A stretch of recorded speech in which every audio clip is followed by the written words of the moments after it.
Rainbow Valley. Lucy Maud Montgomery. Chapter 1. Home Again. It was a clear, apple-green evening in May, and Four Winds Harbour was mirroring back the clouds of the golden west between its softly dark shores. The sea moaned eerily on the sandbar, sorrowful even in spring, but a sly, jovial wind came piping down the red harbour road along which Miss Cornelia's comfortable, matronly figure was making its way towards the village of Glen St. Mary. Miss Cornelia was rightfully Mrs. Marshall Elliot, and had been Mrs. Marshall Elliot for 13 years, but even yet more people referred to her as Miss Cornelia than as Mrs. Elliot. The old name was dear to her old friends, only one of them contemptuously dropped it. Susan Baker, the grey and grim and faithful handmaiden of the Blythe family at Ingleside, never lost an opportunity of calling her Mrs. Marshall Elliot, with the most killing and pointed emphasis, as if to say you wanted to be Mrs. and Mrs. you shall be with a vengeance as far as I am concerned. Miss Cornelia was going up to Ingleside to see Dr. and Mrs. Blythe, who were just home from Europe. They had been away for 3 months, having left in February to attend the famous medical congress in London, and certain things, which Miss Cornelia was anxious to discuss, had taken place in the Glen during their absence. For one thing, there was a new family in the manse. And such a family. Miss Cornelia shook her head over them several times as she walked briskly along. Susan Baker and the Aunt Shirley of other days saw her coming, as they sat on the big veranda at Ingleside, enjoying the charm of the cat's light, the sweetness of sleepy robins whistling among the twilit maples, and the dance of a gusty group of daffodils blowing against the old, mellow, red brick wall of the lawn. Anne was sitting on the steps, her hands clasped over her knee, looking, in the kind dusk, as girlish as a mother of many has any right to be, and the beautiful grey-green eyes, gazing down the harbour road, were as full of unquenchable sparkle and dream as ever. Behind her, in the hammock, Rilla Blythe was curled up, a fat, roly-poly little creature of 6 years, the youngest of the Ingleside children. She had curly red hair and hazel eyes that were now buttoned up after the funny, wrinkled fashion in which Rilla always went to sleep. Shirley, the little brown boy, as he was known in the family who's who, was asleep in Susan's arms. He was brown-haired, brown-eyed and brown-skinned, with very rosy cheeks, and he was Susan's especial love. After his birth Anne had been very ill for a long time, and Susan mothered the baby with a passionate tenderness which none of the other children, dear as they were to her, had ever called out. Dr. Blythe had said that but for her he would never have lived. "I gave him life just as much as you did, Mrs. Doctor dear," Susan was wont to say. "He is just as much my baby as he is yours." And, indeed, it was always to Susan that Shirley ran, to be kissed for bumps, and rocked to sleep, and protected from well-deserved spankings. Susan had conscientiously spanked all the other Blythe children when she thought they needed it for their souls' good, but she would not spank Shirley nor allow his mother to do it. Once, Dr. Blythe had spanked him and Susan had been stormily indignant.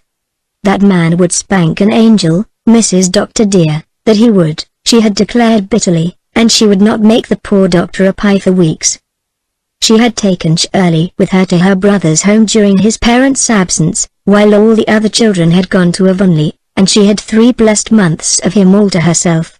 Nevertheless, Susan was very glad to find herself back at Ingleside, with all her darlings around her again. Ingleside was her world and in it she reigned supreme. Even Anne seldom questioned her decisions, much to the disgust of Mrs. Rachel Lynde of Green Gables, who gloomily told Anne, whenever she visited Four Winds, that she was letting Susan get to be entirely too much of a boss and would live to rue it. "Here is Cornelia Bryant coming up the harbour road, Mrs. Doctor dear," said Susan. "She will be coming up to unload 3 months' gossip on us." "I hope so," said Anne, hugging her knees. "I'm starving for Glen St. Mary gossip, Susan. I hope Miss Cornelia can tell me everything that has happened while we've been away, everything, who has got born, or married, or drunk, who has died, or gone away, or come, or fought, or lost a cow, or found a beau. It's so delightful to be home again with all the dear Glen folks, and I want to know all about them. Why, I remember wondering, as I walked through Westminster Abbey, which of her 2 especial beaux Millicent Drew would finally marry. Do you know, Susan, I have a dreadful suspicion that I love gossip. Well, of course, Mrs. Doctor dear, admitted Susan, every proper woman likes to hear the news. I'm rather interested in Millicent Drew's case myself. I never had a beau, much less two, and I do not mind now, for being an old maid does not hurt when you get used to it. Millicent's hair always looks to me as if she had swept it up with a broom. But the men do not seem to mind that. They see only her pretty, piquant, mocking, little face, Susan. That may very well be, Mrs. Doctor dear. The good book says that favor is deceitful and beauty is vain, but I should not have minded finding that out for myself, if it had been so ordained.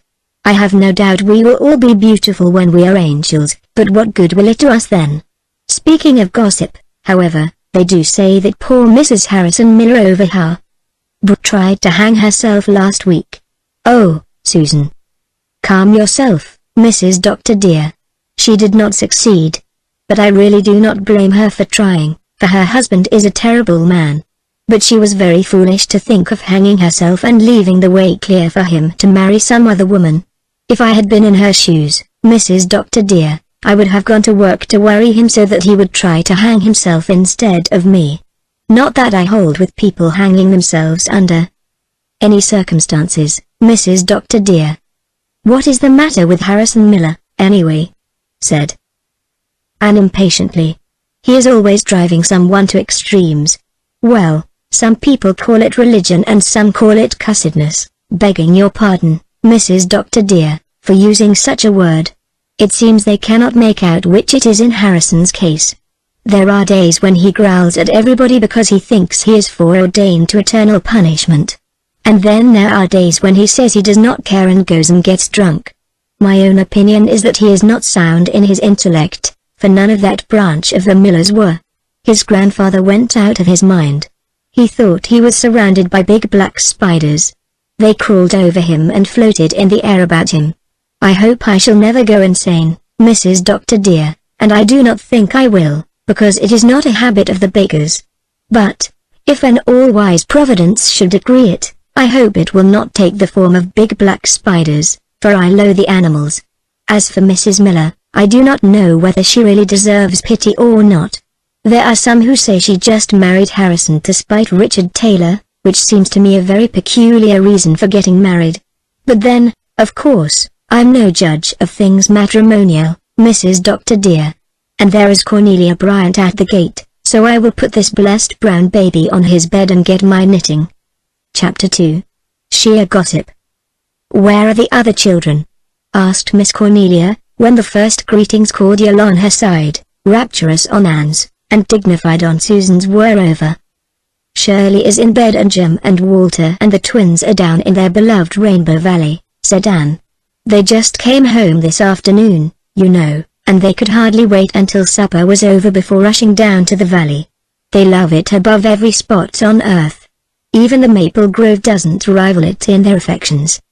I'm afraid they love it too well, said Susan gloomily. Little Jim said once he would rather go to Rainbow Valley than to heaven when he died, and that was not a proper remark. I suppose they had a great time in Avonlea? Said Miss Cornelia. Enormous. Marilla does spoil them terribly. Jim, in particular, can do no wrong in her eyes. Miss Cuthbert must be an old lady now, said Miss Cornelia, getting out her knitting, so that she could hold her own with Susan. Miss Cornelia held that the woman whose hands were employed always had the advantage over the woman whose hands were not. Marilla is 85, said Anne with a sigh. Her hair is snow white.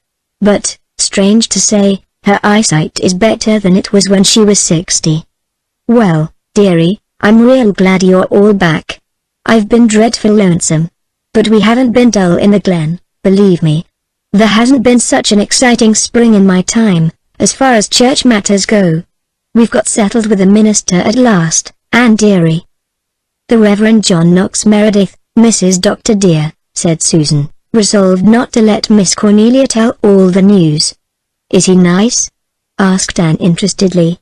Miss Cornelia sighed and Susan groaned. Yes, he's nice enough if that were all, said the former. He is very nice and very learned and very spiritual. But, "Oh, Aunt dearie, he has no common sense." "How was it you called him, then?" "Well, there's no doubt he is by far the best preacher we ever had in Glen St. Mary Church," said Miss Cornelia, veering a tack or two.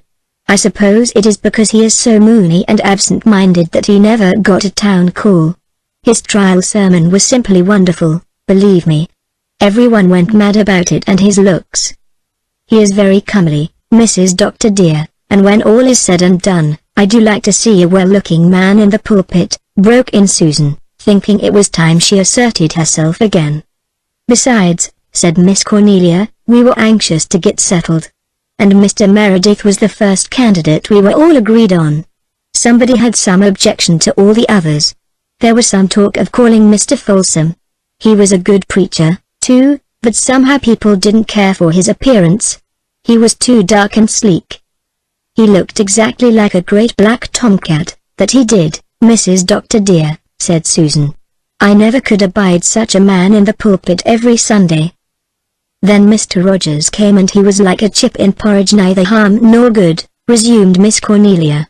"But if he had preached like Peter and Paul it would have profited him nothing, for that was the day old Caleb Ramsey's sheep strayed into church and gave a loud bah-ah just as he announced his text. Everybody laughed, and poor Rogers had no chance after that. Some thought we ought to call Mr. Stewart, because he was so well educated. He could read the New Testament in 5 languages. But I do not think he was any surer than other men of getting to heaven because of that," interjected Susan. "Most of us didn't like his delivery," said Miss Cornelia, ignoring Susan. "He talked in grunts, so to speak. And Mr. Arnott couldn't preach at all. And he picked about the worst candid acting text there is in the Bible, curse ye Meroz. Whenever he got stuck for an idea, he would bang the Bible and shout very bitterly, curse ye Meroz. Poor Meroz got thoroughly cursed that day, whoever he was, Mrs. Dr. dear," said Susan. "The minister who is candidating can't be too careful what text he chooses," said Miss Cornelia solemnly. "I believe Mr. Pearson would have got the call if he had picked a different text. But when he announced 'I will lift my eyes to the hills,' he was done for." Everyone grinned, for everyone knew that those 2 hill girls from the Harbor Head have been setting their caps for every single minister who came to the Glen for the last 15 years. And Mr. Newman had too large a family. "He stayed with my brother-in-law, James Clow," said Susan. "How many children have you got?" I asked him. "9 boys and a sister for each of them," he said. 18. Said I. "Dear me, what a family." And then he laughed and laughed. "But I do not know why, Mrs. Dr. dear, and I am certain that 18 children would be too many for any manse." "He had only 10 children, Susan," explained Miss Cornelia, with contemptuous patience. "And 10 good children would not be much worse for the manse and congregation than the 4 who are there now. Though I wouldn't say, Aunt dearie, that they are so bad, either. I like them, everybody likes them. It's impossible to help liking them. They would be real nice little souls if there was anyone to look after their manners and teach them what is right and proper. For instance, at school the teacher says they are model children. But at home they simply run wild." "What about Mrs. Meredith?" asked Anne. "There's no Mrs. Meredith. That is just the trouble. Mr. Meredith is a widower. His wife died 4 years ago. If we had known that, I don't suppose we would have called him, for a widower is even worse in a congregation than a single man. But he was heard to speak of his children and we all supposed there was a mother, too. And when they came there was nobody but old Aunt Martha, as they call her. She's a cousin of Mr. Meredith's mother, I believe, and he took her in to save her from the poorhouse. She is 75 years old, half blind, and very deaf and very cranky. And a very poor cook, Mrs. Dr. dear." "The worst possible manager for a manse," said Miss Cornelia bitterly. "Mr. Meredith won't get any other housekeeper because he says it would hurt Aunt Martha's feelings. And dearie, believe me, the state of that manse is something terrible. Everything is thick with dust and nothing is ever in its place. And we had painted and papered it all so nice before they came." "There are 4 children, you say?" asked Anne, beginning to mother them already in her heart. "Yes. They run up just like the steps of a stair. Gerald's the oldest. He's 12 and they call him Jerry. He's a clever boy. Faith is 11. She is a regular tomboy but pretty as a picture, I must say. She looks like an angel but she is a holy terror for mischief, Mrs. Dr. dear, said Susan solemnly. I was at the manse one night last week and Mrs. James Millison was there, too. She had brought them up a dozen eggs and a little pail of milk, a very little pail, Mrs. Dr. dear. Faith took them and whisked down the cellar with them. Near the bottom of the stairs she caught her toe and fell the rest of the way, milk and eggs and all. You can imagine the result, Mrs. Dr. dear. But that child came up laughing. I don't know whether I'm myself or a custard pie, she said. And Mrs. James Millison was very angry. She said she would never take another thing to the manse if it was to be wasted and destroyed in that fashion. Maria Millison never hurt herself taking things to the manse, sniffed Miss Cornelia. She just took them that night as an excuse for curiosity. But poor Faith is always getting into scrapes. She is so heedless and impulsive. Just like me. I'm going to like your Faith, said Anne decidedly. She is full of spunk and I do like spunk, Mrs. Dr. dear, admitted Susan. There's something taking about her, conceded Miss Cornelia. You never see her but she's laughing, and somehow it always makes you want to laugh too. She can't even keep a straight face in church. Una is 10. She's a sweet little thing, not pretty, but sweet. And Thomas Carlyle is 9. They call him Cal, and he has a regular mania for collecting toads and bugs and frogs and bringing them into the house. I suppose he was responsible for the dead rat that was lying on a chair in the parlor the afternoon Mrs. Grant called. It gave her a turn, said Susan, and I do not wonder, for man's parlors are no places for dead rats. To be sure it may have been the cat who left it, there. He is as full of the old Nick as he can be stuffed, Mrs. Dr. dear. A man's cat should at least look respectable, in my opinion, whatever he really is. But I never saw such rakish-looking beast. And he walks along the ridgepole of the manse almost every evening at sunset, Mrs. Dr. dear, and waves his tail, and that is not becoming. The worst of it is, they are never decently dressed, sighed Miss Cornelia. And since the snow when they go to school barefooted. Now, you know Aunt Dearie, that isn't the right thing for man's children, especially when the Methodist minister's little girl always wears such nice buttoned boots. And I do wish they wouldn't play in the old Methodist graveyard. It's very tempting, when it's right beside the manse, said Anne.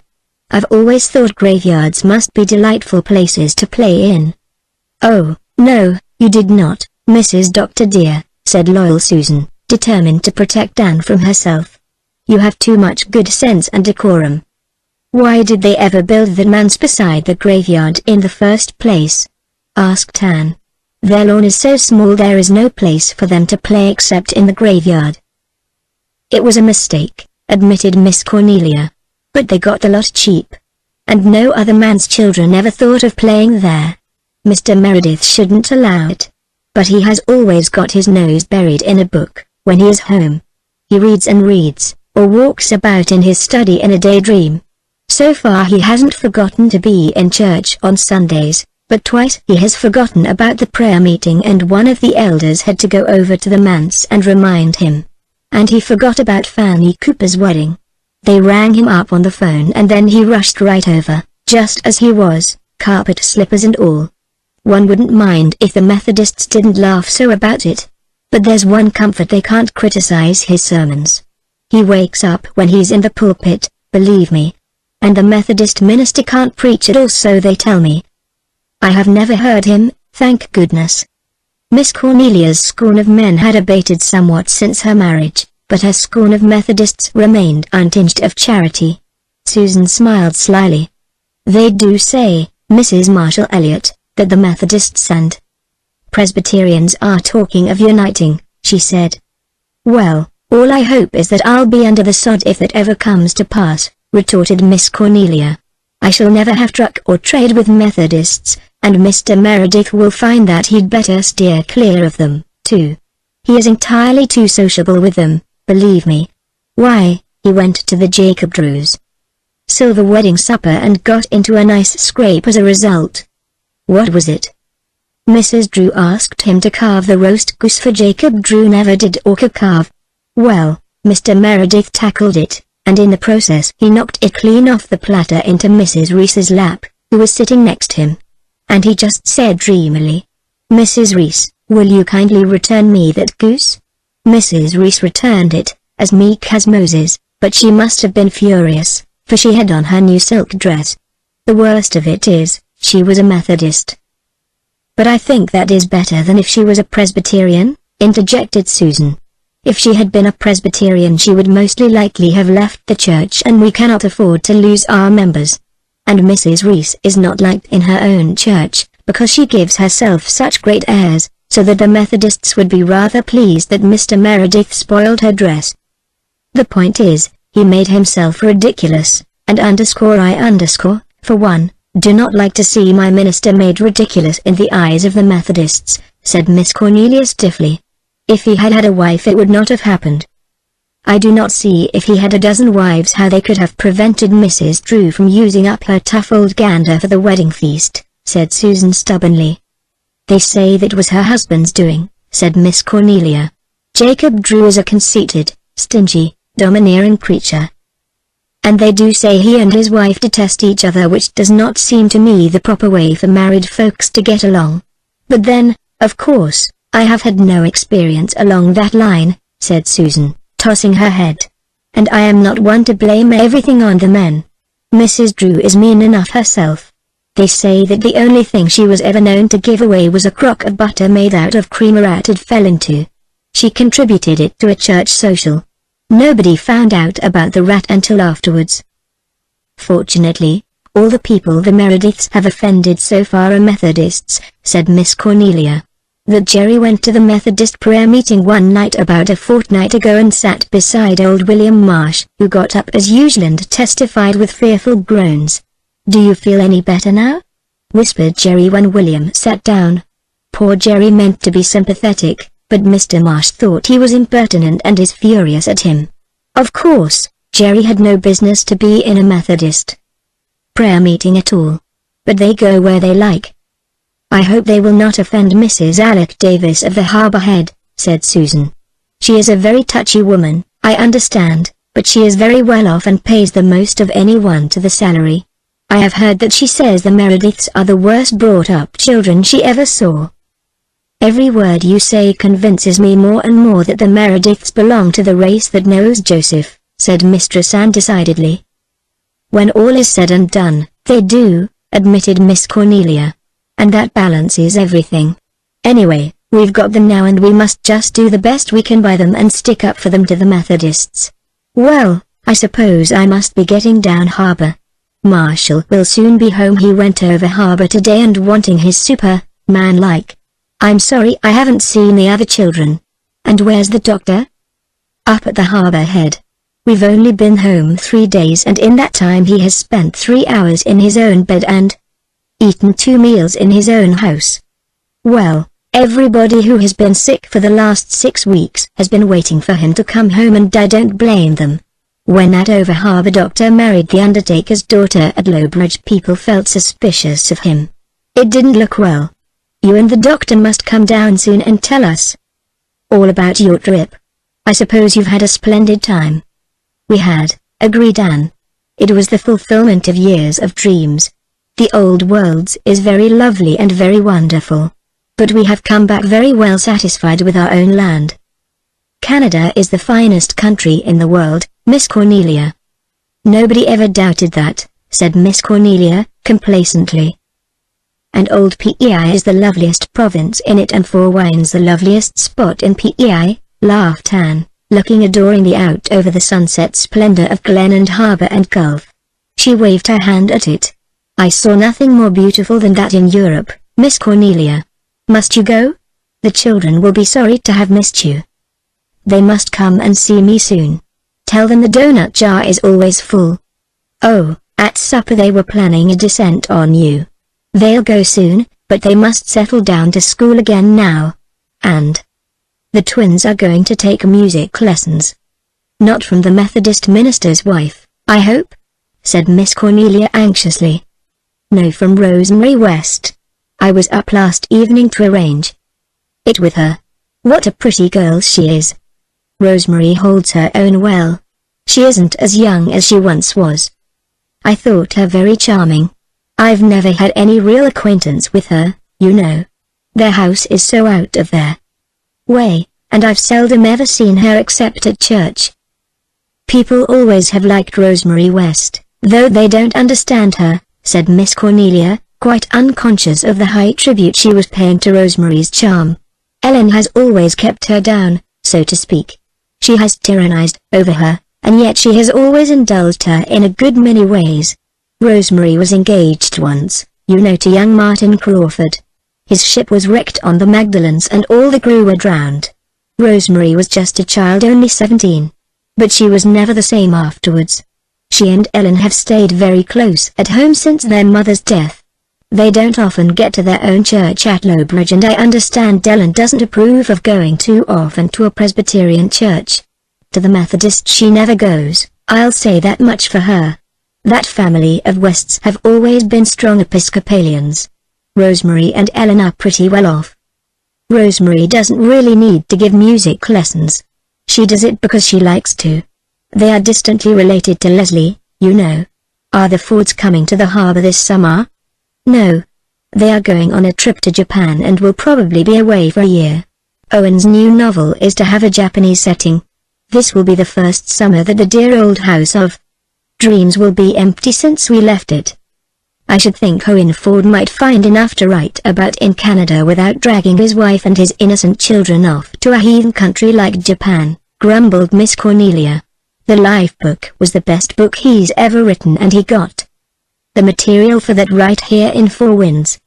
Captain Jim gave him the most of that, you know. And he collected it all over the world. But Owen's books are all delightful, I think. Oh, they're well enough as far as they go.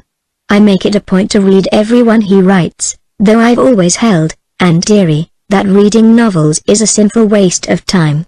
I shall write and tell him my opinion of this Japanese business, believe me. Does he want Kenneth and Persis to be converted into pagans?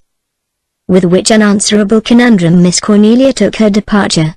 Susan proceeded to put Trilla in bed, and Anne sat on the veranda steps under the early stars and dreamed her incorrigible dreams and learned all over again for the 100th happy time what a moonrise splendor and sheen could be on Four Winds Harbor. Chapter 3. The Ingleside Children. In daytime the Blythe children liked very well to play in the rich, soft greens and glooms of the big maple grove between Ingleside and the Glen St. Mary Pond, but for evening revels there was no place like the little valley behind the maple grove. It was a fairy realm of romance to them. Once, looking from the attic windows of Ingleside, through the mist and aftermath of a summer thunderstorm, they had seen the beloved spot arched by a glorious rainbow, one end of which seemed to dip straight down to where a corner of the pond ran up into the lower end of the valley. "Let us call it Rainbow Valley," said Walter delightedly, and Rainbow Valley thenceforth it was. Outside of Rainbow Valley the wind might be rollicking and boisterous. Here it always went gently. Little, winding, fairy paths ran here and there over spruce roots cushioned with moss. Wild cherry trees, that in blossom time would be misty white, were scattered all over the valley, mingling with the dark spruces. A little brook with amber waters ran through it from the Glen village. The houses of the village were comfortably far away, only at the upper end of the valley was a little tumble-down, deserted cottage, referred to as the Old Bailey House. It had not been occupied for many years, but a grass-grown dike surrounded it, and inside was an ancient garden where the Ingleside children could find violets and daisies and June lilies still blooming in season. For the rest, the garden was overgrown with caraway that swayed and foamed in the moonshine of summer eves like seas of silver. To the south lay the pond, and beyond it the ripened distance lost itself in purple woods, save where, on a high hill, a solitary old grey homestead looked down on glen and harbour. There was a certain wild woodsiness and solitude about Rainbow Valley, in spite of its nearness to the village, which endeared it to the children of Ingleside. The valley was full of dear, friendly hollows, and the largest of these was their favourite stamping ground. Here they were assembled on this particular evening. There was a grove of young spruces in this hollow, with a tiny, grassy glade in its heart, opening on the bank of the brook. By the brook grew a silver birch tree, a young, incredibly straight thing which Walter had named the White Lady. In this glade, too, were the tree lovers, as Walter called a spruce and the maple, which grew so closely together that their boughs were inextricably intertwined. Jim had hung an old string of sleigh bells, given him by the Glen blacksmith, on the tree lovers, and every visitant breeze called out sudden fairy tinkles from it. "How nice it is to be back," said Nan. "After all, none of their Avonlea places are quite as nice as Rainbow Valley." But they were very fond of the Avonlea places for all that. A visit to Green Gables was always considered a great treat. Aunt Marilla was very good to them, and so was Mrs. Rachel Lynde, who was spending the leisure of her old age in knitting cotton warp quilts against the day when Anne's daughters should need a setting out. There were jolly playmates there, two Uncle Davy's children and Aunt Diana's children.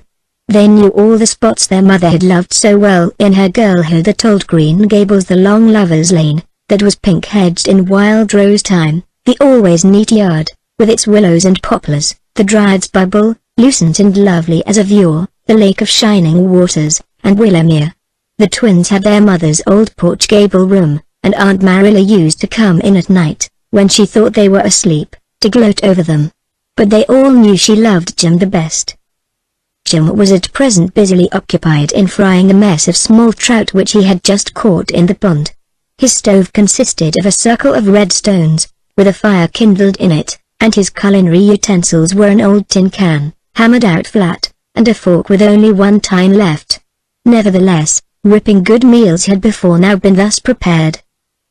Jim was the child of the House of Dreams. All the others had been born at Ingleside. He had curly red hair, like his mother's, and frank hazel eyes, like his father's. He had his mother's fine nose and his father's steady, humorous mouth.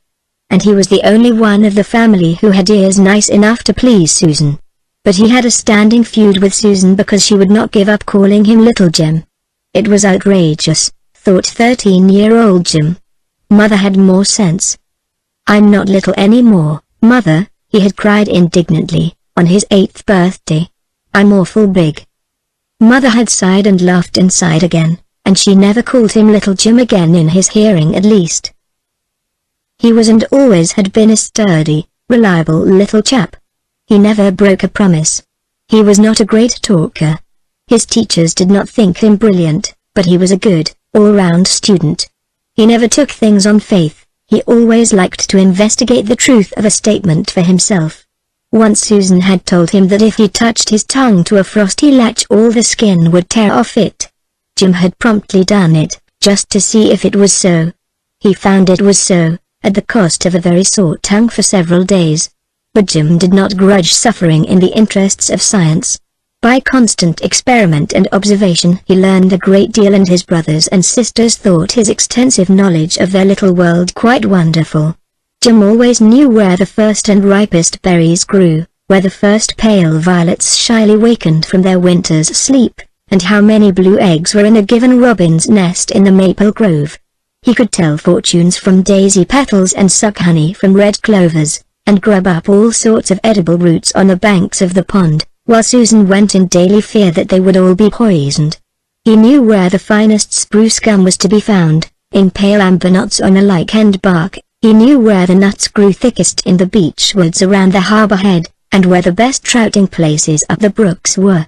He could mimic the call of any wild bird or beast in 4 winds, and he knew the haunt of every wild flower from spring to autumn. Walter Blythe was sitting under the White Lady, with a volume of poems lying beside him, but he was not reading. He was gazing now at the emerald-misted willows by the pond, and now at a flock of clouds, like little silver sheep, herded by the wind, that were drifting over Rainbow Valley, with rapture in his wide splendid eyes. Walter's eyes were very wonderful. All the joy and sorrow and laughter and loyalty and aspiration of many generations lying under the sod looked out of their dark grey depths.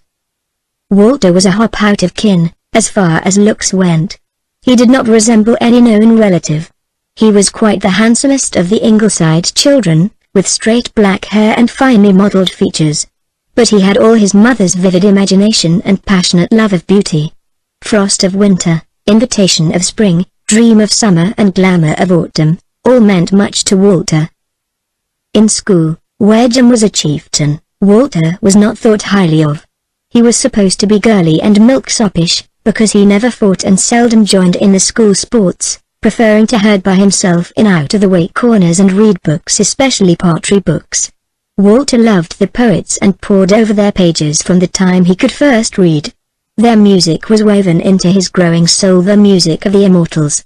Walter cherished the ambition to be a poet himself someday. The thing could be done. A certain Uncle Paul, so called out of courtesy, who lived now in that mysterious realm called the States, was Walter's model. Uncle Paul had once been a little schoolboy in Avonlea, and now his poetry was read everywhere. But the Glen schoolboys did not know of Walter's dreams and would not have been greatly impressed if they had. In spite of his lack of physical prowess, however, he commanded a certain unwilling respect because of his power of talking book talk. Nobody in Glen St. Mary School could talk like him. He sounded like a preacher, one boy said, and for this reason he was generally left alone and not persecuted, as most boys were who were suspected of disliking or fearing fisticuffs. The 10-year-old Ingleside twins violated twin tradition by not looking in the least alike. Anne, who was always called Nan, was very pretty, with velvety nut brown eyes and silky nut brown hair. She was a very blithe and dainty little maiden, blithe by name and blithe by nature, one of her teachers had said. Her complexion was quite faultless, much to her mother's satisfaction. "I'm so glad I have one daughter who can wear pink, Mrs. Blythe was wont to say jubilantly. Diana Blythe, known as Dee, was very like her mother, with grey-green eyes that always shone with a peculiar luster and brilliancy in the dusk, and red hair. Perhaps this was why she was her father's favorite. She and Walter were especial chums. Dee was the only one to whom he would ever read the verses he wrote himself, the only one who knew that he was secretly hard at work on an epic, strikingly resembling Marmion in some things, if not in others. She kept all his secrets, even from Nan, and told him all hers. "Won't you soon have those fish ready, Jim?" said Nan, sniffing with her dainty nose. "The smell makes me awfully hungry." "They're nearly ready," said Jim, giving one a dexterous turn. "Get out the bread and the plates, girls. Walter, wake up." "How the air shines tonight," said Walter dreamily. Not that he despised fried trout either, by any means, but with Walter food for the soul always took first place. The flower angel has been walking over the world today, calling to the flowers. I can see his blue wings on that hill by the woods. "Any angel's wings I ever saw were white," said Nan. "The flower angels aren't. They are a pale misty blue, just like the haze in the valley. Oh, how I wish I could fly. It must be glorious." "One does fly in dreams sometimes," said Dee. "I never dream that I'm flying exactly," said Walter. "But I often dream that I just rise up from the ground and float over the fences and the trees. It's delightful, and I always think, this isn't a dream like it's always been before. This is real, and then I wake up after all, and it's heartbreaking." "Hurry up, Nan," ordered Jim. Nan had produced the banquet board, a board literally as well as figuratively, from which many a feast, seasoned as no viands were elsewhere, had been eaten in Rainbow Valley. It was converted into a table by propping it on two large, mossy stones. Newspapers served as tablecloth, and broken plates and handleless cups from Susan's discard furnished the dishes. From a tin box secreted at the root of a spruce tree Nan brought forth bread and salt. The brook gave Adam's ale of unsurpassed crystal. For the rest, there was a certain sauce, compounded of fresh air and appetite of youth, which gave to everything a divine flavor. To sit in Rainbow Valley, steeped in a twilight half gold, half amethyst, rife with the odors of balsam fir and woodsy growing things in their springtime prime, with the pale stars of wild strawberry blossoms all around you, and with the sough of the wind and tinkle of bells in the shaking treetops, and eat fried trout and dry bread, was something which the mighty of earth might have envied them. "Sit in," invited Nan, as Jim placed his sizzling tin platter of trout on the table. "It's your turn to say grace, Jim." "I've done my part frying the trout," protested Jim, who hated saying grace. Let Walter say it. He likes saying grace. And cut it short, too, Walt. I'm starving. But Walter said no grace, short or long. Just then, an interruption occurred. Who's coming down from the man's hill? Said he. Chapter 4. The Man's Children. Aunt Martha might be, and was, a very poor housekeeper. The Reverend John Knox Meredith might be, and was, a very absent-minded, indulgent man. But it could not be denied that there was something very homelike and lovable about the Glen St. Mary manse in spite of its untidiness. Even the critical housewives of the Glen felt it, and were unconsciously mellowed in judgment because of it. Perhaps its charm was in part due to accidental circumstances, the luxuriant vines clustering over its grey, clapboarded walls, the friendly acacias and balm of gileads that crowded about it with the freedom of old acquaintance, and the beautiful views of harbour and sand dunes from its front windows. But these things had been there in the reign of Mr. Meredith's predecessor, when the manse had been the primmest, neatest, and dreariest house in the Glen. So much of the credit must be given to the personality of its new inmates. There was an atmosphere of laughter and comradeship about it, the doors were always open, and inner and outer worlds joined hands. Love was the only law in Glen St. Mary manse. The people of his congregation said that Mr. Meredith spoiled his children. Very likely he did. It is certain that he could not bear to scold them. They have no mother, he used to say to himself, with a sigh, when some unusually glaring peccadillo forced itself upon his notice. But he did not know the half of their goings-on. He belonged to the sect of dreamers. The windows of his study looked out on the graveyard, but, as he paced up and down the room, reflecting deeply on the immortality of the soul, he was quite unaware that Jerry and Carl were playing leapfrog hilariously over the flat stones in that abode of dead Methodists. Mr. Meredith had occasional acute realizations that his children were not so well looked after, physically or morally, as they had been before his wife died, and he had always a dim subconsciousness that house and meals were very different under Aunt Martha's management from where they had been under Cecilia's. For the rest, he lived in a world of books and abstractions, and, therefore, although his clothes were seldom brushed, and although the Glen housewives concluded, from the ivory-like pallor of his clear-cut features and slender hands, that he never got enough to eat, he was not an unhappy man. If ever a graveyard could be called a cheerful place, the old Methodist graveyard at Glen St. Mary might be so called.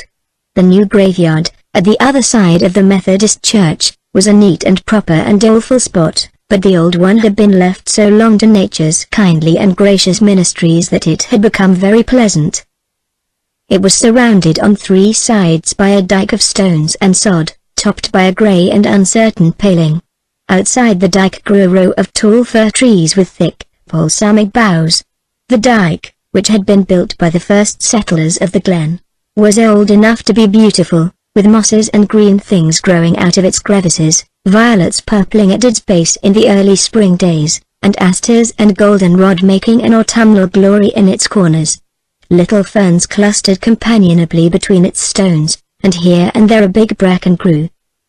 On the eastern side there was neither fence nor dike. The graveyard straggled off into the young fir plantation, ever pushing nearer to the graves and deepening eastward into a thick wood. The air was always full of the harp-like voices of the sea, and the music of grey old trees, and in the spring mornings the choruses of birds in the elms around the two churches sang of life and not of death. The Meredith children loved the old graveyard.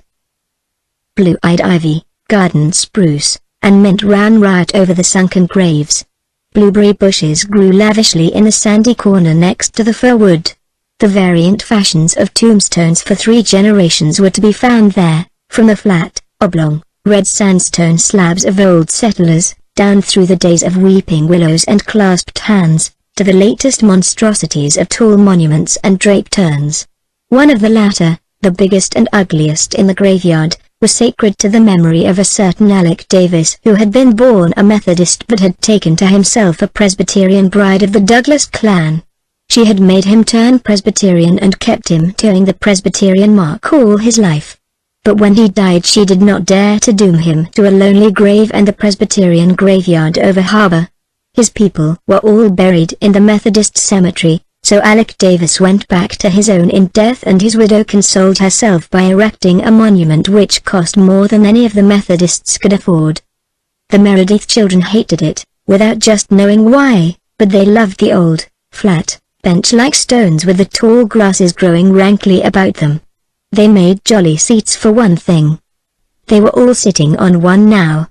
Jerry, tired of leapfrog, was playing on a Jew's harp. Carl was lovingly poring over a strange beetle he had found. Una was trying to make a doll's dress, and Faith, leaning back on her slender brown wrists, was swinging her bare feet in lively time to the Jew's harp. Jerry had his father's black hair and large black eyes, but in him the latter were flashing instead of dreamy. Faith, who came next to him, wore her beauty like a rose, careless and glowing. She had golden brown eyes, golden brown curls and crimson cheeks. She laughed too much to please her father's congregation and had shocked old Mrs. Taylor, the disconsolate spouse of several departed husbands, by saucily declaring in the church porch that the world isn't a veil of tears, Mrs. Taylor. It's a world of laughter. Little dreamy Una was not given to laughter. Her braids of straight, dirt black hair betrayed no lawless kinks, and her almond-shaped, dark blue eyes had something wistful and sorrowful in them. Her mouth had a trick of falling open over her tiny white teeth, and a shy, meditative smile occasionally crept over her small face. She was much more sensitive to public opinion than Faith, and had an uneasy consciousness that there was something askew in their way of living. She longed to put it right, but did not know how. Now and then she dusted the furniture, but it was so seldom she could find the duster because it was never in the same place twice. And when a clothes brush was to be found, she tried to brush her father's best suit on Saturdays, and once sewed on a missing button with coarse white thread. When Mr. Meredith went to church next day, every female I saw that button and the piece of their ladies' aid was upset for weeks. Carl had the clear, bright, dark blue eyes, fearless and direct, of his dead mother, and her brown hair with its glints of gold. He knew the secrets of bugs and had a sort of freemasonry with bees and beetles. Una never liked to sit near him because she never knew what uncanny creature might be secreted about him. Jerry refused to sleep with him because Carl had once taken a young garter snake to bed with him, so Carl slept in his old cot, which was so short that he could never stretch out, and had strange bedfellows. Perhaps it was just as well that Aunt Martha was half blind when she made that bed. Altogether they were a jolly, lovable little crew, and Cecilia Meredith's heart must have ached bitterly when she faced the knowledge that she must leave them. "Where would you like to be buried if you were a Methodist?" asked Faith cheerfully. This opened up an interesting field of speculation. "There isn't much choice. The place is full," said Jerry. "I'd like that corner near the road, I guess. I could hear the teams going past and the people talking." "I'd like that little hollow under the weeping birch," said Una. "That birch is such a place for birds and they sing like mad in the mornings." "I'd take the port a lot where there's so many children I like lots of company," said Faith. "Cal, where'd you?" "I'd rather not be buried at all," said Cal, "but if I had to be, I'd like the ant bed. Ants are awfully interesting." "How very good all the people who are buried here must have been," said Una, who had been reading the laudatory old epitaphs. "There doesn't seem to be a single bad person in the whole graveyard. Methodists must be better than Presbyterians after all." "Maybe the Methodists bury their bad people just like they do cats," suggested Carl. "Maybe they don't bother bringing them to the graveyard at all." "Nonsense," said Faith. "The people that are buried here weren't any better than other folks, Una. But when anyone is dead you mustn't say anything of him but good or he'll come back and haunt you. Aunt Martha told me that. I asked Father if it was true and he just looked through me and muttered, 'True? True? What is truth? What is truth, oh jesting pilot?' I concluded from that it must be true. I wonder if Mr. Alec Davis would come back and haunt me if I threw a stone at the urn on top of his tombstone," said Jerry. "Mrs. Davis would," giggled Faith. "She just watches us in church like a cat watching mice." Last Sunday I made a face at her nephew and he made one back at me, and you should have seen her glare. I'll bet she boxed his ears when they got out. Mrs. Marshall Elliot told me we mustn't offend her on any AC count, or I'd have made a face at her, too. They say Jim Blythe stuck out his tongue at her once and she would never have his father again, even when her husband was dying, said Jerry. I wonder what the Blythe gang will be like. I like their looks, said Faith. The man's children had been at the station that afternoon when the Blythe small fry had arrived. I like Jim's looks especially. They say in school that Walter's a sissy, said Jerry. I don't believe it, said Una, who had thought Walter very handsome. Well, he writes poetry, anyhow.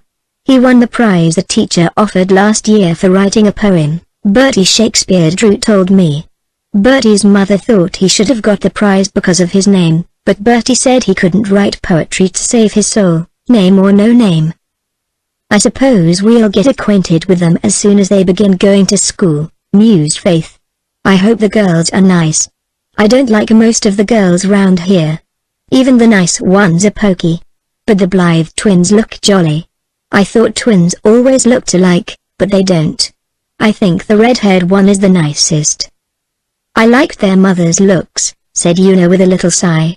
Una envied all children their mothers. She had been only 6 when her mother died, but she had some very precious memories, treasured in her soul like jewels, of twilight cuddlings and morning frolics, of loving eyes, a tender voice, and the sweetest, gayest laugh. They say she isn't like other people, said Jerry. Mrs. Elliot says that is because she never really grew up, said Faith.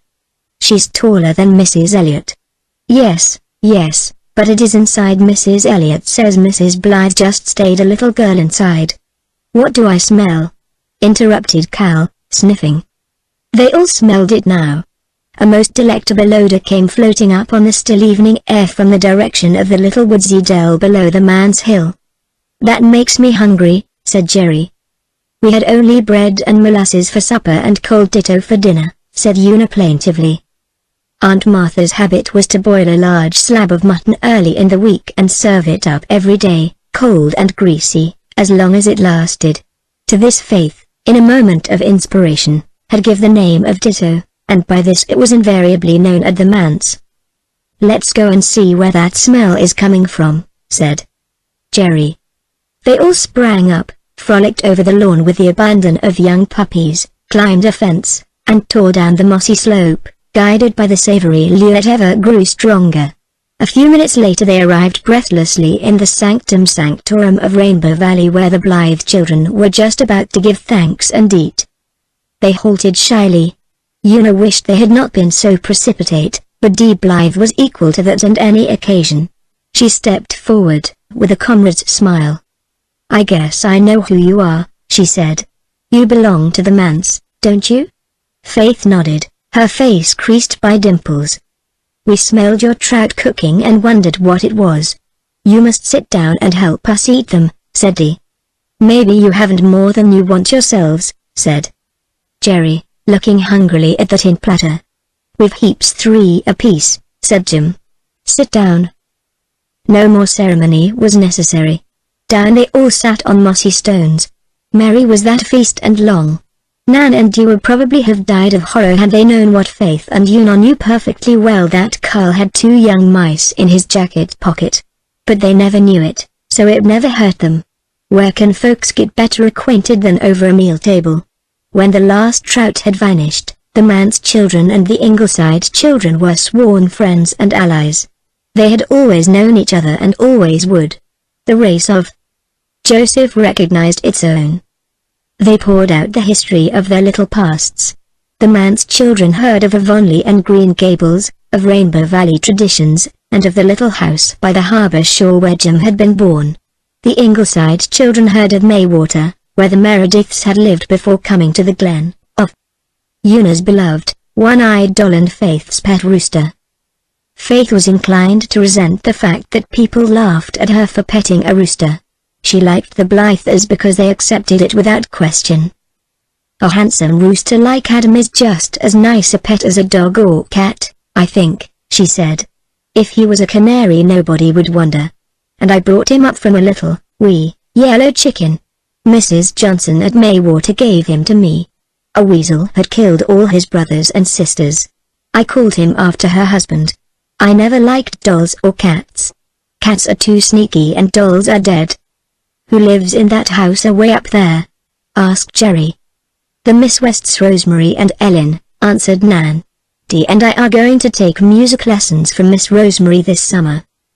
Una gazed at the lucky twins with eyes whose longing was too gentle for envy. Oh, if she could only have music lessons. It was one of the dreams of her little hidden life. But nobody ever thought of such a thing. Miss Rosemary is so sweet and she always dresses so pretty, said Dee. Her hair is just the color of new molasses taffy, she added wistfully, for Dee, like her mother before her, was not resigned to her own ruddy dresses. I like Miss Ellen, too, said Nan. She always used to give me candies when she came to church. But Dee is afraid of her. Her brows are so black and she has such a great deep voice, said Dee. Oh, how scared of her Kenneth Ford used to be when he was little. Mother says the first Sunday Mrs. Ford brought him to church, Miss Ellen happened to be there, sitting right behind them. And the minute Kenneth saw her he just screamed and screamed until Mrs. Ford had to carry him out. Who is Mrs. Ford? Asked Una wonderingly. Oh, the Fords don't live here. They only come here in the summer. And they're not coming this summer. They live in that little house way down on the harbor shore where Father and Mother used to lie. I wish you could see Mrs. Ford. She is just like a picture. I've heard of Mrs. Ford, broke in Faith. Bertie Shakespeare Drew told me about her. She was married 14 years to a dead man and then he came to life. Nonsense, said Nan. That isn't the way it goes at all. Bertie Shakespeare can never get anything straight. I know the whole story and I'll tell it to you sometime, but not now, for it's too long and it's time for us to go home. Mother doesn't like us to be out late these damp evenings. Nobody cared whether the man's children were out in the damp or not. Aunt Martha was already in bed and the minister was still too deeply lost in speculations concerning the immortality of the soul to remember the mortality of the body. But they went home, too, with visions of good times coming in their heads. I think Rainbow Valley is even nicer than the graveyard, said Una. And I just love those dear Blythes. It's so nice when you can love people because so often you can't. Father said in his sermon last Sunday that we should love everybody. But how can we? How could we love Mrs. Alec Davis? Oh, Father only said that in the pulpit, said Faith airily. He has more sense than to really think it outside. The Blythe children went up to Ingleside, except Jim, who slipped away for a few moments on a solitary expedition to a remote corner of Rainbow Valley. Mayflowers grew there and Jim never forgot to take his mother a bouquet as long as they lasted. Chapter 5. The Advent of Mary Vance. This is just the sort of day you feel as if things might happen, said Faith, responsive to the lure of crystal air and blue hills. She hugged herself with delight and danced a hornpipe on old Hezekiah Pollock's bench tombstone, much to the horror of two ancient maidens who happened to be driving past just as Faith hopped on one foot around the stone, waving the other and her arms in the air. And that, groaned one ancient maiden, is our minister's daughter. What else could you expect of a widower's family? Groaned the other ancient maiden. And then they both shook their heads.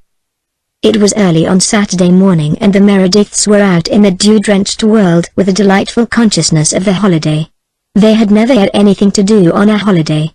Even Nan and Dee Blythe had certain household tasks for Saturday mornings, but the daughters of the manse were free to roam from blushing morn to dewy eve if so it pleased them. It did please Faith, but Una felt a secret, bitter humiliation because they never learned to do anything. The other girls in her class at school could cook and sew and knit, she only was a little ignoramus.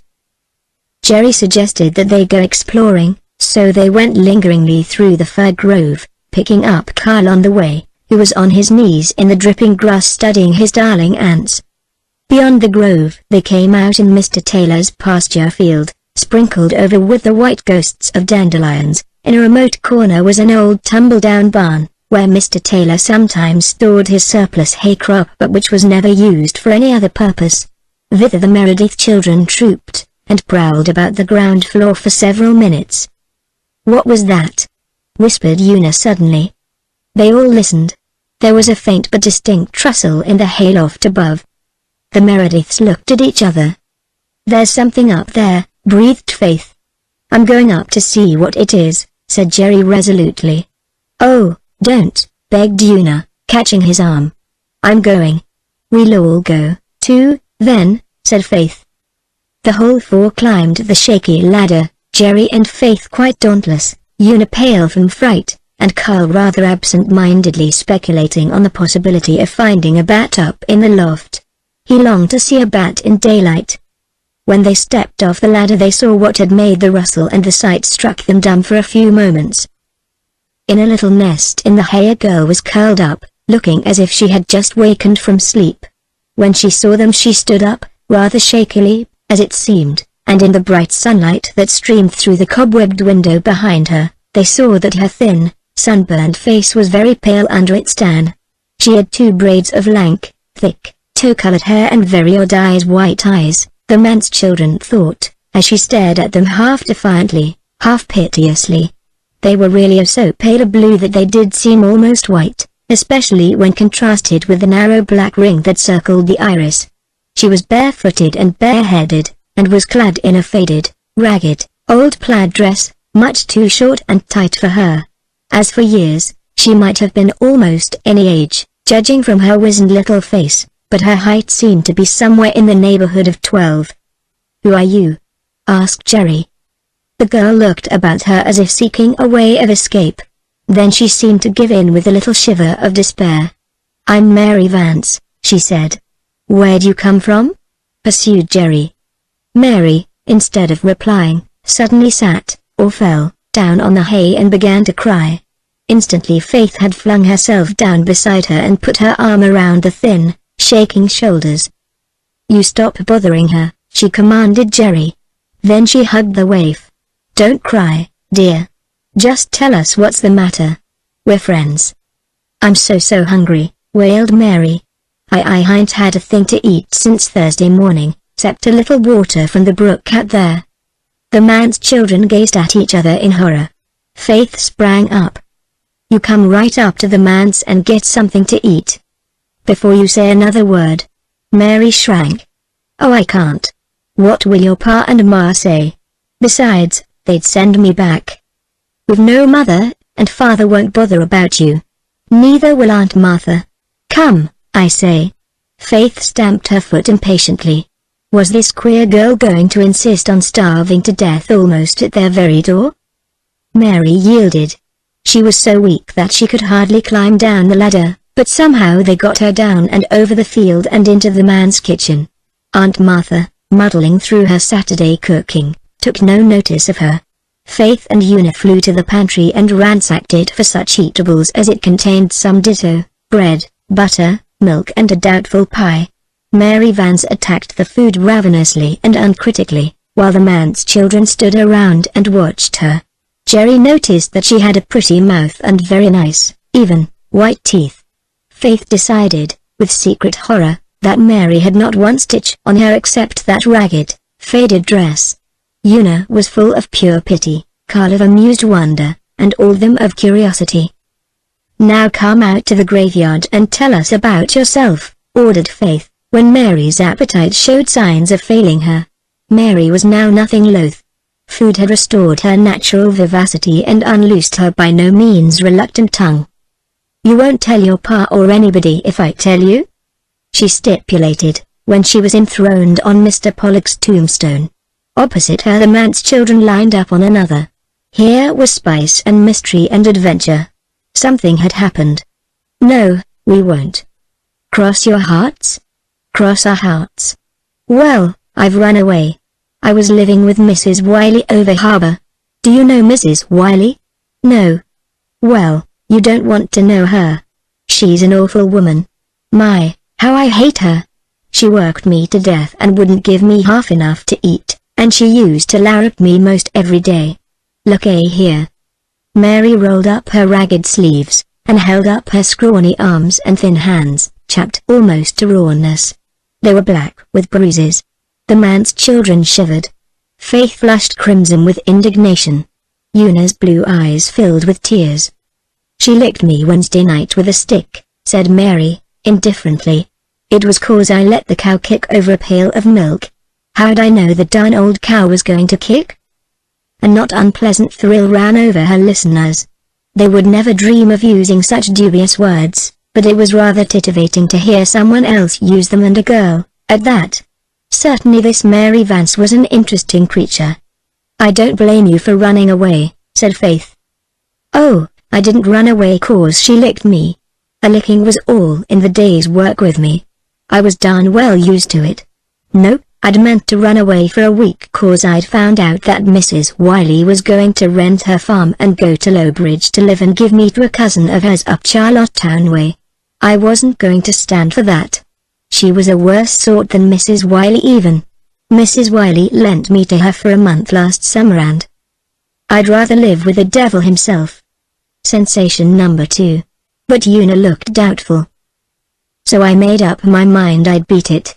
I had 70 cents saved up that Mrs. John Crawford gave me in the spring for planting potatoes for her. Mrs. Wiley didn't know about it. She was away visiting her cousin when I planted them.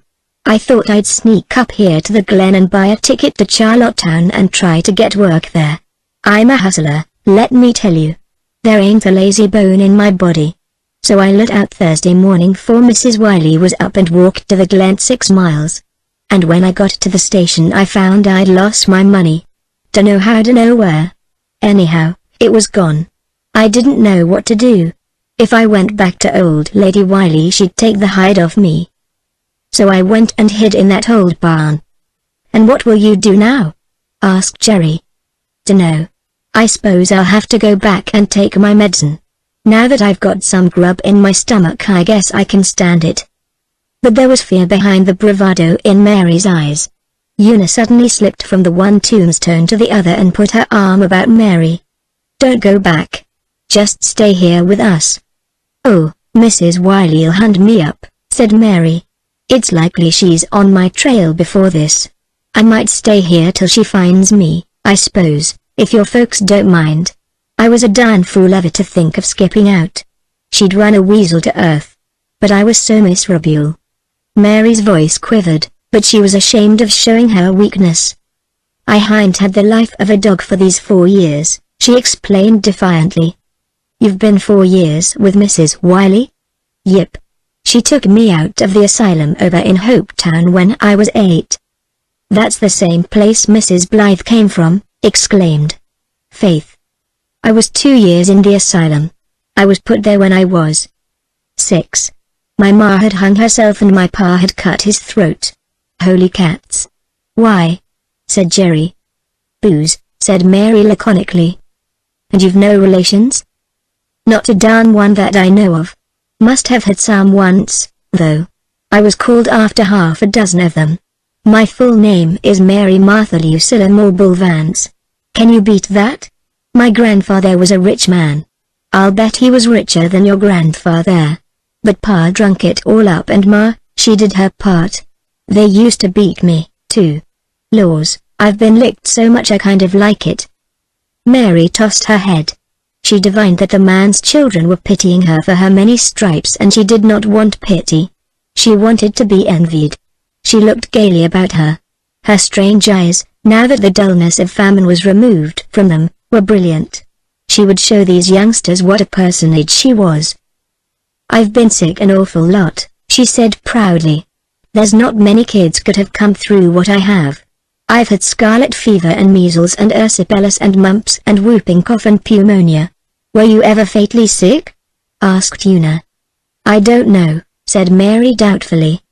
"Of course she wasn't," scoffed Jerry. "If you're fatally sick you die." "Oh, well, I never died exactly," said Mary, "but I come blamed near it once. They thought I was dead and they were getting ready to lay me out when I up and come to."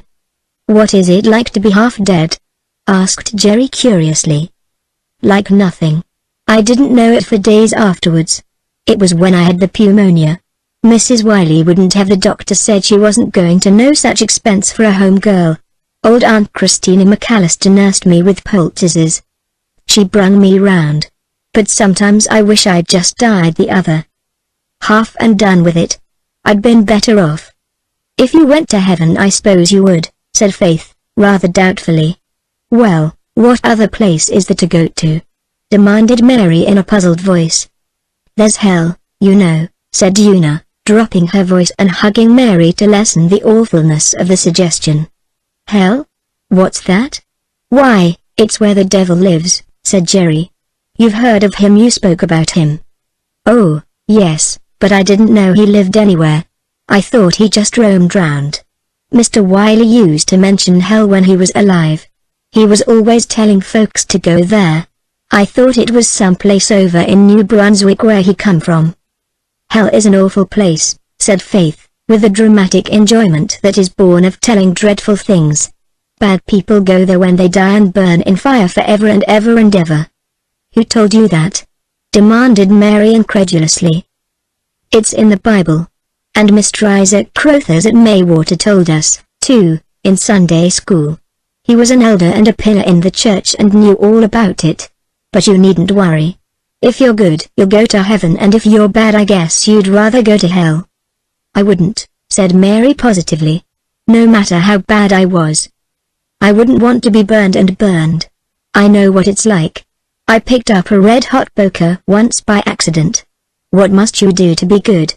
You must go to church and Sunday school and read your Bible and pray every night and give to missions, said Una. It sounds like a large order, said Mary. Anything else? You must ask God to forgive the sins you've committed. But I've never committed any, said Mary. What's a sin anyway? Oh, Mary, you must have. Everybody does. Did you never tell a lie? Heaps of 'em, said Mary. That's a dreadful sin, said Una solemnly. Do you mean to tell me, demanded Mary, that I'd be sent to hell for telling a lie now and then? Why, I had to. Mr. Wiley would have broken every bone in my body one time if I hadn't told him a lie. Lies have saved me many a whack, I can tell you. Una sighed. Here were too many difficulties for her to solve. She shuddered as she thought of being cruelly whipped. Very likely she would have lied too. She squeezed Mary's little calloused hand. Is that the only dress you've got? Asked Faith, whose joyous nature refused to dwell on disagreeable subjects. I just put on this dress because it was no good, cried Mary, flushing. Mrs. Wiley'd bought my clothes and I wasn't going to be beholden to her for anything. And I'm honest. If I was going to run away I wasn't going to take what belonged to her that was worth anything. When I grow up I'm going to have a blue satin dress. Your own clothes don't look so stylish. I thought ministers' children were always dressed up. It was plain that Mary had a temper and was sensitive on some points. But there was a queer, wild charm about her which captivated them all. She was taken to Rainbow Valley that afternoon and introduced to the Blythes as a friend of ours from over harbour who is visiting us. The Blythes accepted her unquestioningly, perhaps because she was fairly respectable now. After dinner, through which Aunt Martha had mumbled and Mr. Meredith had been in a state of semi-unconsciousness while brooding his Sunday sermon, Faith had prevailed on Mary to put on one of her dresses, as well as certain other articles of clothing. With her hair neatly braided, Mary passed muster tolerably well. She was an acceptable playmate, for she knew several new and exciting games, and her conversation lacked not spice. In fact, some of her expressions made Nan and Dee look at her rather askance. They were not quite sure what their mother would have thought of her, but they knew quite well what Susan would. However, she was a visitor at the manse, so she must be all right. When bedtime came there was the problem of where Mary should sleep. We can't put her in the spare room, you know, said Faith perplexedly to Una. I haven't got anything in my head, cried Mary in an injured tone. Oh, I didn't mean that, protested Faith. The spare room is all torn up. The mice have gnawed a big hole in the feather tick and made a nest in it. We never found it out till Aunt Martha put the Reverend Mr. Fisher from Charlottetown there to sleep last week. He soon found it out.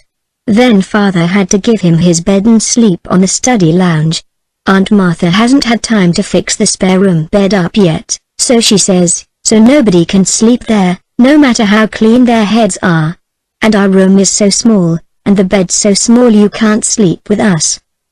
I can go back to the hay in the old barn for the night if you'll lend me a quilt, said Mary philosophically.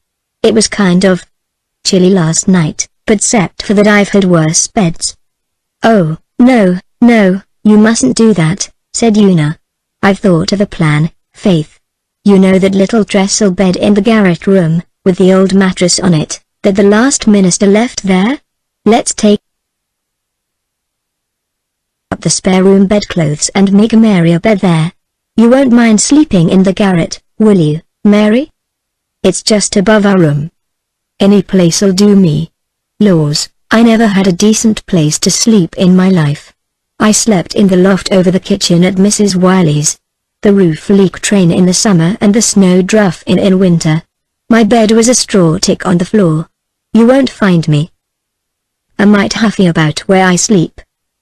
The manse garret was a long, low, shadowy place, with one gable end partitioned off. Here a bed was made up for Mary of the dainty hem-stitched sheets and embroidered spread which Cecilia Meredith had once so proudly made for her spare room, and which still survived Aunt Martha's uncertain washings. The good nights were said and silence fell over the manse. Una was just falling asleep when she heard a sound in the room just above that made her sit up suddenly. Listen, Faith, Mary's crying, she whispered. Faith replied not, being already asleep. Una slipped out of bed, and made her way in her little white gown down the hall and up the garret stairs. The creaking floor gave ample notice of her coming, and when she reached the corner room all was moonlit silence and the trestle bed showed only a hump in the middle. Mary, whispered Una. There was no response. Una crept close to the bed and pulled at the spread. Mary, I know you are crying. I heard you. Are you lonesome? Mary suddenly appeared to view but said nothing. Let me in beside you. I'm cold, said Una, shivering in the chilly air, for the little garret window was open and the keen breath of the North Shore at night blew in. Mary moved over and Una snuggled down beside her. Now you won't be lonesome. We shouldn't have left you here alone the first night. I wasn't lonesome, sniffed Mary. What were you crying for then?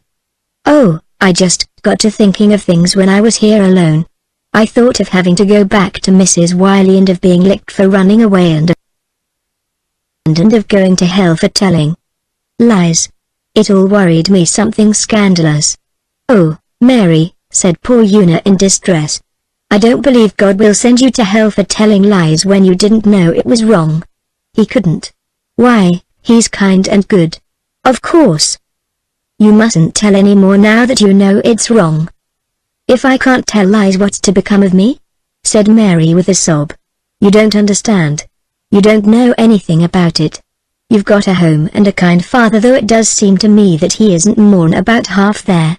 But anyway, he doesn't lick you, and you get enough to eat, such as it is, though that old aunt of yours doesn't know anything about cooking.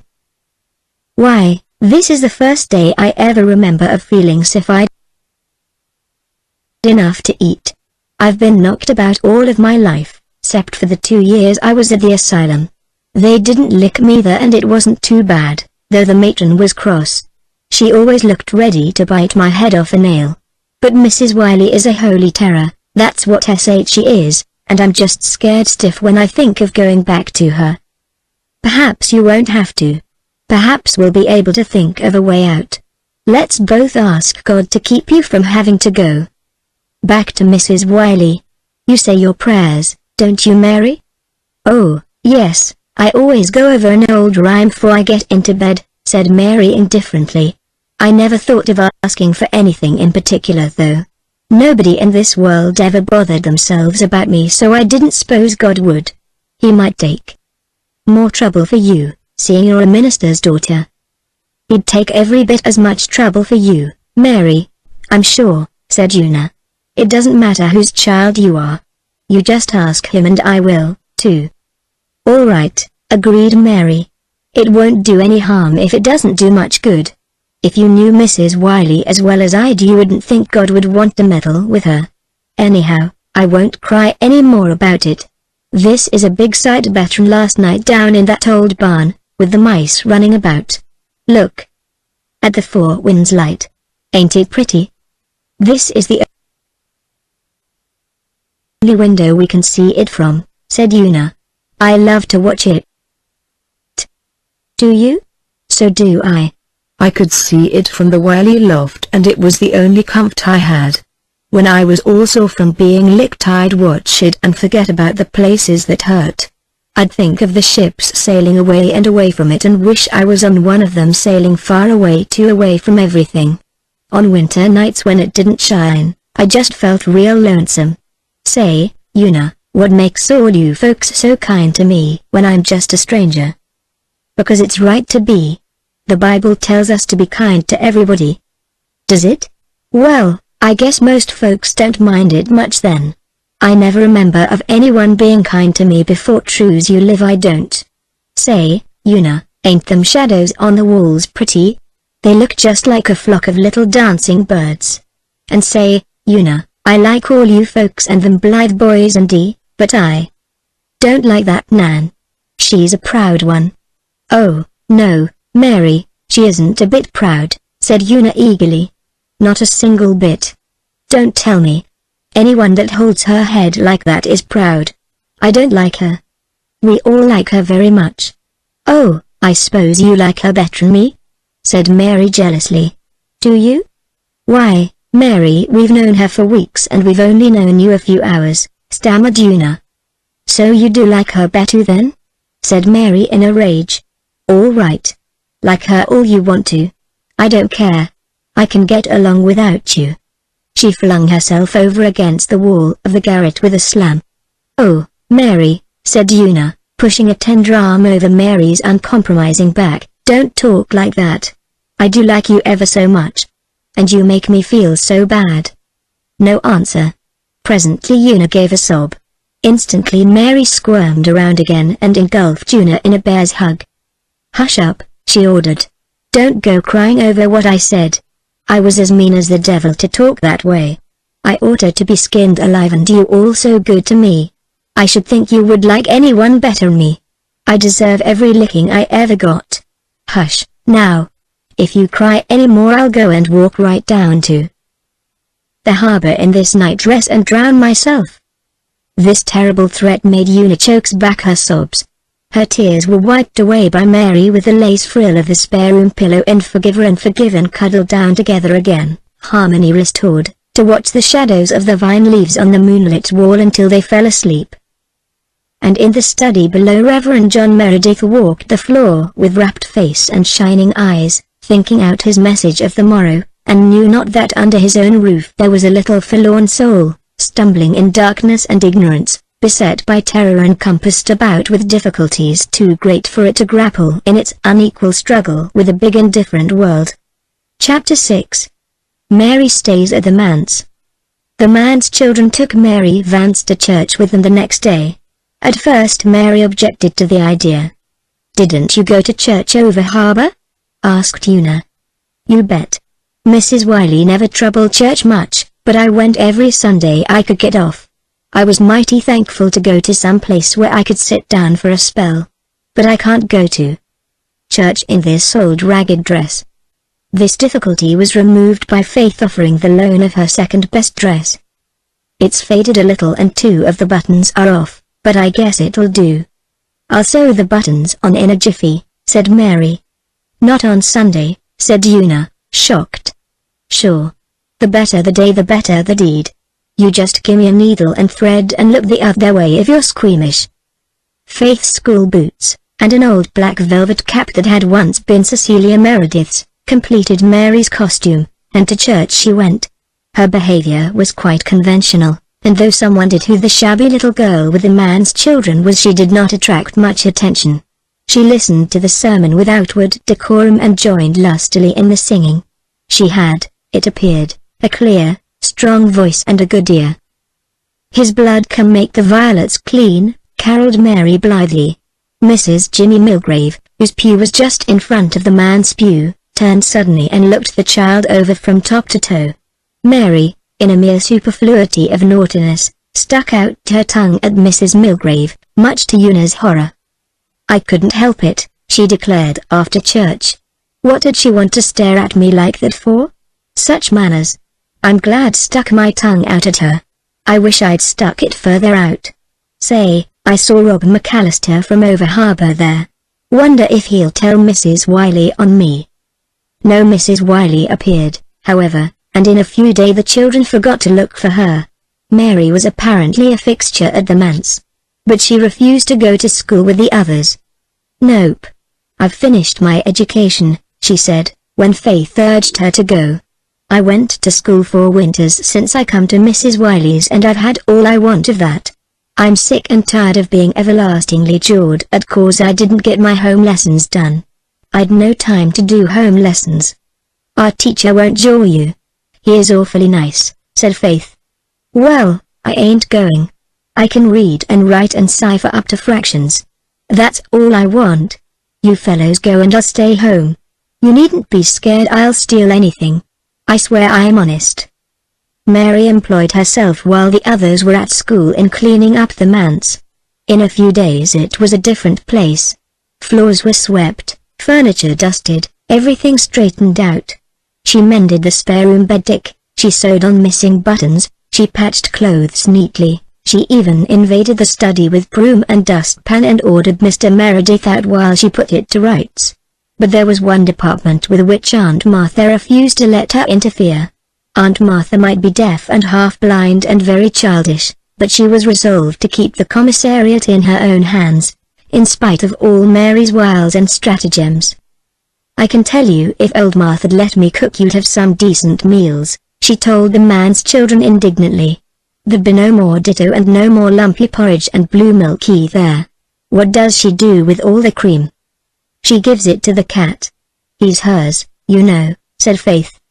I'd like to cat her, exclaimed Mary bitterly. I've no use for cats anyhow. They belong to the old Nick. You can tell that by their eyes. Well, if old Martha won't, she won't, I suppose. But it gets on my nerves to see good victuals spoiled. When school came out they always went to Rainbow Valley. Mary refused to play in the graveyard. She declared she was afraid of ghosts. There's no such thing as ghosts, declared Jim Blythe. Oh, ain't there? Did you ever see any? Hundreds of 'em, said Mary promptly. What are they like? Said Carl. Awful looking. Dressed all in white with skeleton hands and heads, said Mary. What did you do? Asked Una. Run like the devil, said Mary. Then she caught Walter's eyes and blushed. Mary was a good deal in awe of Walter.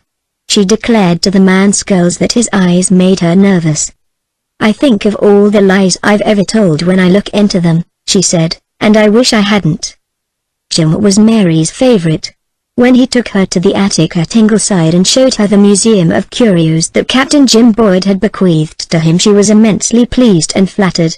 She also won Carl's heart entirely by her interest in his beetles and ants. It could not be denied that Mary got on rather better with the boys than with the girls. She quarreled bitterly with Nan Blythe the second day. Your mother is a witch, she told Nan scornfully. Red-haired women are always witches. Then she and Faith fell out about the rooster. Mary said its tail was too short. Faith angrily retorted that she guessed God knew what length to make a rooster's tail. They did not speak for a day over this. Mary treated Una's hairless, one-eyed doll with consideration, but when Una showed her other prized treasure, a picture of an angel carrying a baby, presumably to heaven, Mary declared that it looked too much like a ghost for her. Una crept away to her room and cried over this, but Mary hunted her out, hugged her repentantly and implored forgiveness. No one could keep up a quarrel long with Mary, not even Nan, who was rather prone to hold grudges and never quite forgave the insult to her mother. Mary was jolly. She did tell the most thrilling ghost stories. Rainbow Valley seances were undeniably more exciting after Mary came. She learned to play on the Jew's harp and soon eclipsed Jerry. Never struck anything yet I couldn't do if I put my mind to it, she declared. Mary seldom lost a chance of tooting her own horn. She taught them how to make blow bags out of the thick leaves of the live forever that flourished in the Old Bailey garden. She initiated them into the toothsome qualities of the sours that grew in the niches of the graveyard dyke, and she could make the most wonderful shadow pictures on the walls with her long, flexible fingers. And when they all went picking gum in Rainbow Valley, Mary always got the biggest chew and bragged about it. There were times when they hated her and times when they loved her. But at all times they found her interesting. So they submitted quite meekly to her bossing, and by the end of a fortnight had come to feel that she must always have been with them. "It's the queerest thing that Mrs. Wiley hadn't been after me," said Mary. "I can't understand it." "Maybe she isn't going to bother about you at all," said Una. "Then you can just go on staying here." "This house ain't hardly big enough for me and old Martha," said Mary darkly. "It's a very fine thing to have enough to eat. I've often wondered what it would be like, but I'm particular about my cooking. And Mrs. Wiley'll be here yet. She's got a rod in pickle for me all right. I don't think about it so much in daytime, but say, girls, up there in that garret at night I get to thinking and thinking of it, till I just almost wish she'd come and have it over with. I dunno's one real good whipping would be much worse than all the dozen I've lived through in my mind. Ever since I ran away. Were any of you ever licked?" "No, of course not," said Faith indignantly. "Father would never do such a thing." "You don't know you're alive," said Mary with a sigh, half of envy, half of superiority. "You don't know what I've come through. And I suppose the Blythes were never licked either?" "No, I guess not. But I think they were sometimes spanked when they were small." "A spanking doesn't amount to anything," said Mary contemptuously. "If my folks had just spanked me I'd have thought they were petting me. Well, it ain't a fair world. I wouldn't mind taking my share of wallopings, but I've had a darn sight too many." "It isn't right to say that word, Mary," said Una reproachfully. "You promised me you wouldn't say it." "Gway," responded Mary. "If you knew some of the words I could say if I liked, you wouldn't make such a fuss over darn. And you know very well I hain't ever told any lies since I come here." "What about all those ghosts you said you saw?" asked Faith. Mary blushed. "That was different," she said defiantly. "I knew you wouldn't believe them yarns, and I didn't intend you to. And I really did see something queer one night when I was passing the over-harbor graveyard, true's you live. I dunno whether it was a ghost or Sandy Crawford's old white nag, but it looked blamed queer, and I tell you I scooted at the rate of no man's business." Chapter 7. A Fishy Episode. Rilla Blythe walked proudly, and perhaps a little primly, through the main street of the glen and up the manse hill, carefully carrying a small basket full of early strawberries, which Susan had coaxed into lusciousness in one of the sunny nooks of Ingleside. Susan had charged Rilla to give the basket to nobody except Aunt Martha or Mr. Meredith, and Rilla, very proud of being entrusted with such an errand, was resolved to carry out her instructions to the letter. Susan had dressed her daintily in a white, starched, and embroidered dress, with sash of blue and beaded slippers. Her long ruddy curls were sleek and round, and Susan had let her put on her best hat, out of compliment to the manse. It was a somewhat elaborate affair, wherein Susan's taste had had more to say than Anne's, and Rilla's small soul gloried in its splendors of silk and lace and flowers.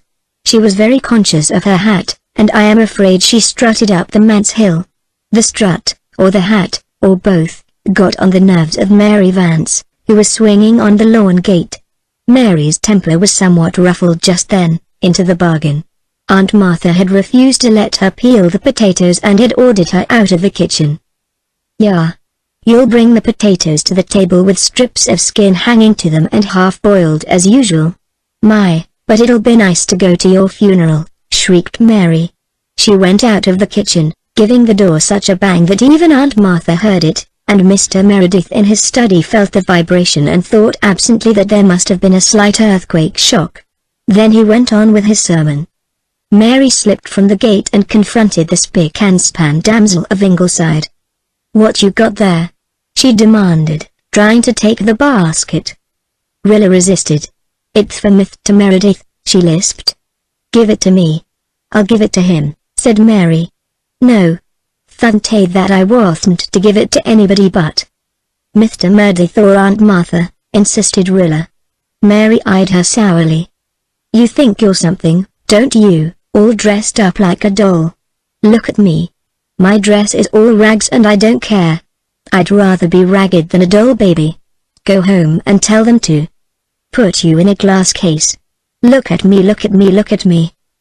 Mary executed a wild dance around the dismayed and bewildered Rilla, flirting her ragged skirt and vociferating look at me until poor Rilla was dizzy. But as the latter tried to edge away towards the gate, Mary pounced on her again. "You give me that basket," she ordered with a grimace. Mary was past mistress in the art of making faces. She could give her countenance a most grotesque and unearthly appearance out of which her strange, brilliant, white eyes gleamed with weird effect. "I won't," gasped Rilla, frightened but staunch. "You'll let me go, Mary Vanth." Mary let go for a minute and looked around here. Just inside the gate was a small flake, on which a half a dozen large codfish were drying. One of Mr. Meredith's parishioners had presented him with them one day, perhaps in lieu of the subscription he was supposed to pay to the stipend and never did. Mr. Meredith had thanked him and then forgotten all about the fish, which would have promptly spoiled had not the indefatigable Mary prepared them for drying and rigged up the flake herself on which to dry them. Mary had a diabolical inspiration. She flew to the flake and seized the largest fish there, a huge, flat thing, nearly as big as herself. With a whoop she swooped down on the terrified Rilla, brandishing her weird missile. Rilla's courage gave way. To be lambasted with a dried codfish was such an unheard of thing that Rilla could not face it. With a shriek she dropped her basket and fled. The beautiful berries, which Susan had so tenderly selected for the minister, rolled in a rosy torrent over the dusty road and were trodden on by the flying feet of pursuer and pursued. The basket and contents were no longer in Mary's mind. She thought only of the delight of giving Rilla Blythe the scare of her life. She would teach her to come giving herself airs because of her fine clothes. Rilla flew down the hill and along the street. Terror lent wings to her feet, and she just managed to keep ahead of Mary, who was somewhat hampered by her own laughter, but who had breath enough to give occasional blood-curdling whoops as she ran, flourishing her codfish in the air. Through the Glen Street they swept, while everybody ran to the windows and gates to see them. Mary felt she was making a tremendous sensation and enjoyed it. Rilla, blind with terror and spent of breath, felt that she could run no longer. In another instant that terrible girl would be on her with the codfish. At this point the poor mite stumbled and fell into the mud puddle at the end of the street just as Miss Cornelia came out of Carter Flagg's store. Miss Cornelia took the whole situation in at a glance. So did Mary. The latter stopped short in her mad career, and before Miss Cornelia could speak she had whirled around and was running up as fast as she had run down. Miss Cornelia's lips tightened ominously, but she knew it was no use to think of chasing her. So she picked up poor, sobbing, disheveled Rilla instead and took her home. Rilla was heartbroken. Her dress and slippers and hat were ruined and her 6-year-old pride had received terrible bruises. Susan, white with indignation, heard Miss Cornelia's story of Mary Vance's exploit. "Oh, the hussy, oh, the little hussy," she said, as she carried Rilla away for purification and comfort. "This thing has gone far enough, Aunt dearie," said Miss Cornelia resolutely. "Something must be done. Who is this creature who is staying at the manse and where does she come from?" "I understood she was a little girl from over harbour who was visiting at the manse," answered Anne, who saw the comical side of the codfish chase and secretly thought Rilla was rather vain and needed a lesson or two. "I know all the over-harbour families who come to our church and that imp doesn't belong to any of them," retorted Miss Cornelia. "She is almost in rags and when she goes to church she wears Faith Meredith's old clothes. There's some mystery here, and I'm going to investigate it, since it seems nobody else will. I believe she was at the bottom of their goings-on in Warren Mead Spruce Bush the other day. Did you hear of their frightening his mother into a fit?" "No. I knew Gilbert had been called to see her, but I did not hear what the trouble was." "Well, you know she has a weak heart. And one day last week, when she was all alone on the veranda, she heard the most awful shrieks of murder and help coming from the bush, positively frightful sounds, Aunt dearie. Her heart gave out at once. Warren heard them himself at the barn, and went straight to the bush to investigate, and there he found all the man's children sitting on a fallen tree and screaming murder at the top of their lungs. They told him they were only in fun and didn't think anyone would hear them. They were just playing Indian ambush. Warren went back to the house and found his poor mother unconscious on the veranda. Susan, who had returned, sniffed contemptuously.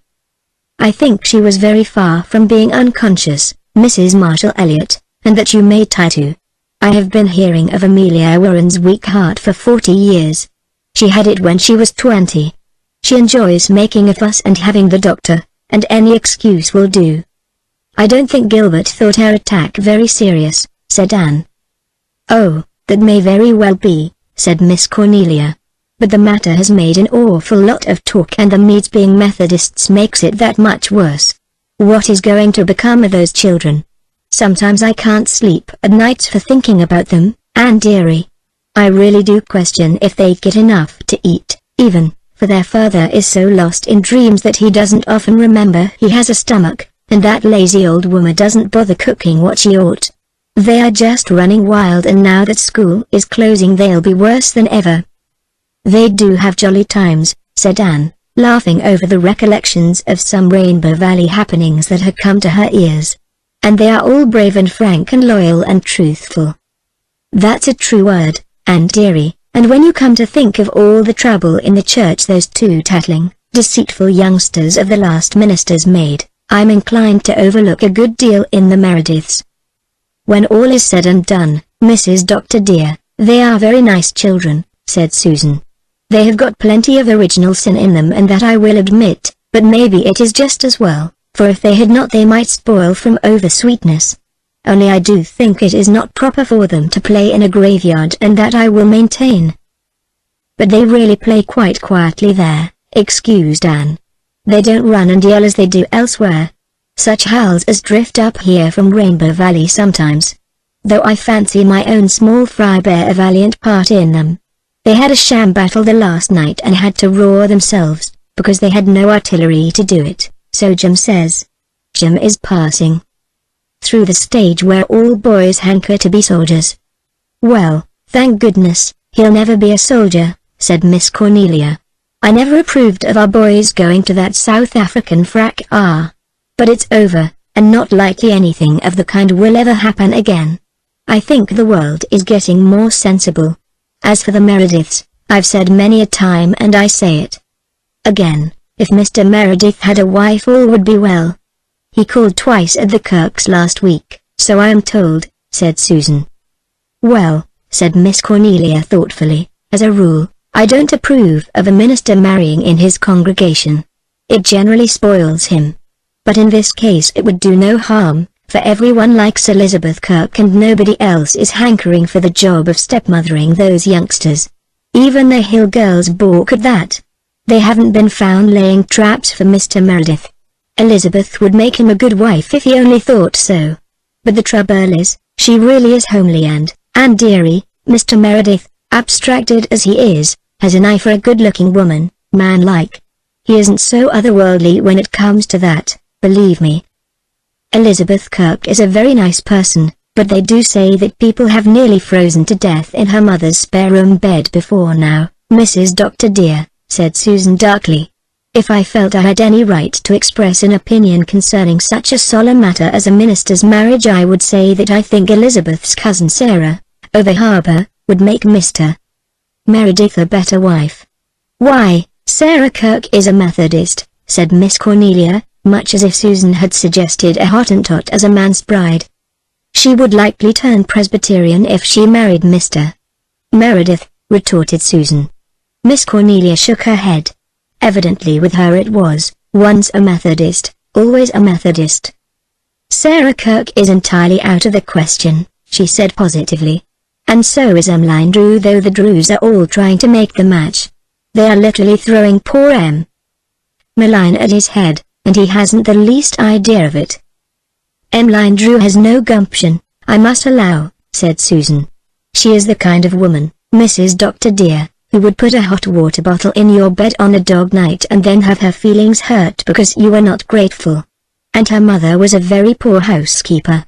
Did you ever hear the story of her dishcloth? She lost her dishcloth one day, but the next day she found it. Oh, yes, Mrs. Doctor dear, she found it, in the goose at the dinner table, mixed up with the stuffing. Do you think a woman like that would do for a minister's mother-in-law? I do not. But no doubt I would be better employed in mending little Jim's trousers than in talking gossip about my neighbors. He told them something scandalous last night in Rainbow Valley. Where is Walter? Asked Anne. He is up to no good, I fear, Mrs. Doctor dear. He is in the attic writing something in an exercise book. And he has not done as well in arithmetic this term as he should, so the teacher tells me. Too well I know the reason why. He has been writing silly rhymes when he should have been doing his sums. I am afraid that boy is going to be a poet, Mrs. Doctor dear. He is a poet now, Susan. Well, you take it real calm, Mrs. Doctor dear. I suppose it is the best way, when a person has the strength. I had an uncle who began by being a poet and ended up by being a tramp. Our family were dreadfully ashamed of him. You don't seem to think very highly of poets, Susan, said Anne, laughing. Who does, Mrs. Doctor dear? Asked Susan in genuine astonishment. What about Milton and Shakespeare? And the poets of their Bible? They tell me Milton could not get along with his wife, and Shakespeare was no more than respectable by times. As for the Bible, of course things were different in those sacred days, although I never had a high opinion of King David, say what you will. I never knew any good to come of writing poetry, and I hope and pray that blessed boy will outgrow the tendency. If he does not, we must see what emulsion of cod liver oil will do. Chapter 8. Miss Cornelia intervenes. Miss Cornelia descended upon the manse the next day and cross-questioned Mary, who, being a young person of considerable discernment and astuteness, told her story simple and truthfully, with an entire absence of complaint or bravado. Miss Cornelia was more favorably impressed than she had expected to be, but deemed it her duty to be severe. Do you think, she said sternly, that you showed your gratitude to this family, who have been far too kind to you, by insulting and chasing one of their little friends as you did yesterday? Say, it was rotten mean of me, admitted Mary easily. I dunno what possessed me. That old codfish seemed to come in so blamed handy. But I was awful sorry. I cried last night after I went to bed about it, honest I did. You ask Una if I didn't. I wouldn't tell her what for, cause I was ashamed of it, and then she cried, too, because she was afraid someone had hurt my feelings.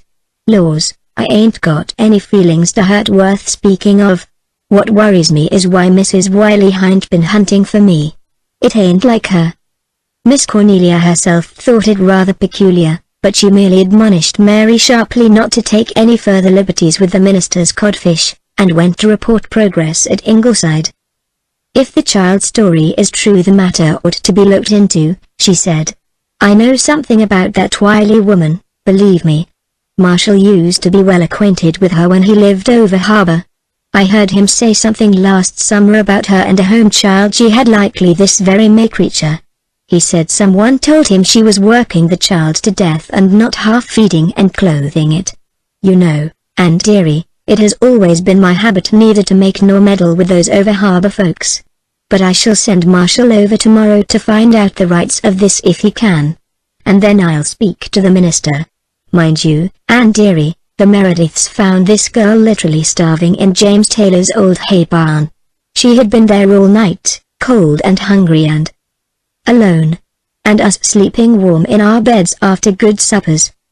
The poor little thing, said Anne, picturing one of her own dear babies, cold and hungry and alone in such circumstances. If she has been ill-used, Miss Cornelia, she mustn't be taken back to such a place. I was an orphan once in a very similar situation. We'll have to consult the Hopetown Asylum folks, said Miss Cornelia. Anyway, she can't be left at the manse. Dear knows what those poor children might learn from her. I understand that she has been known to swear. But just think of her being there 2 whole weeks and Mr. Meredith never waking up to it. What business has a man like that to have a family? Why, Anne, dearie, he ought to be a monk. 2 evenings later Miss Cornelia was back at Ingleside. "It's the most amazing thing," she said. "Mrs. Wiley was found dead in her bed the very morning after this May creature ran away.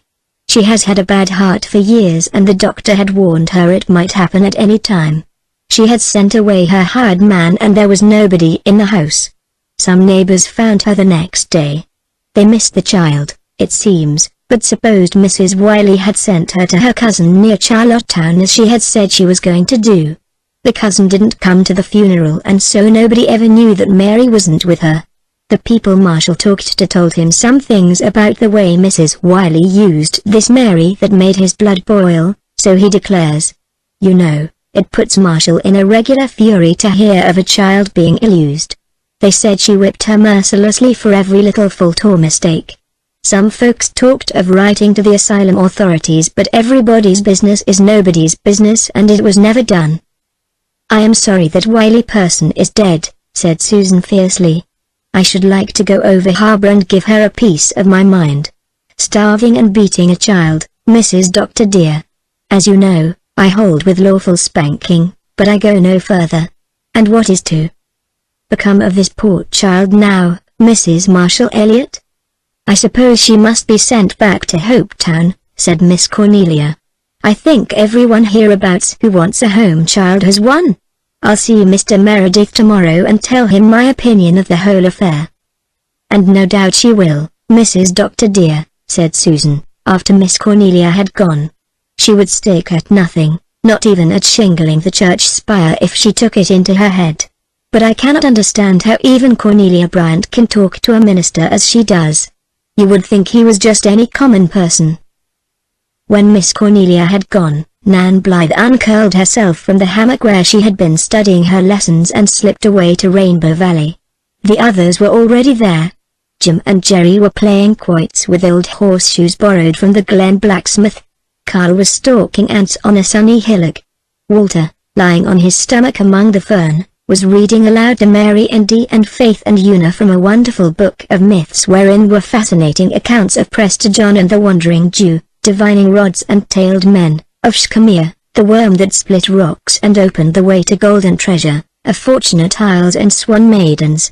It was a great shock to Walter to learn that William Tell and Gelert were myths also, and the story of Bishop Hatto was to keep him awake all that night, but best of all he loved the stories of the Pied Piper and the Sangreal. He read them thrillingly, while the bells on the tree lovers tinkled in the summer wind and the clearness of the evening shadows crept across the valley. "Say, ain't them interesting lies?" said Mary admiringly when Walter had closed the book. "They aren't lies," said Dee indignantly. "You don't mean they're true?" asked Mary incredulously. "No, not exactly. They're like those ghost stories of yours. They weren't true but you didn't expect us to believe them, so they weren't lies." "That yarn about the divining rod is no lie, anyhow," said Mary. "Old Jake Crawford over harbor can work it. They send for him from everywhere when they want to dig a well. And I believe I know the Wandering Jew." "Oh, Mary," said Una, awestruck. "I do true's you're alive. There was an old man at Mrs. Wiley's one day last fall. He looked old enough to be anything. She was asking him about cedar posts, if he thought they'd last well. And he said, 'Last well? They'll last 1,000 years. I know, for I've tried them twice.' Now, if he was 2,000 years old, who was he but your Wandering Jew?" "I don't believe the Wandering Jew would associate with a person like Mrs. Wiley," said Faith decidedly. "I love the Pied Piper story," said Dee, "and so does Mother. I always feel so sorry for the poor little lame boy who couldn't keep up with the others and got shut out of the mountain. He must have been so disappointed. I think all the rest of his life he'd be wondering what wonderful thing he had missed and wishing he could have got in with the others." "But how glad his mother must have been," said Una softly. "I think she had been sorry all her life that he was lame. Perhaps she even used to cry about it. But she would never be sorry again, never. She would be glad he was lame because that was why she hadn't lost him." "Someday," said Walter dreamily, looking afar into the sky, "the Pied Piper will come over the hill up there and down Rainbow Valley, piping merrily and sweetly. and I will follow him down to the shore, down to the sea, away from you all. I don't think I'll want to go. Jim will want to go. It will be such an adventure, but I won't. Only I'll have to. The music will call and call and call me until I must follow. We'll all go, cried Dee, catching fire at the flame of Walter's fancy, and half believing she could see the mocking, retreating figure of the mystic Piper in the far, dim end of the valley. No. You'll sit here and wait, said Walter, his great, splendid eyes full of strange glamour. You'll wait for us to come back. And we may not come, for we cannot come as long as their Piper plays. He may pipe us round the world. And still you'll sit here and wait and wait. Oh, dry up, said Mary, shivering. Don't look like that, Walter Blythe. You give me the creeps. Do you want to set me bawling? I could just see that horrid old Piper going away on, and you boys following him, and us girls sitting here waiting all alone. I dunno why it is I never was one of the blubbering kind, but as soon as you start your spieling I always want to cry. Walter smiled in triumph. He liked to exercise this power of his over his companions, to play on their feelings, waken their fears, thrill their souls. It satisfied some dramatic instinct in him. But under his triumph was a queer little chill of some mysterious dread. The Pied Piper had seemed very real to him, as if the fluttering veil that hid the future had for a moment been blown aside in the starlit dusk of Rainbow Valley, and some dim glimpse of coming years granted to him. Cal, coming up to their group with a report of the doings in Antland, brought them all back to the realm of facts. "Ants are done in resting," exclaimed Mary, glad to escape the shadowy Piper's thrall. "Carl and me watched that bed in the graveyard all Saturday afternoon. I never thought there was so much in bugs. Say, but they're quarrelsome little cusses. Some of them like to start a fight without any reason, far as we could see. And some of them are cowards. They got so scared they just doubled themselves up into a ball and let the other fellows bang 'em. They wouldn't put up a fight at all. Some of them are lazy and won't work. We watched them shirking. And there was one ant died of grief cause another ant got killed. Wouldn't work, wouldn't eat, just died. It did, honest to goodness." A shocked silence prevailed. Everyone knew that Mary had not started out to say goodness. Faith and Dee exchanged glances that would have done credit to Miss Cornelia herself. Walter and Carl looked uncomfortable and Una's lip trembled. Mary squirmed uncomfortably. "That slipped out, for I thought it did, honest to I mean, true's you live, and I swallowed half of it. You folks over here are mighty squeamish, seems to me. Wish you could have heard the Wileys when they had a fight." "Ladies don't say such things," said Faith, very primly for her. "It isn't right," whispered Una. "I ain't a lady," said Mary. "What chance have I ever had of being a lady? But I won't say that again if I can help it. I promise you. Besides," said Una, "you can't expect God to answer your prayers if you take his name in vain, Mary." "I don't expect him to answer them anyhow," said Mary of Little Faith. "I've been asking him for a week to clear up this Wiley affair and he hasn't done a thing. I'm going to give up." At this juncture Nan arrived breathless. "Oh, Mary, I've news for you. Mrs. Elliot has been over harbor, and what do you think she found out? Mrs. Wiley is dead. She was found dead in bed the morning after you ran away. So you'll never have to go back to her." "Dead?" said Mary, stupefied. Then she shivered. "Do you suppose my praying had anything to do with that?" she cried imploringly to Una. "If it had, I'll never pray again as long as I live. Why, she may come back and haunt me."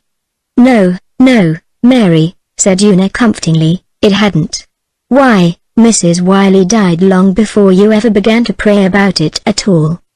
"That's so," said Mary, recovering from her panic. "But I tell you, it gave me a start. I wouldn't like to think I'd prayed anybody to death. I never thought of such a thing as her dying when I was praying. She didn't seem much like the dying kind."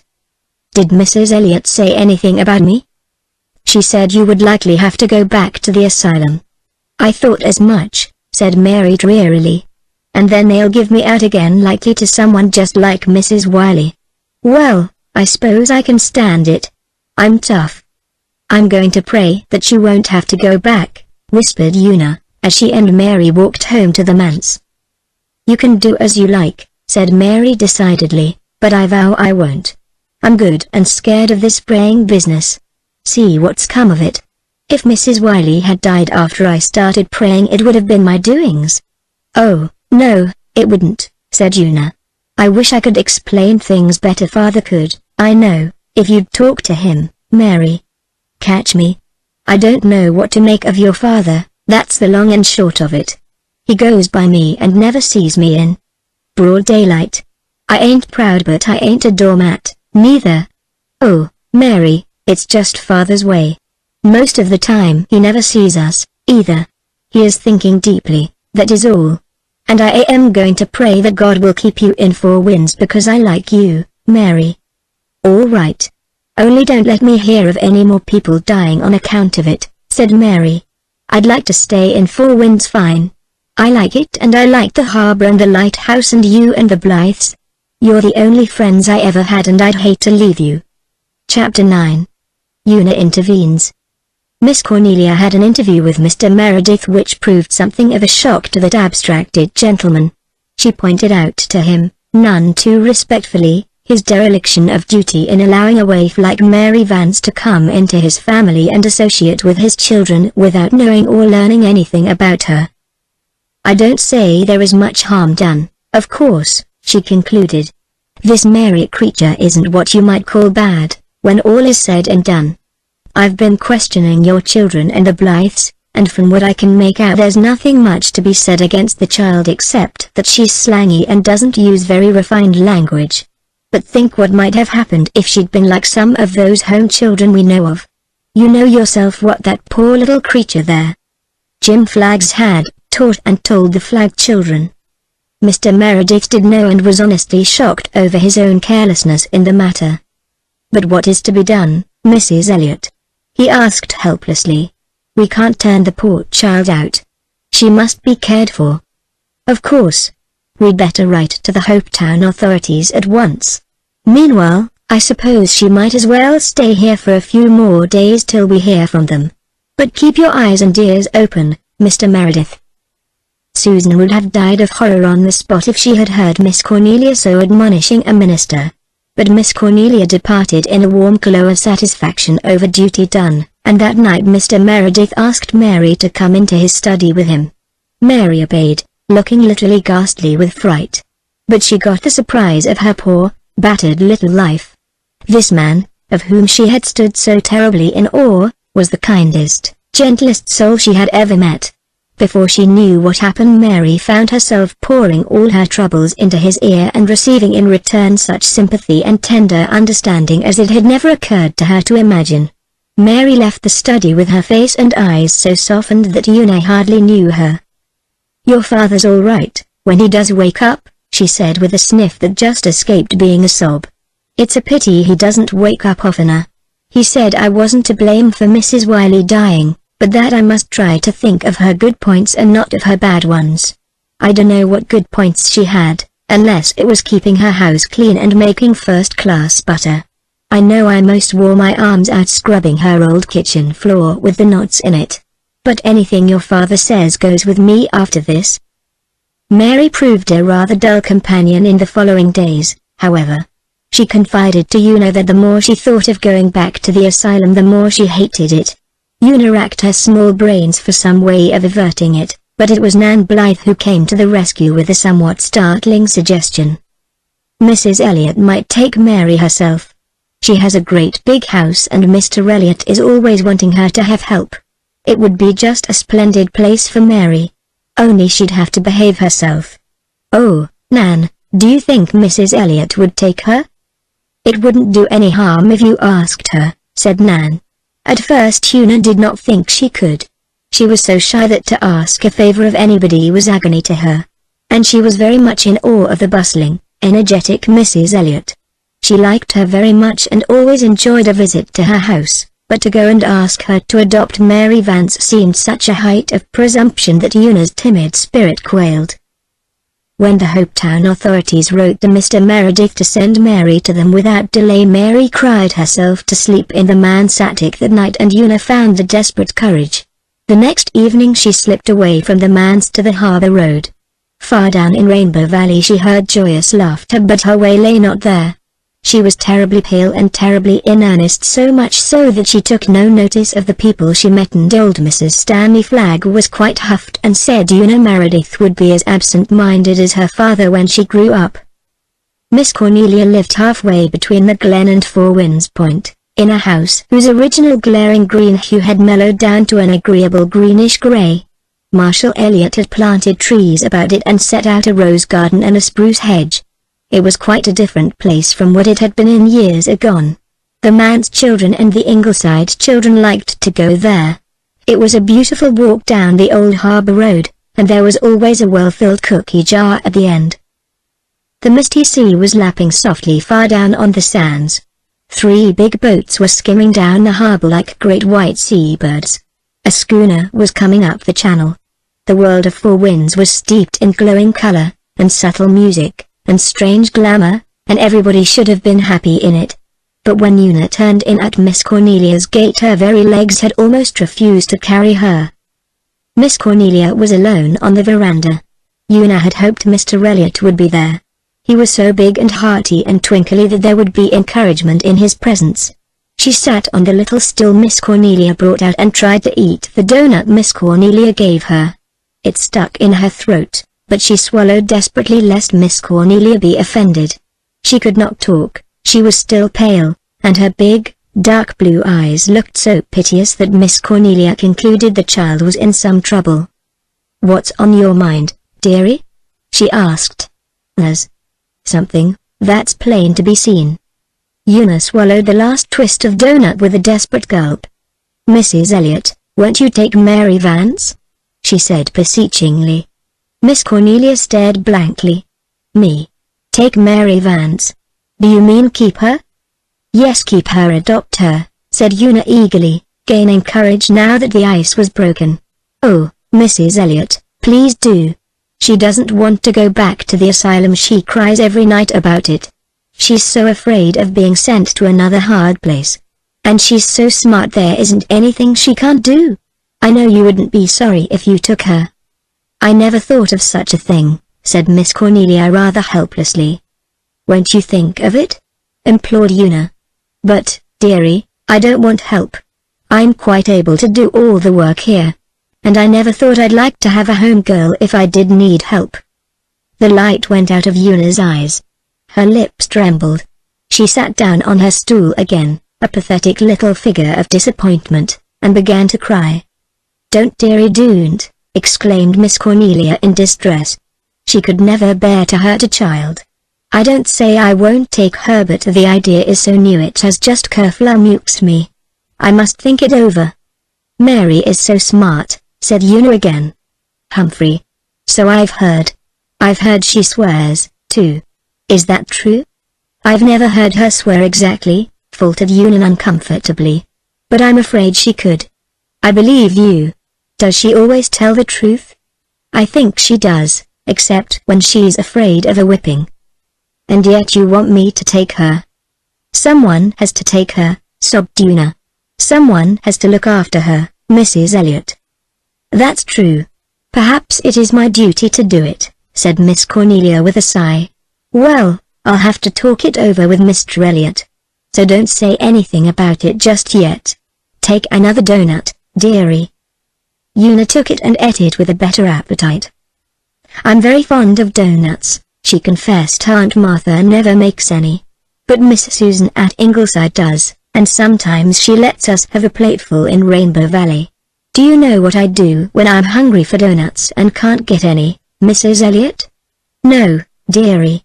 "What?" "I get out Mother's old cookbook and read the donut recipe and the other recipes. They sound so nice.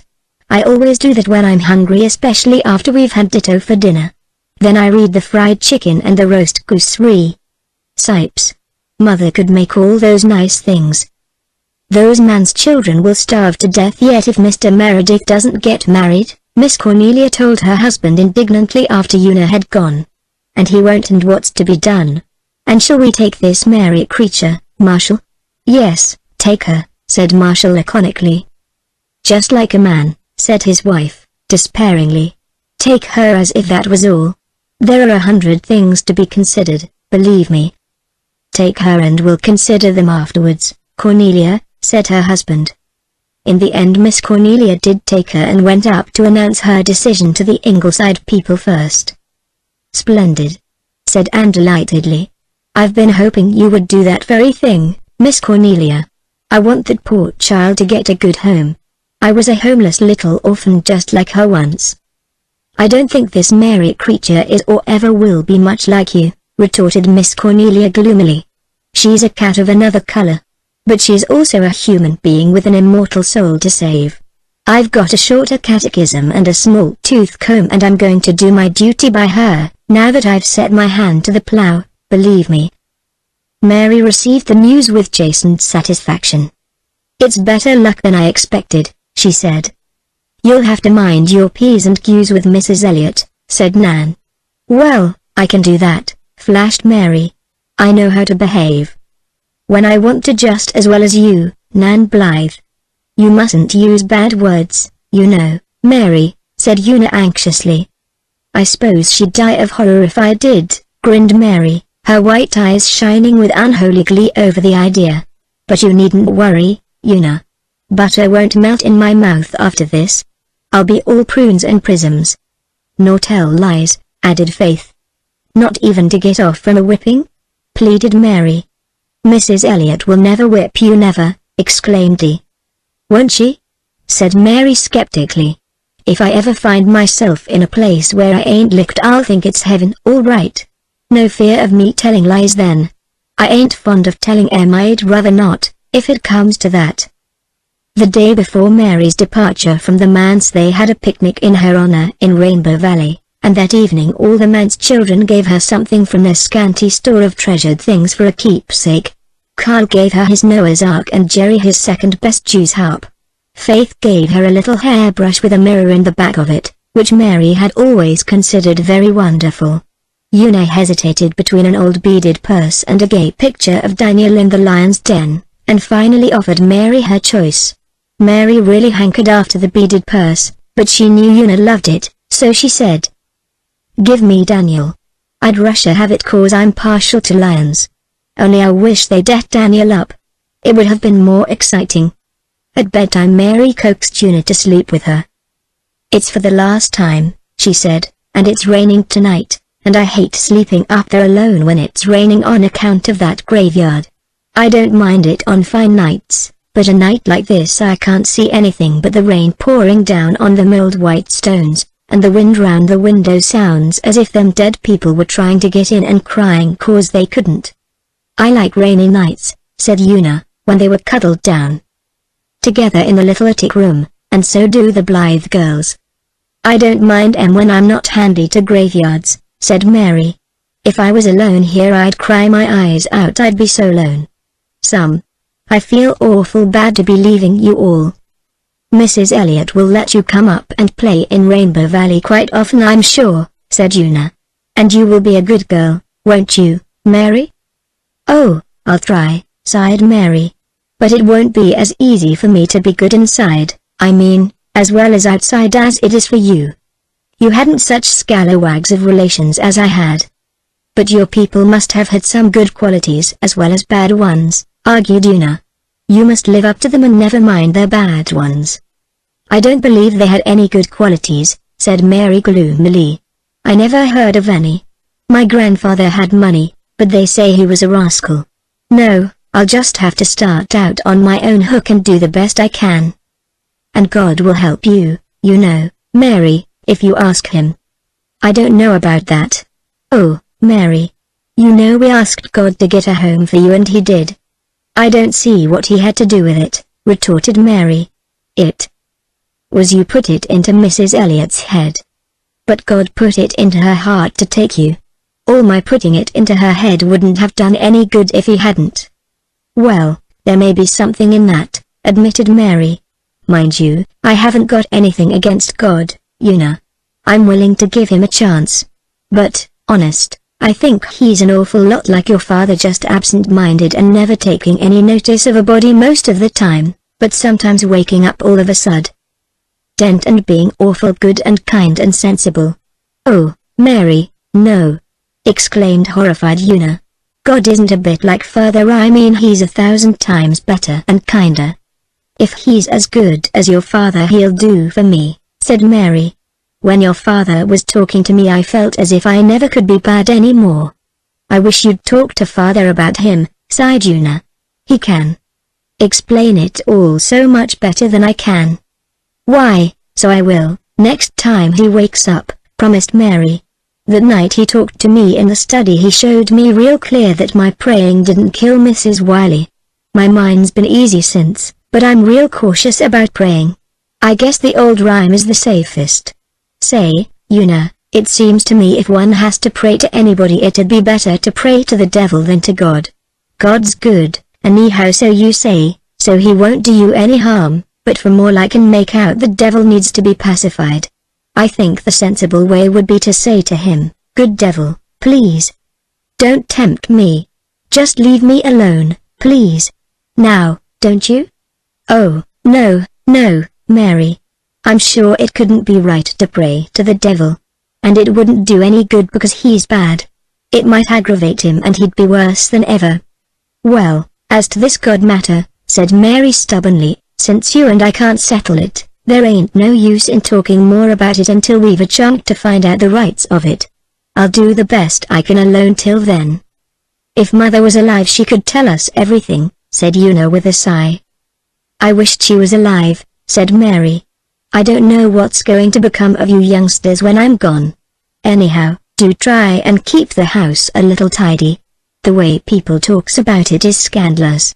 And the first thing you know your father will be getting married again, and then your noses will be out of joint." Una was startled. The idea of her father marrying again had never presented itself to her before. She did not like it, and she lay silent under the chill of it. "Stepmothers are awful creatures," Mary went on. "I could make your blood run cold if I was to tell you all I know about them. The Wilson kids across the road from Wiley's had a stepmother. She was just as bad to Em as Mrs. Wiley was to me. It'll be awful if you get a stepmother." "I'm sure we won't," said Una tremulously. "Father won't marry anybody else." "He'll be hounded into it, I expect," said Mary darkly. "All the old maids in the settlement are after him. There's no being up to them. And the worst of stepmothers is, they always set your father against you. He'd never care anything about you again. He'd always take her part and her children's part. You see. She'd make him believe you were all the bad." "I wish you hadn't told me this, Mary," cried Una. "It makes me feel so unhappy." "I only wanted to warn you," said Mary, rather repentantly. "Of course, your father's so absent-minded he mightn't happen to think of getting married again. But it's better to be prepared." Long after Mary slept serenely, little Una lay awake, her eyes smarting with tears. On, how dreadful it would be if her father should marry somebody who would make him hate her and Jerry and Faith and Carl. She couldn't bear it, she couldn't. Mary had not instilled any poison of the kind Miss Cornelia had feared into the man's children's minds. Yet she had certainly contrived to do a little mischief with the best of intentions.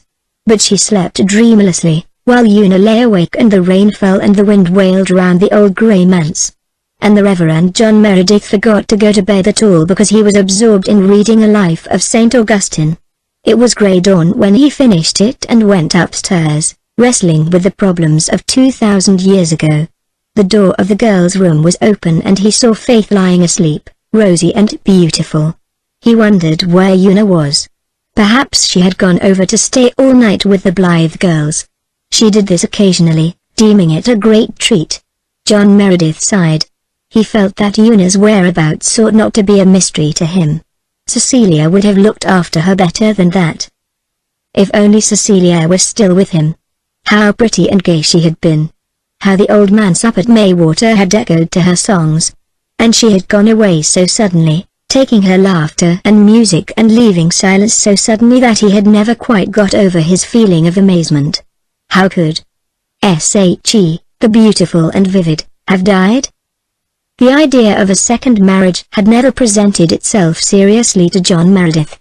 He had loved his wife so deeply that he believed he could never care for any woman again. He had a vague idea that before very long Faith would be old enough to take her mother's place. Until then, he must do the best he could alone. He sighed and went to his room, where the bed was still unmade.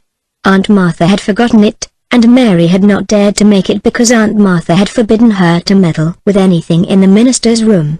But Mr. Meredith did not notice that it was unmade. His last thoughts were of Street. Augustine. Chapter 10. The manse girl's clean house. Ugh, said Faith, sitting up in bed with a shiver. It's raining. I do hate a rainy Sunday. Sunday is dull enough even when it's fine. We oughtn't to find Sunday dull, said Una sleepily, trying to pull her drowsy wits together with an uneasy conviction that they had overslept. But we do, you know, said Faith candidly. Mary Vance says most Sundays are so dull she could hang herself. We ought to like Sunday better than Mary Vance, said Una remorsefully. We're the minister's children. I wish we were a blacksmith's children, protested Faith angrily, hunting for her stockings. Then people wouldn't expect us to be better than other children. Just look at the holes in my heels. Mary darned them all up before she went away, but they're as bad as ever now. Una, get up. I can't get the breakfast alone. Oh, dear. I wish Father and Jerry were home. You wouldn't think we'd miss Father much. We don't see much of him when he is home. And yet everything seems gone. I must run in and see how Aunt Martha is. Is she any better? Asked Una, when Faith returned. No, she isn't. She's groaning with a misery still. Maybe we ought to tell Dr. Blythe. But she says not. She never had a doctor in her life and she isn't going to begin now. She says doctors just live by poisoning people. Do you suppose they do?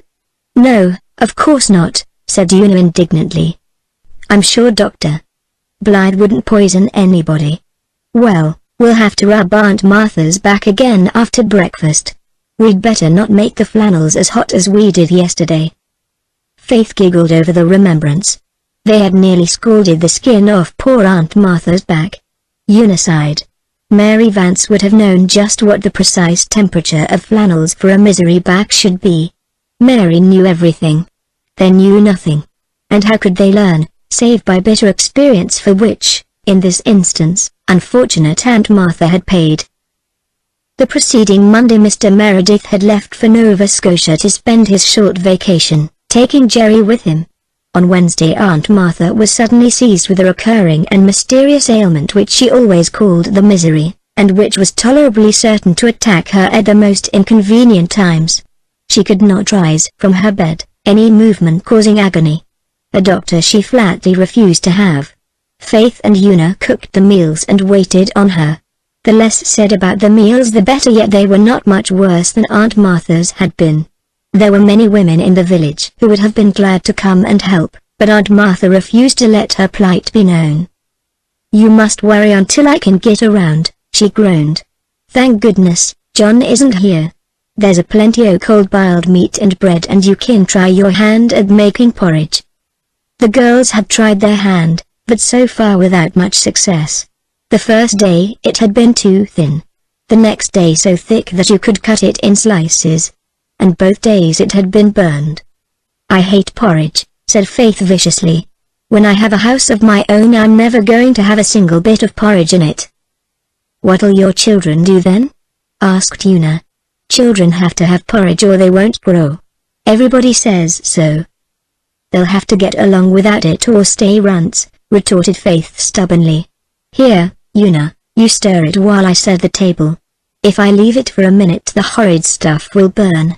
It's 9:30. We'll be late for Sunday school. I haven't seen anyone going past yet, said Una. There won't likely be many out. Just see how it's pouring. And when there's no preaching the folks won't come from a distance to bring the children. Go and call Cal, said Faith. Cal, it appeared, had a sore throat, induced by getting wet in the Rainbow Valley marsh the previous evening while pursuing dragonflies. He had come home with dripping stockings and boots and had sat out the evening in them.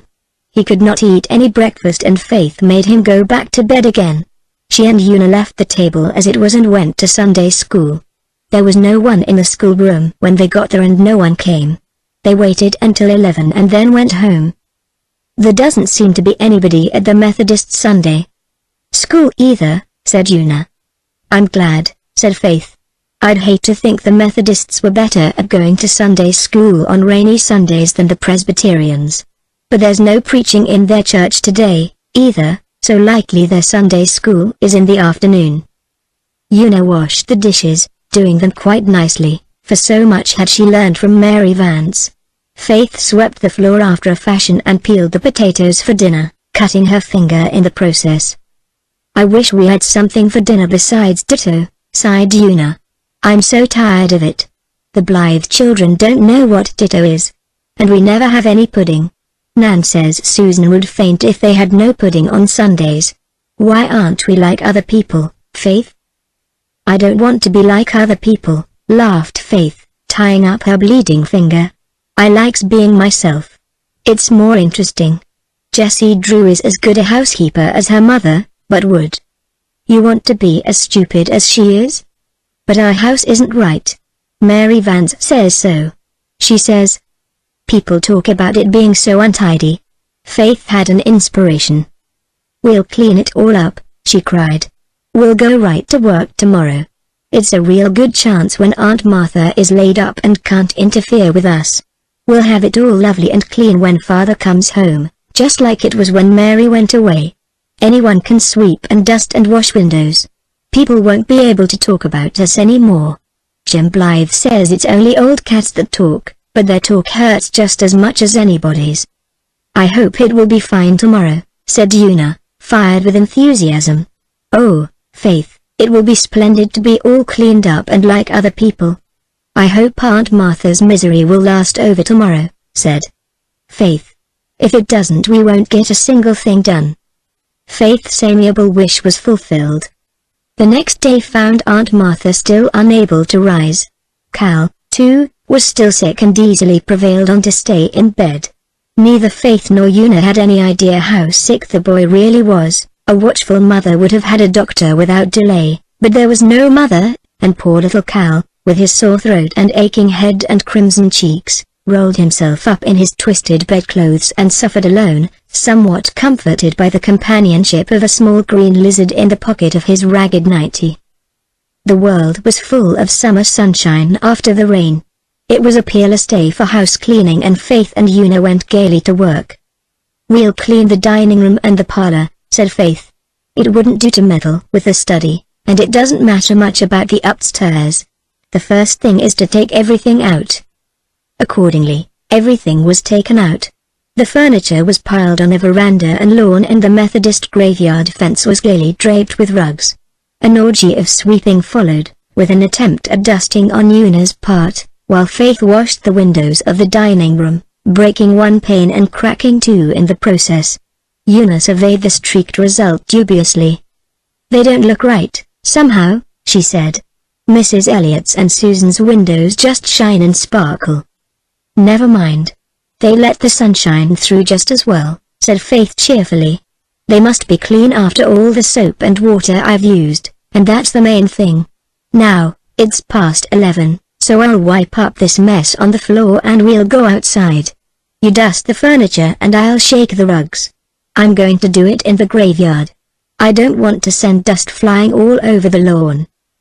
Faith enjoyed the rug shaking. To stand on Hezekiah Pollock's tombstone, flapping and shaking rugs, was real fun. To be sure, Elder Abraham Clow and his wife, driving past in their capacious double-seated buggy, seemed to gaze at her in grim disapproval. Isn't that a terrible sight?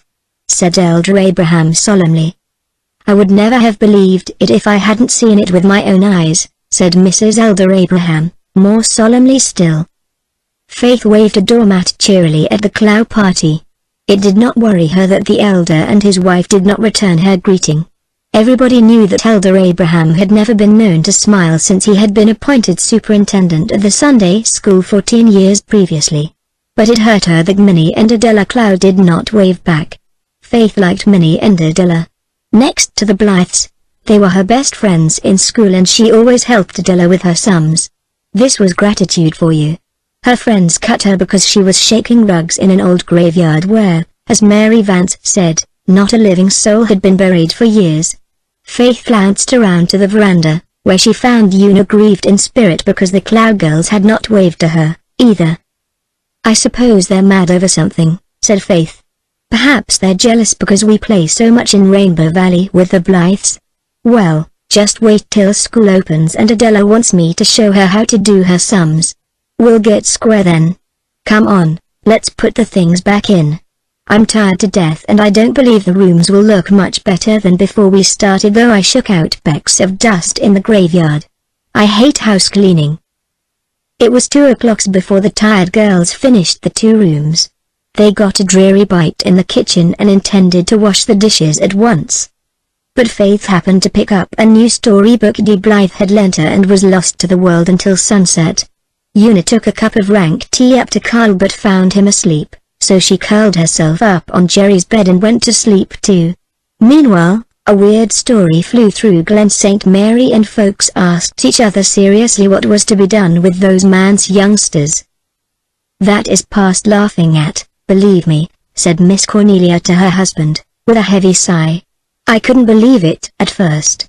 Miranda Drew brought the story home from the Methodist Sunday School this afternoon and I simply scoffed at it. But Mrs. Elder Abraham says she and the elder saw it with their own eyes." "Saw what?"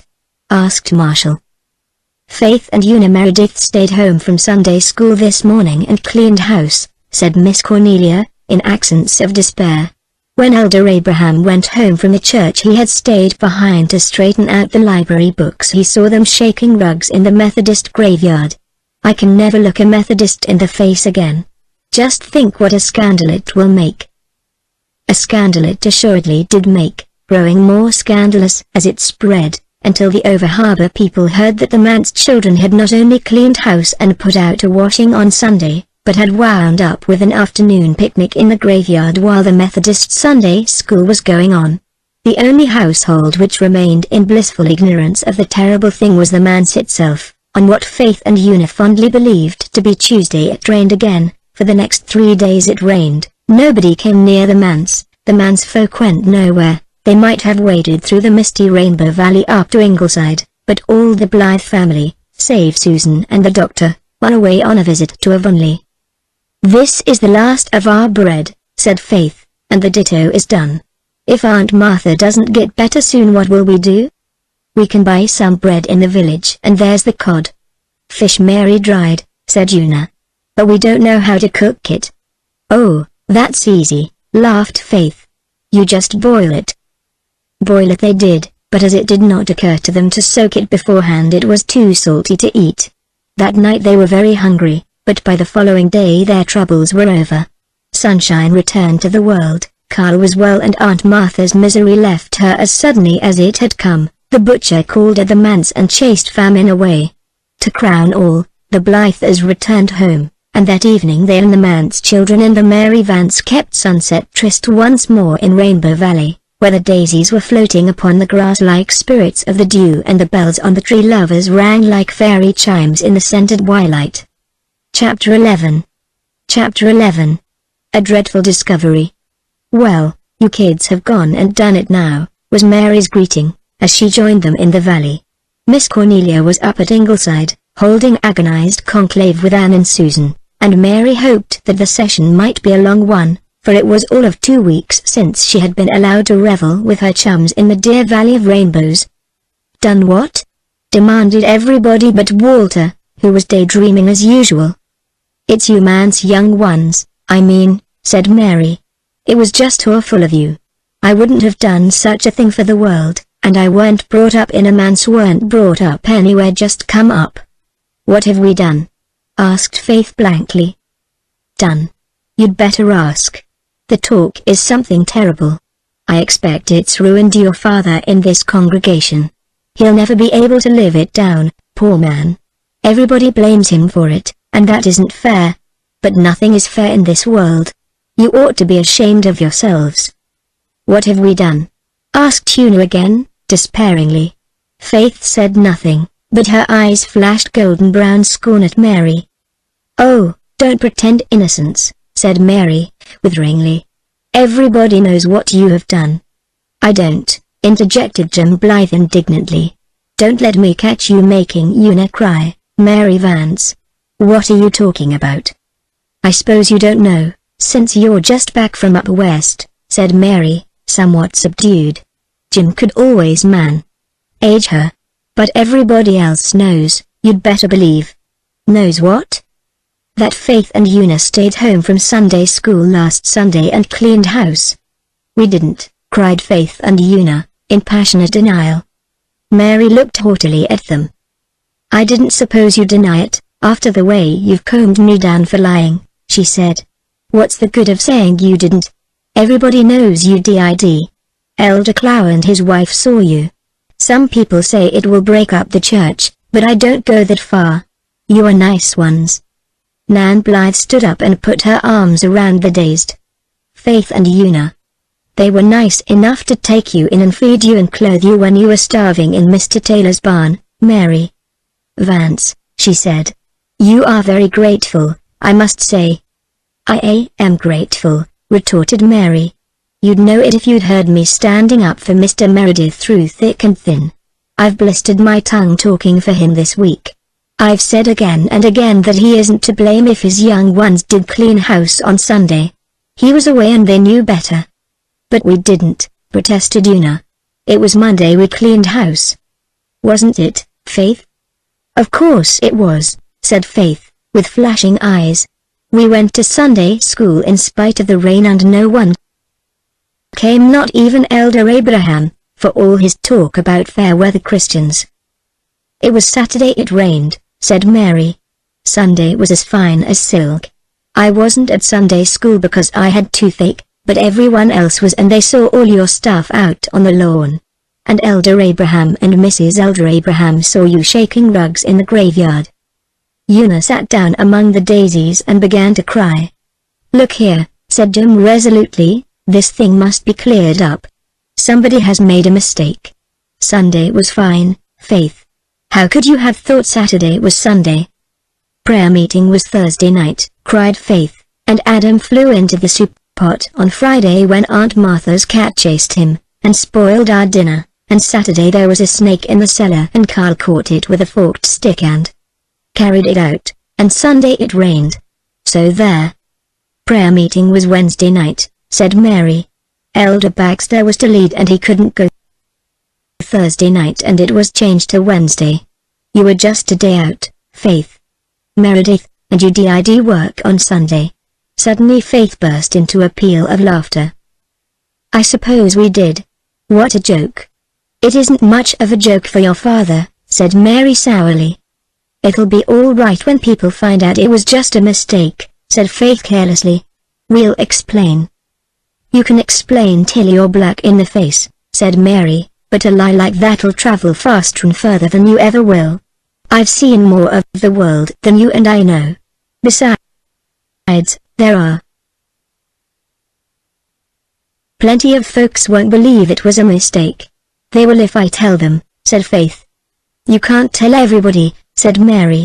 "No, I tell you you've disgraced your father." Una's evening was spoiled by this dire reflection, but Faith refused to be made uncomfortable. Besides, she had a plan that would put everything right. So she put the past with its mistake behind her and gave herself over to enjoyment of the present. Jim went away to fish and Walter came out of his reverie and proceeded to describe the woods of heaven. Mary pricked up her ears and listened respectfully. Despite her awe of Walter, she reveled in his book talk. It always gave her a delightful sensation. Walter had been reading his Coleridge that day, and he pictured a heaven where there were gardens bright with sinuous rills where blossomed many an incense-bearing tree, and there were forests ancient as the hills enfolding sunny spots of greenery. "I didn't know there was any woods in heaven," said Mary, with a long breath. "I thought it was all streets and streets and streets." "Of course there are woods," said Nan. "Mother can't live without trees and I can't, so what would be the use of going to heaven if there weren't any trees?" "There are cities, too," said the young dreamer, "splendid cities colored just like the sunset, with sapphire towers and rainbow domes. They are built of gold and diamonds, whole streets of diamonds, flashing like the sun. In the squares there are crystal fountains kissed by the light, and everywhere the asphodel blooms, the flower of heaven. Fancy, said Mary. I saw the main street in Charlottetown once and I thought it was real grand, but I suppose it's nothing to heaven. Well, it all sounds gorgeous the way you tell it, but won't it be kind of dull, too? Oh, I guess we can have some fun when the angels' backs are turned, said Faith comfortably. Heaven is all fun, declared Dee. The Bible doesn't say so, cried Mary, who had read so much of the Bible on Sunday afternoons under Miss Cornelia's eye that she now considered herself quite an authority on it. Mother says the Bible language is figurative, said Nan. Does that mean that it isn't true? Asked Mary hopefully. No, not exactly, but I think it means that heaven will be just like what you'd like it to be. I'd like it to be just like Rainbow Valley, said Mary, with all you kids to gas and play with. That's good enough for me. Anyhow, we can't go to heaven till we're dead and maybe not then, so what's the use of worrying? Here's Jim with a string of trout and it's my turn to fry them. We ought to know more about heaven than Walter does when we're the minister's family, said Una, as they walked home that night. We know just as much, but Walter can imagine, said Faith. Mrs. Elliot says he gets it from his mother. I do wish we hadn't made that mistake about Sunday, sighed Una. Don't worry over that. I've thought of a great plan to explain so that everybody will know, said Faith. Just wait till tomorrow night. Chapter 12. An explanation and a dare. The Reverend Dr. Cooper preached in Glen St. Mary the next evening and the Presbyterian church was crowded with people from near and far. The Reverend Doctor was reputed to be a very eloquent speaker, and, bearing in mind the old dictum that a minister should take his best clothes to the city and his best sermons to the country, he delivered a very scholarly and impressive discourse. But when the folks went home that night it was not of Dr. Cooper's sermon they talked. They had completely forgotten all about it. Dr. Cooper had concluded with a fervent appeal, had wiped the perspiration from his massive brow, had said let us pray as he was famed for saying it, and had duly prayed. There was a slight pause. In Glen St. Mary Church the old fashion of taking the collection after the sermon instead of before still held, mainly because the Methodists had adopted the new fashion first, and Miss Cornelia and Elder Clow would not hear of following where Methodists had led. Charles Baxter and Thomas Douglas, whose duty it was to pass the plates, were on the point of rising to their feet. The organist had got out the music of her anthem and the choir had cleared its throat. Suddenly Faith Meredith rose in the manse pew, walked up to the pulpit platform, and faced the amazed audience. Miss Cornelia half rose in her seat and then sat down again. Her pew was far back and it occurred to her that whatever Faith meant to do or say would be half done or said before she could reach her. There was no use making the exhibition worse than it had to be. With an anguished glance at Mrs. Dr. Blythe, and another at Deacon Warren of the Methodist Church, Miss Cornelia resigned herself to another scandal. If the child was only dressed decently itself, she groaned in spirit. Faith, having spilled ink on her good dress, had serenely put on an old one of faded pink print. A cat-cornered rent in the skirt had been darned with scarlet tracing cotton and the hem had been let down, showing a bright strip of unfaded pink around the skirt. But Faith was not thinking of her clothes at all. She was feeling suddenly nervous. What had seemed easy in imagination was rather hard in reality. Confronted by all those staring, questioning eyes, Faith's courage almost failed her. The lights were so bright, the silence so awesome. She thought she could not speak after all. But she must, her father must be cleared of suspicion. Only the words would not come. Una's little pearl-pure face gleamed up at her beseechingly from the man's pew. The Blythe children were lost in amazement. Back under the gallery Faith saw the sweet graciousness of Miss Rosemary West's smile and the amusement of Miss Ellen's. But none of these helped her. It was Bertie Shakespeare Drew who saved the situation. Bertie Shakespeare sat in the front seat of the gallery and he made a derisive face at Faith. Faith promptly made a dreadful one back at him, and, in her anger over being grimaced at by Bertie Shakespeare, forgot her stage fright. She found her voice and spoke out clearly and bravely.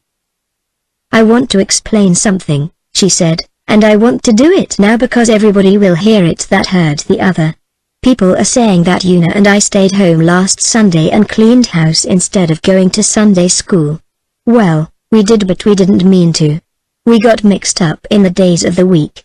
It was all Elder Baxter's fault. Sensation in Baxter's pew because he went and changed the prayer meeting to Wednesday night, and then we thought Thursday was Friday and so on till we thought Saturday was Sunday. Carl was laid up sick and so was Aunt Martha, so they couldn't put us right. We went to Sunday school in all that train on Saturday and nobody came. And then we thought we'd clean house on Monday and stop old cats from talking about how dirty the manse was. General sensation all over the church, and we did. I shook the rugs in the Methodist graveyard because it was such a convenient place and not because I meant to be disrespectful of the dead. It isn't the dead folks who have made the fuss over this, it's the living folks. And it isn't right for any of you to blame my father for this, because he was away and didn't know, and anyhow we thought it was Monday. He's just the best father that ever lived in the world and we love him with all our hearts." Faith's bravado ebbed out in a sob. She ran down the steps and flashed out of the side door of the church. There the friendly starlit, summer night comforted her and the ache went out of her eyes and throat. She felt very happy. The dreadful explanation was over and everybody knew now that her father wasn't to blame and that she and Una were not so wicked as to have cleaned house knowingly on Sunday. Inside the church people gazed blankly at each other, but Thomas Douglas rose and walked up the aisle with a set face. His duty was clear, the collection must be taken if the skies fell. Taken it was. The choir sang the anthem, with a dismal conviction that it fell terribly flat, and Dr. Cooper gave out the concluding hymn and pronounced the benediction with considerably less unction than usual. The Reverend Doctor had a sense of humor and Faith's performance tickled him. Besides, John Meredith was well known in Presbyterian circles. Mr. Meredith returned home the next afternoon, but before his coming Faith contrived to scandalize Glen St. Mary again. In the reaction from Sunday evening's intensity and strain, she was especially full of what Miss Cornelia would have called devilment on Monday. This led her to dare Walter Blythe to ride through Main Street on a pig, while she rode another one. The pigs in question were two tall, lank animals, supposed to belong to Bertie Shakespeare Drew's father, which had been haunting the roadside by the manse for a couple of weeks. Walter did not want to ride a pig through Glen St. Mary, but whatever Faith Meredith dared him to do must be done. They tore down the hill and through the village, Faith bent double with laughter over her terrified courser, Walter crimson with shame. They tore past the minister himself, just coming home from the station. He, being a little less dreamy and abstracted than usual owing to having had a talk on the train with Miss Cornelia who always wakened him up temporarily, noticed them, and thought he really must speak to Faith about it and tell her that such conduct was not seemly. But he had forgotten the trifling incident by the time he reached home. They passed Mrs. Alec Davis, who shrieked in horror, and they passed Miss Rosemary West, who laughed and sighed. Finally, just before the pigs swooped into Bertie Shakespeare Drew's backyard, never to emerge therefrom again, so great had been the shock to their nerves, Faith and Walter jumped off, as Dr. and Mrs. Blythe drove swiftly by. "So that is how you bring up your boys," said Gilbert with mock severity. "Perhaps I do spoil them a little," said Anne contritely, "but, oh, Gilbert, when I think of my own childhood before I came to Green Gables, I haven't the heart to be very strict. How hungry for love and fun I was, an unloved little drudge with never a chance to play. They do have such good times with the manse children." "What about the poor pigs?" asked Gilbert. Anne tried to look sober and failed. "Do you really think it hurt them?" she said. "I don't think anything could hurt those animals. They've been the plague of the neighborhood this summer and the Drews won't shut them up. But I'll talk to Walter if I can keep from laughing when I do it." Miss Cornelia came up to Ingleside that evening to relieve her feelings over Sunday night. To her surprise, she found that Anne did not view Faith's performance in quite the same light as she did. I thought there was something brave and pathetic in her getting up before that church full of people, to confess, she said. You could see she was frightened to death, yet she was bound to clear her father. I loved her for it.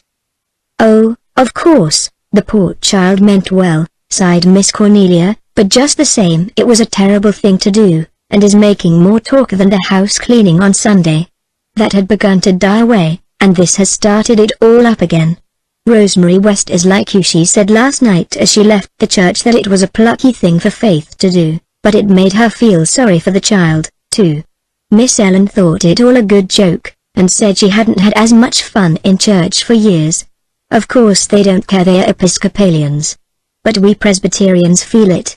And there were so many hotel people there that night and scores of Methodists. Mrs. Leander Crawford cried, she felt so bad. And Mrs. Alec Davis said the little hussy ought to be spanked. Mrs. Leander Crawford is always crying in church, said Susan contemptuously. She cries over every affecting thing the minister says. But you do not often see her name on a subscription list, Mrs. Dr. dear. Tears come cheaper.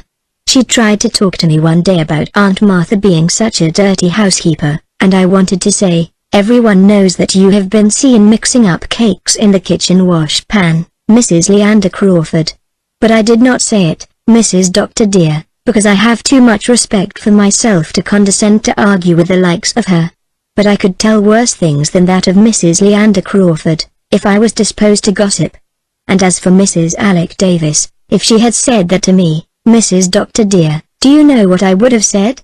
I would have said, I have no doubt you would like to spank Faith, Mrs. Davis, but you will never have the chance to spank a minister's daughter either in this world or in that which is to come. If poor Faith had only been decently dressed, lamented Miss Cornelia again, it wouldn't have been quite that bad. But that dress looked dreadful, as she stood there upon the platform. It was clean, though, Mrs. Dr. dear, said Susan. They're clean children. They may be very heedless and reckless, Mrs. Dr. dear, and I am not saying they are not, but they never forget to wash behind their ears. The idea of Faith forgetting what day was Sunday, persisted Miss Cornelia. She will grow up just as careless and impractical as her father, believe me. I suppose Carl would have known better if he hadn't been sick. I don't know what was wrong with him, but I think it very likely he had been eating those blueberries that grew in the graveyard. No wonder they made him sick. If I was a Methodist I'd try to keep my graveyard cleaned up at least. I am of the opinion that Carl only ate the sours that grow on the dike, said Susan hopefully. I do not think any minister's son would eat blueberries that grew on the graves of dead people. You know it would not be so bad, Mrs. Dr. dear, to eat things that grew on the dike.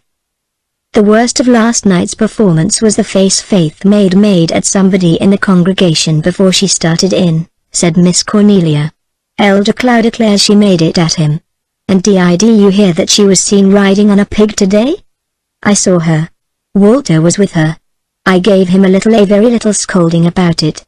He did not say much, but he gave me the impression that it had been his idea and that Faith was not to blame. I do not believe that, Mrs. Dr. dear, cried Susan, up in arms. That is just Walter's way to take the blame on himself. But you know as well as I do, Mrs. Dr. dear, that blessed child would never have thought of riding on a pig, even if he does write poetry. Oh, there's no doubt the notion was hatched in Faith Meredith's brain, said Miss Cornelia. And I don't say that I'm sorry that Amos Drew's old pigs did get their comeuppance for once. But the minister's daughter and the doctor's son, said Anne, mimicking Miss Cornelia's tone. Then she laughed. Dear Miss Cornelia, they're only little children. And you know they've never yet done anything bad, they're just heedless and impulsive as I was myself once. They'll grow sedate and sober as I've done. Miss Cornelia laughed, too. There are times, Aunt dearie, when I know by your eyes that your soberness is put on like a garment and you're really aching to do something wild and young again. Well, I feel encouraged. Somehow, a talk with you always does have that effect on me. Now, when I go to see Barbara Sampson, it's just the opposite. She makes me feel that everything's wrong and always will be. But of course living all your life with a man like Joe Samson wouldn't be exactly cheering. It is a very strange thing to think that she married Joe Samson after all her chances, remarked Susan. She was much sought after when she was a girl. She used to boast to me that she had 21 beaux and Mr. Pethick. What was Mr. Pethick? Well, he was a sort of hanger-on, Mrs. Dr. dear, but you could not exactly call him a beau. He did not really have any intentions. 21 beaux and me that never had one. But Barbara went through the woods and picked up the crooked stick after all. And yet they say her husband can make better baking powder biscuits than she can, and she always gets him to make them when company comes to tea. Which reminds me that I have company coming to tea tomorrow and I must go home and set my bread, said Miss Cornelia. Mary said she could set it and no doubt she could. But while I live and move and have my being I set my own bread, believe me. How is Mary getting on? Asked Anne. I've no fault to find with Mary, said Miss Cornelia rather gloomily.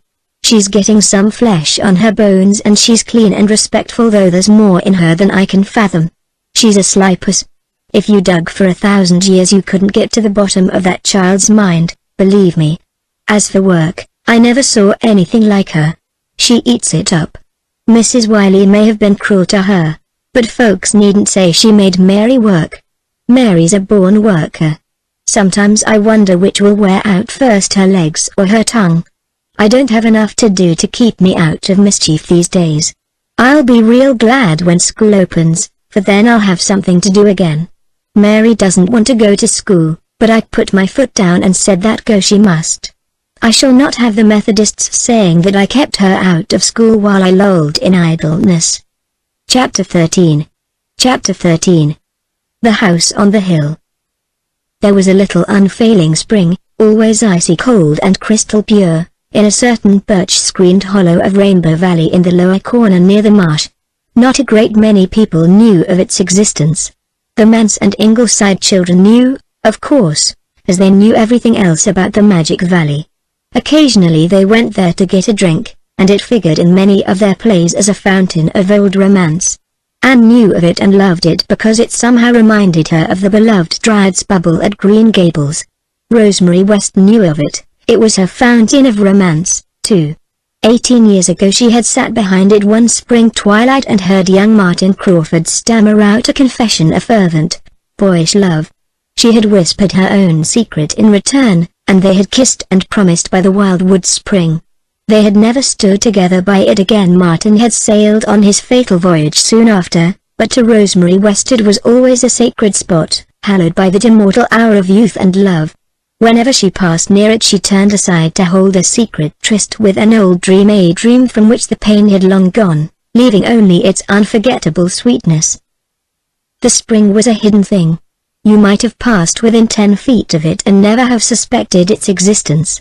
2 generations past a huge old pine had fallen almost across it.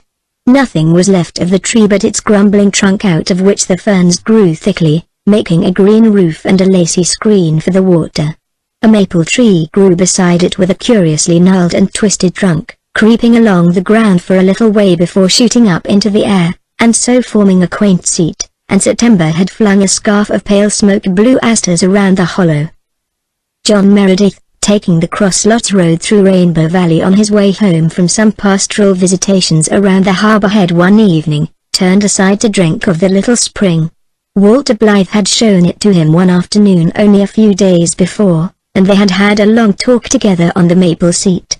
John Meredith, under all his shyness and aloofness, had the heart of a boy. He had been called Jack in his youth, though nobody in Glen St. Mary would ever have believed it. Walter and he had taken to each other and had talked unreservedly. Mr. Meredith found his way into some sealed and sacred chambers of the lad's soul wherein not even Dee had ever looked. They were to be chums from that friendly hour, and Walter knew that he would never be frightened of the minister again. I never believed before that it was possible to get really acquainted with the minister, he told his mother that night. John Meredith drank from his slender white hand, whose grip of steel always surprised people who were unacquainted with it, and then sat down on the maple seat. He was in no hurry to go home, This was a beautiful spot and he was mentally weary after a round of rather uninspiring conversations with many good and stupid people. The moon was rising. Rainbow Valley was wind-haunted and star-sentineled only where he was, but afar from the upper end came the gay notes of children's laughter and voices. The ethereal beauty of the asters in the moonlight, the glimmer of the little spring, the soft croon of the brook, the wavering grace of the brackens all wove a white magic round John Meredith. He forgot congregational worries and spiritual problems. The years slipped away from him. He was a young divinity student again, and the roses of June were blooming red and fragrant on the dark, queeny head of his Cecilia. He sat there and dreamed like any boy. And it was at this propitious moment that Rosemary West stepped aside from the bypath and stood beside him in that dangerous, spell-weaving place. John Meredith stood up as she came in and really saw her for the first time. He had met her in his church once or twice and shaken hands with her abstractedly as he did with anyone he happened to encounter on his way down the aisle. He had never met her elsewhere, for the Wests were Episcopalians, with church affinities in Lowbridge, and no occasion for calling upon them had ever arisen. Before tonight, if anyone had asked John Meredith what Rosemary West looked like, he would not have had the slightest notion. But he was never to forget her, as she appeared to him in the glamour of kind moonlight by the spring. She was certainly not in the least like Cecilia, who had always been his ideal of womanly beauty. Cecilia had been small and dark and vivacious. Rosemary West was tall and fair and placid, yet John Meredith thought he had never seen so beautiful a woman. She was bareheaded and her golden hair of a warm gold, molasses taffy color, as Dee Blythe had said, was pinned in sleek, close coils over her head. She had large, tranquil, blue eyes that always seemed full of friendliness, a high white forehead and a finely shaped face. Rosemary West was always called a sweet woman. She was so sweet that even her high-bred, stately air had never gained for her the reputation of being stuck up, which it would inevitably have done in the case of anyone else in Glen St. Mary. Life had taught her to be brave, to be patient, to love, to forgive. She had watched the ship on which her lover went sailing out of Four Winds Harbor into the sunset. But, though she watched long, she had never seen it coming sailing back. That vigil had taken girlhood from her eyes, yet she kept her youth to a marvelous degree. Perhaps this was because she always seemed to preserve that attitude of delighted surprise towards life which most of us leave behind in childhood, an attitude which not only made Rosemary herself seem young, but flung a pleasing illusion of youth over the consciousness of everyone who talked to her. John Meredith was startled by her loveliness and Rosemary was startled by his presence. She had never thought she would find anyone by that remote spring, least of all the recluse of Glen St. Mary Manse. She almost dropped the heavy armful of books she was carrying home from the Glen Lending Library, and then, to cover her confusion, she told one of those small fibs which even the best of women do tell at times. I came for a drink," she said, stammering a little, in answer to Mr. Meredith's grave "Good evening, Miss West." She felt that she was an unpardonable goose and she longed to shake herself. But John Meredith was not a vain man and he knew she would likely have been as much startled had she met old Elder Clow in that unexpected fashion. Her confusion put him at ease and he forgot to be shy. Besides, even the shyest of men can sometimes be quite audacious in moonlight. "Let me get you a cup," he said, smiling. There was a cup nearby, if he had only known it, a cracked, handleless blue cup secreted under the maple by the Rainbow Valley children. But he did not know it, so he stepped out to one of the birch trees and stripped a bit of its white skin away. Deftly he fashioned this into a three-cornered cup, filled it from the spring, and handed it to Rosemary.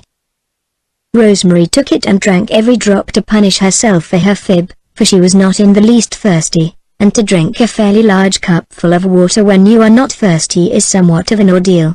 Yet the memory of the draught was to be very pleasant to Rosemary. In after years it seemed to her that there was something sacramental about it. Perhaps this was because of what the minister did when she handed him back the cup. He stooped again and filled it and drank of it himself. It was only by accident that he put his lips just where Rosemary had put hers, and Rosemary knew it. Nevertheless, it had a curious significance for her. They two had drunk of the same cup. She remembered idly that an old aunt of hers used to say that when two people did this their afterlives would be linked in some fashion, whether for good or ill. John Meredith held the cup uncertainly. He did not know what to do with it. The logical thing would have been to toss it away, but somehow he was disinclined to do this. Rosemary held out her hand for it. "Will you let me have it?" she said. "You made it so knackily. I never saw anyone make a birch cup so since my little brother used to make them long ago before he died. I learned how to make them when I was a boy, camping out one summer. An old hunter taught me," said Mr. Meredith. "Let me carry your books, Miss West." Rosemary was startled into another fib and said they were not heavy. But the minister took them from her with quite a masterful air and they walked away together. It was the first time Rosemary had stood by the valley spring without thinking of Martin Crawford. The mystic tryst had been broken. The little bypath wound around the marsh and then struck up the long wooded hill on the top of which Rosemary lived. Beyond, through the trees, they could see the moonlight shining across the level summer fields. But the little path was shadowy and narrow. Trees crowded over it, and trees are never quite as friendly to human beings after nightfall as they are in daylight. They wrap themselves away from us. They whisper and plot furtively. If they reach out a hand to us it has a hostile, tentative touch. People walking amid trees after night always draw closer together instinctively and involuntarily, making an alliance, physical and mental, against certain alien powers around them. Rosemary's dress brushed against John Meredith as they walked. Not even an absent-minded minister, who was after all a young man still, though he firmly believed he had outlived romance, could be insensible to the charm of the night and the path and the companion. It is never quite safe to think we have done with life. When we imagine we have finished our story, fate has a trick of turning the page and showing us yet another chapter. These two people each thought their hearts belonged irrevocably to the past, but they both found their walk up that hill very pleasant. Rosemary thought the Glen minister was by no means as shy and tongue-tied as he had been represented. He seemed to find no difficulty in talking easily and freely. Glen housewives would have been amazed had they heard him. But then so many Glen housewives talked only gossip and the price of eggs, and John Meredith was not interested in either. He talked to Rosemary of books and music and wide world doings and something of his own history, and found that she could understand and respond. Rosemary, it appeared, possessed a book which Mr. Meredith had not read and wished to read. She offered to lend it to him, and when they reached the old homestead on the hill he went in to get it. The house itself was an old-fashioned grey one, hung with vines, through which the light in the sitting-room winked in friendly fashion. It looked down the glen, over the harbour, silvered in the moonlight, to the sand dunes and the moaning ocean. They walked in through a garden that always seemed to smell of roses, even when no roses were in bloom. There was a sisterhood of lilies at the gate and a ribbon of asters on either side of the broader walk, and a lasserie of fir trees on the hill's edge beyond the house. "You have the whole world at your doorstep here," said John Meredith, with a long breath. "What a view, what an outlook. At times I feel stifled down there in the glen. You can breathe up here." "It is calm tonight," said Rosemary, laughing. "If there were a wind it would blow your breath away. We get to the edge the wind can blow up here. This place should be called Four Winds instead of the harbor." "I like wind," he said. "A day when there is no wind seems to me dead. A windy day wakes me up." He gave a conscious laugh. "On a calm day I fall into daydreams. No doubt you know my reputation, Miss West. If I cut you dead the next time we meet, don't put it down to bad manners. Please understand that it is only abstraction, and forgive me and speak to me." They found Ellen West in the sitting room when they went in. She laid her glasses down on the book she had been reading and looked at them in amazement tinctured with something else. But she shook hands amiably with Mr. Meredith and he sat down and talked to her, while Rosemary hunted out his book. Ellen West was 10 years older than Rosemary, and so different from her that it was hard to believe they were sisters. She was dark and massive, with black hair, thick, black eyebrows and eyes of the clear, slaty blue of the Gulf water in a north wind. She had a rather stern, forbidding look, but she was in reality very jolly, with a hearty, gurgling laugh and a deep, mellow, pleasant voice with a suggestion of masculinity about it. She had once remarked to Rosemary that she would really like to have a talk with that Presbyterian minister at the Glen, to see if he could find a word to say to a woman when he was cornered. She had her chance now and she tackled him on world politics. Miss Ellen, who was a great reader, had been devouring a book on the Kaiser of Germany, and she demanded Mr. Meredith's opinion of him. A dangerous man, was his answer. I believe you. Miss Ellen nodded. Mark my words, Mr. Meredith, that man is going to fight somebody yet. He's aching to. He is going to set the world on fire. If you mean that he will wantonly precipitate a great war, one hardly think so, said Mr. Meredith. The day has gone by for that sort of thing. Bless you, it hasn't, rumbled Ellen. The day never goes by for men and nations to make asses of themselves and take to the fists. The millennium isn't that near, Mr. Meredith, and you don't think it is any more than I do. As for this Kaiser, mark my words, he is going to make a heap of trouble, and Miss Ellen prodded her book emphatically with her long finger. Yes, if he isn't nipped in the bud he's going to make trouble. We'll live to see it, you and I will live to see it, Mr. Meredith. And who is going to nip him? England should, but she won't. WHO is going to nip him? Tell me that, Mr. Meredith. Mr. Meredith couldn't tell her, but they plunged into a discussion of German militarism that lasted long after Rosemary had found the book. Rosemary said nothing, but sat in a little rocker behind Ellen and stroked an important black cat meditatively. John Meredith hunted big game in Europe with Ellen, but he looked oftener at Rosemary than at Ellen, and Ellen noticed it. After Rosemary had gone to the door with him and come back, Ellen rose and looked at her accusingly. Rosemary West, that man has a notion of courting you. Rosemary quivered. Ellen's speech was like a blow to her. It rubbed all the bloom off the pleasant evening. But she would not let Ellen see how it hurt her. Nonsense, she said, and laughed, a little too carelessly.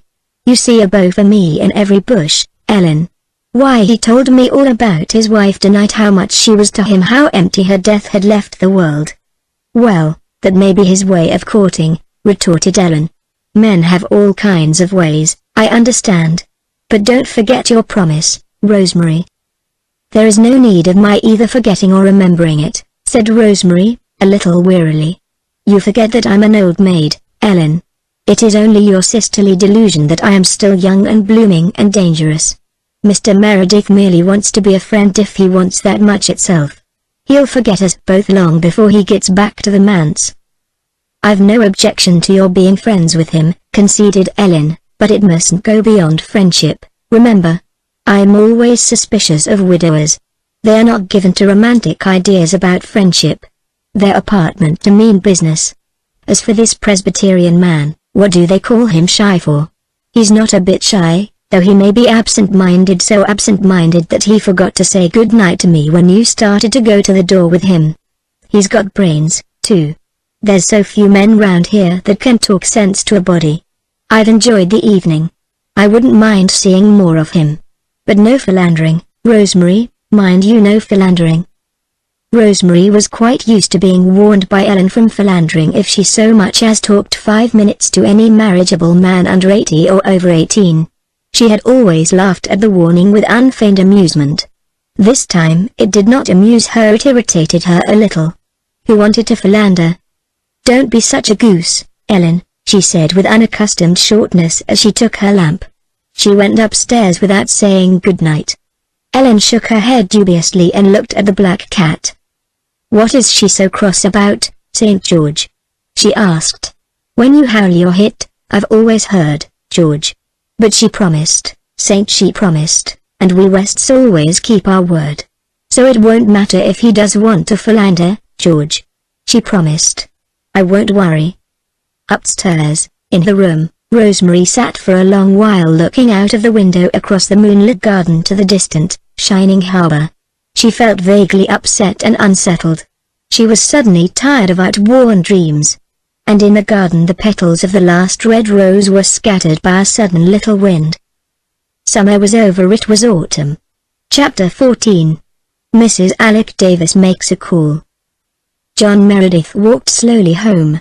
At first he thought a little about Rosemary, but by the time he reached Rainbow Valley he had forgotten all about her and was meditating on a point regarding German theology which Ellen had raised. He passed through Rainbow Valley and knew it not. The charm of Rainbow Valley had no potency against German theology. When he reached the manse he went to his study and took down a bulky volume in order to see which had been right, he or Ellen. He remained immersed in its mazes until dawn, struck a new trail of speculation and pursued it like a sleuth hound for the next week, utterly lost to the world, his parish and his family. He read day and night, he forgot to go to his meals when Una was not there to drag him to them, he never thought about Rosemary or Ellen again. Old Mrs. Marshall, over harbor, was very ill and sent for him, but the message lay unheeded on his desk and gathered dust. Mrs. Marshall recovered but never forgave him. A young couple came to the manse to be married and Mr. Meredith, with unbrushed hair, in carpet slippers and faded dressing gown, married them. To be sure, he began by reading the funeral service to them and got along as far as ashes to ashes and dust to dust before he vaguely suspected that something was wrong. "Dear me," he said absently, "that is strange, very strange." The bride, who was very nervous, began to cry. The bridegroom, who was not in the least nervous, giggled. "Please, sir, I think you're burying us instead of marrying us," he said. "Excuse me," said Mr. Meredith, as if it did not matter much. He turned up the marriage service and got through with it, but the bride never felt quite properly married for the rest of her life. He forgot his prayer meeting again, but that did not matter, for it was a wet night and nobody came. He might even have forgotten his Sunday service if it had not been for Mrs. Alec Davis. Aunt Martha came in on Saturday afternoon and told him that Mrs. Davis was in the parlor and wanted to see him. Mr. Meredith sighed. Mrs. Davis was the only woman in Glen St. Mary Church whom he positively detested. Unfortunately, she was also the richest, and his board of managers had warned Mr. Meredith against offending her. Mr. Meredith seldom thought of such a worldly matter as his stipend, but the managers were more practical. Also, they were astute. Without mentioning money, they contrived to instill into Mr. Meredith's mind a conviction that he should not offend Mrs. Davis. Otherwise, he would likely have forgotten all about her as soon as Aunt Martha had gone out. As it was, he turned down his U-Wild with a feeling of annoyance and went across the hall to the parlor. Mrs. Davis was sitting on the sofa, looking about her with an air of scornful disapproval. What a scandalous room! There were no curtains on the window. Mrs. Davis did not know that Faith and Una had taken them down the day before to use as court trains in one of their plays and had forgotten to put them up again, but she could not have accused those windows more fiercely if she had known. The blinds were cracked and torn. The pictures on the walls were crooked, the rugs were awry, the vases were full of faded flowers, the dust lay in heaps, literally in heaps. "What are we coming to?" Mrs. Davis asked herself, and then primed up her unbeautiful mouth. Jerry and Carl had been whooping and sliding down the banisters as she came through the hall. They did not see her and continued whooping and sliding, and Mrs. Davis was convinced they did it on purpose. Faith's Petrus rambled through the hall, stood in the parlor doorway and looked at her. Not liking her looks, he did not venture in. Mrs. Davis gave a scornful sniff. A pretty manse, indeed, where roosters paraded the halls and stared people out of countenance. "Shoo, there," commanded Mrs. Davis, poking her flounced, changeable silk parasol at him. Adam shooed. He was a wise rooster, and Mrs. Davis had wrung the necks of so many roosters with her own fair hands in the course of her 50 years that an air of the executioner seemed to hang around her.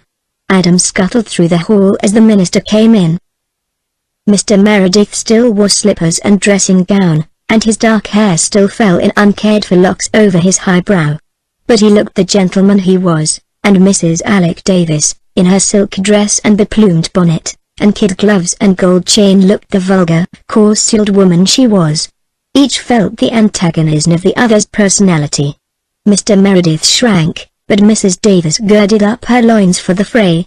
She had come to the manse to propose a certain thing to the minister, and she meant to lose no time in proposing it. She was going to do him a favor, a great favor, and the sooner he was made aware of it the better. She had been thinking about it all summer and had come to a decision at last. This was all that mattered, Mrs. Davis thought. When she decided a thing, it was decided. Nobody else had any say in the matter. That had always been her attitude. When she had made her mind up to marry Alec Davis, she had married him, and that was the end to it. Alec had never known how it happened, but what odds? So in this case Mrs. Davis had arranged everything to her own satisfaction. Now it only remained to inform Mr. Meredith. "Will you please shut that door?" said Mrs. Davis, unprimming her mouth slightly to say it, but speaking with asperity. "I have something important to say, and I can't say it with the trackard in the hall." Mr. Meredith shut the door meekly. Then he sat down before Mrs. Davis. He was not wholly aware of her yet. His mind was still wrestling with Ewald's arguments. Mrs. Davis sensed this detachment and it annoyed her. "I have come to tell you, Mr. Meredith," she said aggressively, "that I have decided to adopt Una." "To adopt Una?" Mr. Meredith gazed at her blankly, not understanding in the least. "Yes. I've been thinking it over for some time. I have often thought of adopting a child, since my husband's death. But it seemed so hard to get a suitable one. It is very few children I would want to take into my home. I wouldn't think of taking a home child, some outcast to the slums in all probability. And there is hardly ever any other child to be got. One of the fishermen down at the harbor died last fall and left 6 youngsters. They tried to get me to take one, but I soon gave them to understand that I had no idea of adopting trash like that. Their grandfather stole a horse. Besides, they were all boys and I wanted a girl, a quiet, obedient girl that I could train up to be a lady. Una will suit me exactly. She would be a nice little thing if she was properly looked after, so different from Faith. I would never dream of adopting Faith. But I'll take Una and I'll give her a good home and upbringing, Mr. Meredith, and if she behaves herself I'll leave her all my money when I die. Not one of my own relatives shall have a cent of it in any case. I'm determined on that. It was the idea of aggravating them that set me to thinking of adopting a child as much as anything in the first place. Una shall be well dressed and educated and trained, Mr. Meredith, and I shall give her music and painting lessons and treat her as if she was my own. Mr. Meredith was wide enough awake by this time. There was a faint flush in his pale cheek and a dangerous light in his fine dark eyes. Was this woman, whose vulgarity and consciousness of money oozed out of her at every pore, actually asking him to give her Una, his dear little wistful Una with Cecilia's own dark blue eyes, the child whom the dying mother had clasped to her heart after the other children had been led weeping from the room? Cecilia had clung to her baby until the gates of death had shut between them. She had looked over the little dark head to her husband. "Take good care of her, John," she had entreated. "She is so small and sensitive. The others can fight their way, but the world will hurt her. Oh, John, I don't know what you and she are going to do. You both need me so much. But keep her close. Do you keep her close to you." These had been almost her last words, except a few unforgettable ones for him alone. And it was this child whom Mrs. Davis had coolly announced her intention of taking from him. He sat up straight and looked at Mrs. Davis. In spite of the worn dressing gown and the frayed slippers, there was something about him that made Mrs. Davis feel a little of the old reverence for the cloth in which she had been brought up. After all, there was a certain divinity hedging a minister, even a poor, unworldly, abstracted one.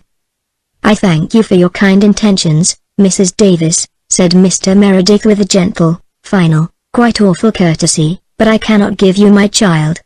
Mrs. Davis looked blank. She had never dreamed of his refusing. "Why, Mr. Meredith," she said in astonishment. "You must be you can't mean it. You must think it over. Think of all the advantages I can give her." "There is no need to think it over, Mrs. Davis. It is entirely out of the question. All the worldly advantages it is in your power to bestow on her could not compensate for the loss of a father's love and care. I thank you again, but it is not to be thought of." Disappointment angered Mrs. Davis beyond the power of old habit to control. Her broad red face turned purple and her voice trembled. "I thought you'd be only too glad to let me have her," she sneered. "Why did you think that?" asked Mr. Meredith quietly. "Because nobody ever supposed you cared anything about any of your children. retorted Mrs. Davis contemptuously. "You neglect them scandalously. It is the talk of the place. They aren't fed and dressed properly, and they're not trained at all. They have no more manners than a pack of wild Indians. You never think of doing your duty as a father. You let a stray child come here among them for a fortnight and never took any notice of her, a child that swore like a trooper, I'm told. You wouldn't have cared if they'd caught smallpox from her." And Faith made an exhibition of herself getting up in preaching and making that speech. "And she rid a pig down the street under your very eyes, I understand. The way they act is past belief, and you never lift a finger to stop them or try to teach them anything. And now when I offer one of them a good home and good prospects, you refuse it and insult me. A pretty father you, to talk of loving and caring for your children." "That will do, woman," said Mr. Meredith. He stood up and looked at Mrs. Davis with eyes that made her quail. "That will do," he repeated. "I desire to hear no more, Mrs. Davis. You have said too much. It may be that I have been remiss in some respects in my duty as a parent, but it is not for you to remind me of it in such terms as you have used. Let us say good afternoon." Mrs. Davis did not say anything half so amiable as good afternoon, but she took her departure. As she swept past the minister, a large, plump toad, which Carl had secreted under the lounge, hopped out almost under her feet. Mrs. Davis gave a shriek and, in trying to avoid treading on the awful thing, lost her balance and her parasol. She did not exactly fall, but she staggered and reeled across the room in a very undignified fashion and brought up against the door with a thud that jarred her from head to foot. Mr. Meredith, who had not seen the toad, wondered if she had been attacked with some kind of apoplectic or paralytic seizure, and ran in alarm to her assistance. But Mrs. Davis, recovering her feet, waved him back furiously. "Don't you dare to touch me," she almost shouted. "This is some more of your children's doings, I suppose. This is no fit place for a decent woman. Give me my umbrella and let me go. I'll never darken the doors of your manse or your church again." Mr. Meredith picked up the gorgeous parasol meekly enough and gave it to her. Mrs. Davis seized it and marched out. Jerry and Carl had given up banister sliding and were sitting on the edge of the veranda with Faith. Unfortunately, all three were singing at the tops of their healthy young voices, "There'll be a hot time in the old town tonight." Mrs. Davis believed the song was meant for her and her only. She stopped and shook her parasol at them.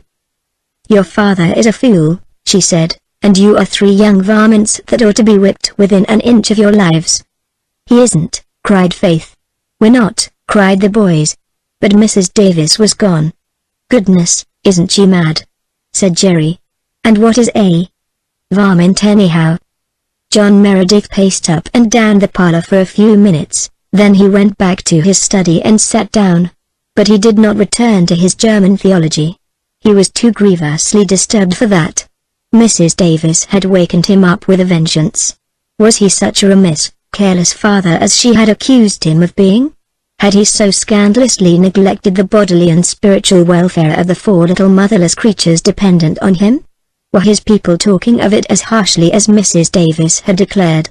It must be so, since Mrs. Davis had come to ask for Una in the full and confident belief that he would hand the child over to her as unconcernedly and gladly as one might hand over a strayed, unwelcome kitten. And, if so, what then? John Meredith groaned and resumed his pacing up and down the dusty, disordered room. What could he do? He loved his children as deeply as any father could, and he knew, past the power of Mrs. Davis or any of her ilk, to disturb his conviction, that they loved him devotedly. But was he fit to have charge of them? He knew none better his weaknesses and limitations. What was needed was a good woman's presence and influence and common sense. But how could that be arranged? Even were he able to get such a housekeeper, it would cut Aunt Martha to the quick. She believed she could still do all that was meet and necessary. He could not so hurt and insult the poor old woman who had been so kind to him and his. How devoted she had been to Cecilia. And Cecilia had asked him to be very considerate of Aunt Martha. To be sure, he suddenly remembered that Aunt Martha had once hinted that he ought to marry again. He felt she would not resent a wife as she would a housekeeper. But that was out of the question. He did not wish to marry. He did not and could not care for anyone. Then what could he do? It suddenly occurred to him that he would go over to Ingleside and talk over his difficulties with Mrs. Blythe. Mrs. Blythe was one of the few women he never felt shy or tongue-tied with. She was always so sympathetic and refreshing. It might be that she could suggest some solution of his problems. And even if she could not, Mr. Meredith felt that he needed a little decent human companionship after his dose of Mrs. Davis, something to take the taste of her out of his soul. He dressed hurriedly and ate his supper less abstractedly than usual. It occurred to him that it was a poor meal. He looked at his children. They were rosy and healthy looking enough except Una, and she had never been very strong even when her mother was alive. They were all laughing and talking. Certainly they seemed happy. Carl was especially happy because he had two most beautiful spiders crawling around his supper plate. Their voices were pleasant, their manners did not seem bad, they were considerate of and gentle to one another. Yet Mrs. Davis had said their behavior was the talk of the congregation. As Mr. Meredith went through his gate, Dr. Blythe and Mrs. Blythe drove past on the road that led to Lowbridge. The minister's face fell. Mrs. Blythe was going away. There was no use in going to Ingleside. And he craved a little companionship more than ever. As he gazed rather hopelessly over the landscape, the sunset light struck on a window of the old West homestead on the hill. It flared out rosily like a beacon of good hope. He suddenly remembered Rosemary and Ellen West. He thought that he would relish some of Ellen's pungent conversation. He thought it would be pleasant to see Rosemary's slow, sweet smile and calm, heavenly blue eyes again. What did that old poem of Sir Philip Sidney's say? Continual comfort in a face that just suited her. And he needed comfort. Why not go and call? He remembered that Ellen had asked him to drop in sometimes, and there was Rosemary's book to take back. He ought to take it back before he forgot. He had an uneasy suspicion that there were a great many books in his library which he had borrowed at sundry times and in divers places and had forgotten to take back. It was surely his duty to guard against that in this case. He went back into his study, got the book, and plunged downward into Rainbow Valley. Chapter 15. Chapter 15. More gossip. On the evening after Mrs. Myra Murray of the Over Harbour section had been buried, Miss Cornelia and Mary Vance came up to Ingleside. There were several things concerning which Miss Cornelia wished to unburden her soul. The funeral had to be all talked over, of course. Susan and Miss Cornelia thrashed this out between them, and took no part or delight in such ghoulish conversations. She sat a little apart and watched the autumnal flame of dahlias in the garden, and the dreaming, glamorous harbour of the September sunset. Mary Vance sat beside her, knitting meekly. Mary's heart was down in the Rainbow Valley, whence came sweet, distant softened sounds of children's laughter, but her fingers were under Miss Cornelia's eye. She had to knit so many rounds of her stocking before she might go to the valley. Mary knit and held her tongue, but used her ears. "I never saw a nicer-looking corpse," said Miss Cornelia judicially. Myra Murray was always a pretty woman. She was a Corey from Lowbridge, and the Coreys were noted for their good looks. I said to the corpse as I passed it, "Poor woman. I hope you are as happy as you look," sighed Susan. She had not changed much. The dress she wore was the black satin she got for her daughter's wedding 14 years ago. Her aunt told her then to keep it for her funeral, but Myra laughed and said, "I may wear it to my funeral, Auntie, but I will have a good time out of it first." And I may say she did. Myra Murray was not a woman to attend her own funeral before she died. Many a time afterwards when I saw her enjoying herself out in company, I thought to myself, "You are a handsome woman, Myra Murray, and that dress becomes you, but it will likely be your shroud at last." And you see my words have come true, Mrs. Marshall Elliot. Susan sighed again heavily. She was enjoying herself hugely. A funeral was really a delightful subject of conversation. "I always liked to meet Myra," said Miss Cornelia. "She was always so gay and cheerful. She made you feel better just by her handshake. Myra always made the best of things." "That is true," asserted Susan. "Her sister-in-law told me that when the doctor told her at last that he could do nothing for her and she would never rise from that bed again, Myra said quite cheerfully, 'Well, if that is so, I'm thankful the preserving is all done, and I will not have to face the fall house cleaning. I always liked house cleaning in spring, she says, but I always hated it in the fall. I will get clear of it this year, thank goodness. There are people who would call that levity, Mrs. Marshall Elliot, and I think her sister-in-law was a little ashamed of it. She said perhaps her sickness had made Myra a little light-headed. But I said, no, Mrs. Murray, do not worry over it. It was just Myra's way of looking at the bright side. Her sister Leola was just the opposite, said Miss Cornelia. There was no bright side for Leola, there was just black and shades of grey. For years she used always to be declaring she was going to die in a week or so. I won't be here to burden you long, she would tell her family with a groan. And if any of them ventured to talk about their little future plans, she'd groan also and say, I won't be here then. When I went to see her I always agreed with her, and it made her so mad that she was always quite a lot better for several days afterwards. She has better health now but no more cheerfulness. Myra was so different. She was always doing or saying something to make someone feel good. Perhaps the men they married had something to do with it. Leola's man was a tartar, believe me, while Jim Murray was decent, as men go. He looked heartbroken today. It isn't often I feel sorry for a man at his wife's funeral, but I did feel for Jim Murray. No wonder he looked sad. He will not get a wife like Myra again in a hurry, said Susan. Maybe he will not try, since his children are all grown up and Myra is able to keep house. But there is no predicting what a widower may or may not do, and I, for one, will not try. We'll miss Myra terrible in church, said Miss Cornelia. She was such a worker. Nothing ever stumped her. If she couldn't get over a difficulty she'd get around it, and if she couldn't get around it she'd pretend it wasn't there, and generally it wasn't. I'll keep a stiff upper lip to my journey's end, said she to me once. Well, she has ended her journey. Do you think so? Asked Anne suddenly, coming back from dreamland. I can't picture her journey as being ended.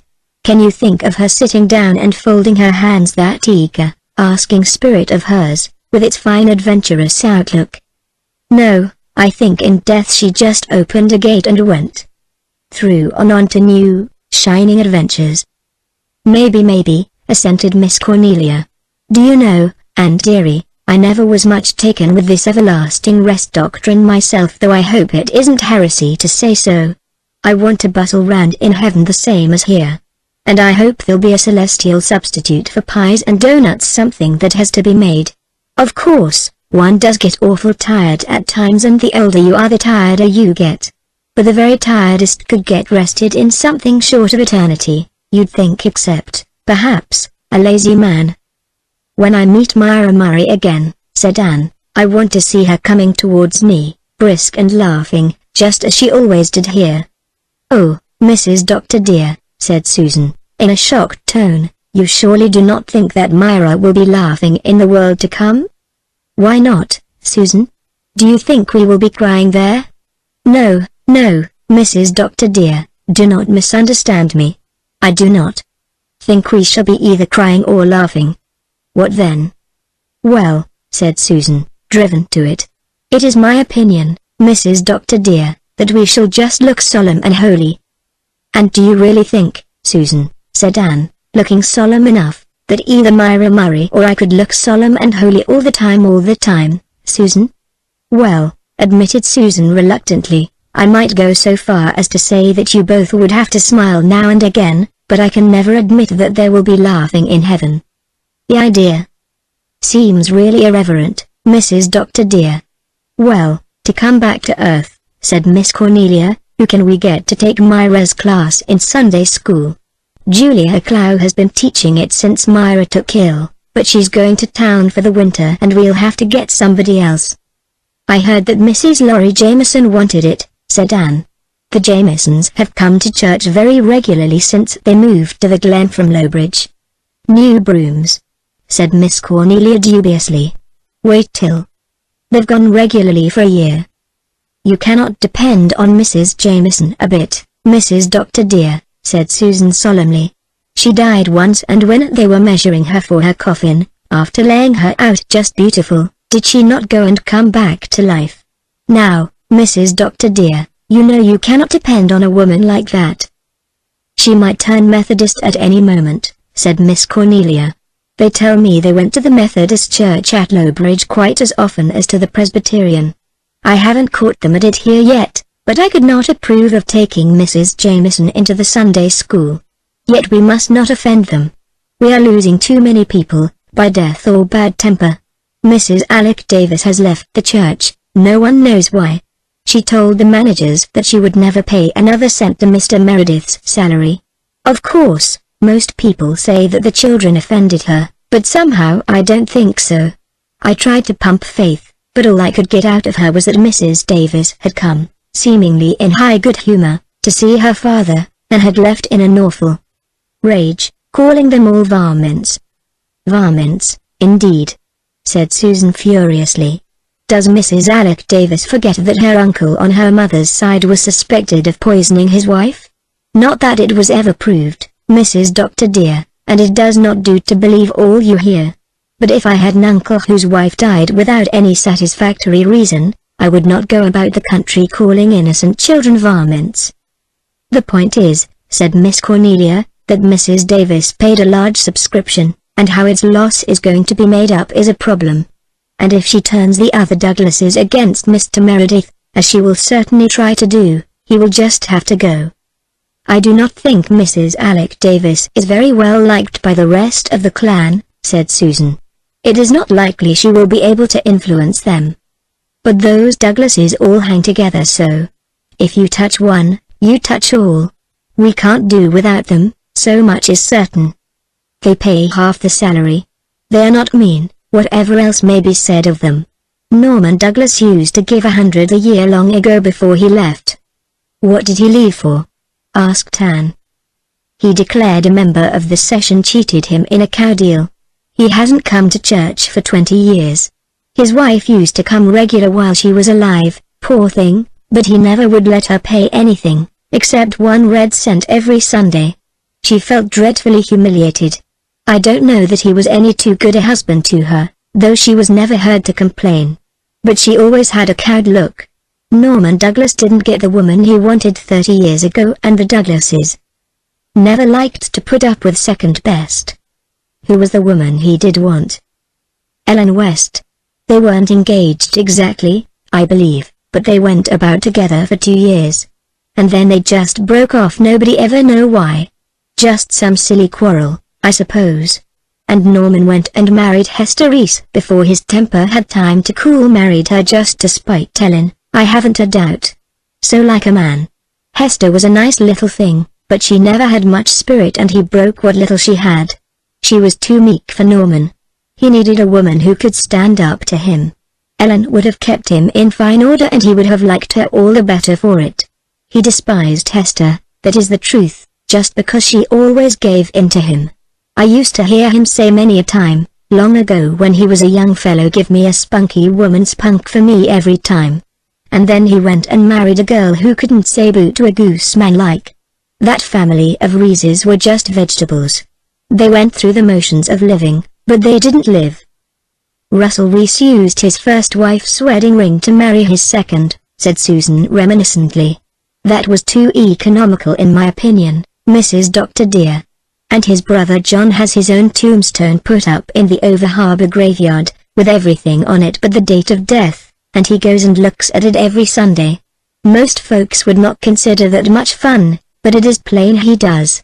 People do have such different ideas of enjoyment. As for Norman Douglas, he is a perfect heathen. When the last minister asked him why he never went to church, he said, too many ugly women there, parson, too many ugly women. I should like to go to such a man, Mrs. Dr. dear, and say to him solemnly, there is a hell. Oh, Norman doesn't believe there is such a place, said Miss Cornelia. I hope he'll find out his mistake when he comes to die. There, Mary, you've knit your 3 inches and you can go and play with the children for half an hour. Mary needed no second bidding. She flew to Rainbow Valley with a heart as light as her heels, and in the course of conversation told Faith Meredith all about Mrs. Alec Davis. And Mrs. Elliot says that she'll turn all the Douglases against your father, and then he'll have to leave the Glen because his salary won't be paid, concluded Mary. "I don't know what is to be done, honest to goodness. If only old Norman Douglas would come back to church and pay, it wouldn't be so bad. But he won't, and the Douglases will leave and you all will have to go." Faith carried a heavy heart to bed with her that night. The thought of leaving the Glen was unbearable. Nowhere else in the world were there such chums as the Blythes. Her little heart had been wrung when they had left Maywater. She had shed many bitter tears when she parted with Maywater chums and the old manse where her mother had lived and died. She could not contemplate calmly the thought of such another and harder wrench. She couldn't leave Glen St. Mary and dear Rainbow Valley and that delicious graveyard. "It's awful to be minister's family," groaned Faith into her pillow. "Just as soon as you get fond of a place you are torn up by the roots. I'll never, never, never marry a minister, no matter how nice he is." Faith sat up in bed and looked out of the little vine-hung window. The night was very still, the silence broken only by Una's soft breathing. Faith felt terribly alone in the world. She could see Glen St. Mary lying under the starry blue meadows of the autumn night. Over the valley a light shone from the girls' room at Ingleside, and another from Walter's room. Faith wondered if poor Walter had toothache again. Then she sighed, with a little passing sigh of envy of Nan and Dee. They had a mother and a settled home. They were not at the mercy of people who got angry without any reason and called you a varmint. Away beyond the glen, amid fields that were very quiet with sleep, another light was burning. Faith knew it shone in the house where Norman Douglas lived. He was reputed to sit up all hours of the night reading. Mary had said if he could only be induced to return to the church all would be well. And why not? Faith looked at a big, low star hanging over the tall, pointed spruce at the gate of the Methodist church and had an inspiration. She knew what ought to be done and she, Faith Meredith, would do it. She would make everything right. With a sigh of satisfaction, she turned from the lonely, dark world and cuddled down beside Una. Chapter 16. Chapter 16. Tit for tat. With Faith, to decide was to act. She lost no time in carrying out the idea. As soon as she came home from school the next day she left the manse and made her way down the glen. Walter Blythe joined her as she passed the post office. "I'm going to Mrs. Elliott's on an errand for Mother," he said. "Where are you going, Faith?" "I'm going somewhere on church business," said Faith loftily. She did not volunteer any further information and Walter felt rather snubbed. They walked on in silence for a little while. It was a warm, windy evening with a sweet, resinous air. Beyond the sand dunes were grey seas, soft and beautiful. The Glen Brook bore down a freight of gold and crimson leaves, like fairy shallops.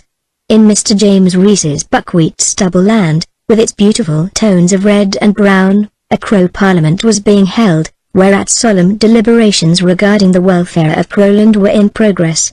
Faith cruelly broke up the august assembly by climbing up on the fence and hurling a broken rail at it. Instantly the air was filled with flapping black wings and indignant caws. "Why did you do that?" said Walter reproachfully. They were having such a good time. "Oh, I hate crows," said Faith airily. "They are so black and sly I feel sure they're hypocrites. They steal little birds' eggs out of their nests, you know. I saw one do it on our lawn last spring. Walter, what makes you so pale today? Did you have the toothache again last night?" Walter shivered. "Yes, a raging one. I couldn't sleep a wink so I just paced up and down the floor and imagined I was an early Christian martyr being tortured at the command of Nero. That helped ever so much for a while and then I got so bad I couldn't imagine anything." "Did you cry?" asked Faith anxiously. "No, but I lay down on the floor and groaned," admitted Walter. "Then the girls came in and Nan put cayenne pepper in it and that made it worse. He made me hold a swallow of cold water in my mouth and I couldn't stand it, so they called Susan. Susan said it served me right for sitting up in the cold garret yesterday writing poetry trash. But she started up the kitchen fire and got me a hot water bottle and it stopped the toothache. As soon as I felt better I told Susan my poetry wasn't trash and she wasn't any judge. And she said no, thank goodness she was not, and she did not know anything about poetry except that it was mostly a lot of lies. Now you know, Faith, that isn't so." That is one reason why I like writing poetry. You can say so many things in it that are true in poetry but wouldn't be true in prose. I told Susan so, but she said to stop my jawing and go to sleep before the water got cold, or she'd leave me to see if rhyming would cure toothache, and she hoped it would be a lesson to me. Why don't you go to the dentist at Lowbridge and get the tooth out? Walter shivered again. They want me to, but I can't. It would hurt so. Are you afraid of a little pain? Asked Faith contemptuously. Walter flushed. It would be a big pain. I hate being hurt. Father said he wouldn't insist on my going, he'd wait until I'd made up my own mind to go. It wouldn't hurt as long as the toothache, argued Faith. You've had 5 spells of toothache. If you'd just go and have it out, there'd be no more bad nights. I had a tooth out once. I yelled for a moment, but it was all over then, only the bleeding. The bleeding is worst of all, it's so ugly, cried Walter. It just made me sick when Jim cut his foot last summer. Susan said I looked more like fainting than Jim did. But I couldn't hear to see Jim hurt, either. Somebody is always getting hurt, Faith, and it's awful. I just can't bear to see things hurt. It makes me just want to run and run and run till I can't hear or see them. There's no use making a fuss over anyone getting hurt, said Faith, tossing her curls. Of course, if you've hurt yourself very bad, you have to yell and blood is messy, and I don't like seeing other people hurt, either. But I don't want to run, I want to go to work and help them. Your father has to hurt people lots of times to cure them. What would they do if he ran away? I didn't say I would run. I said I wanted to run.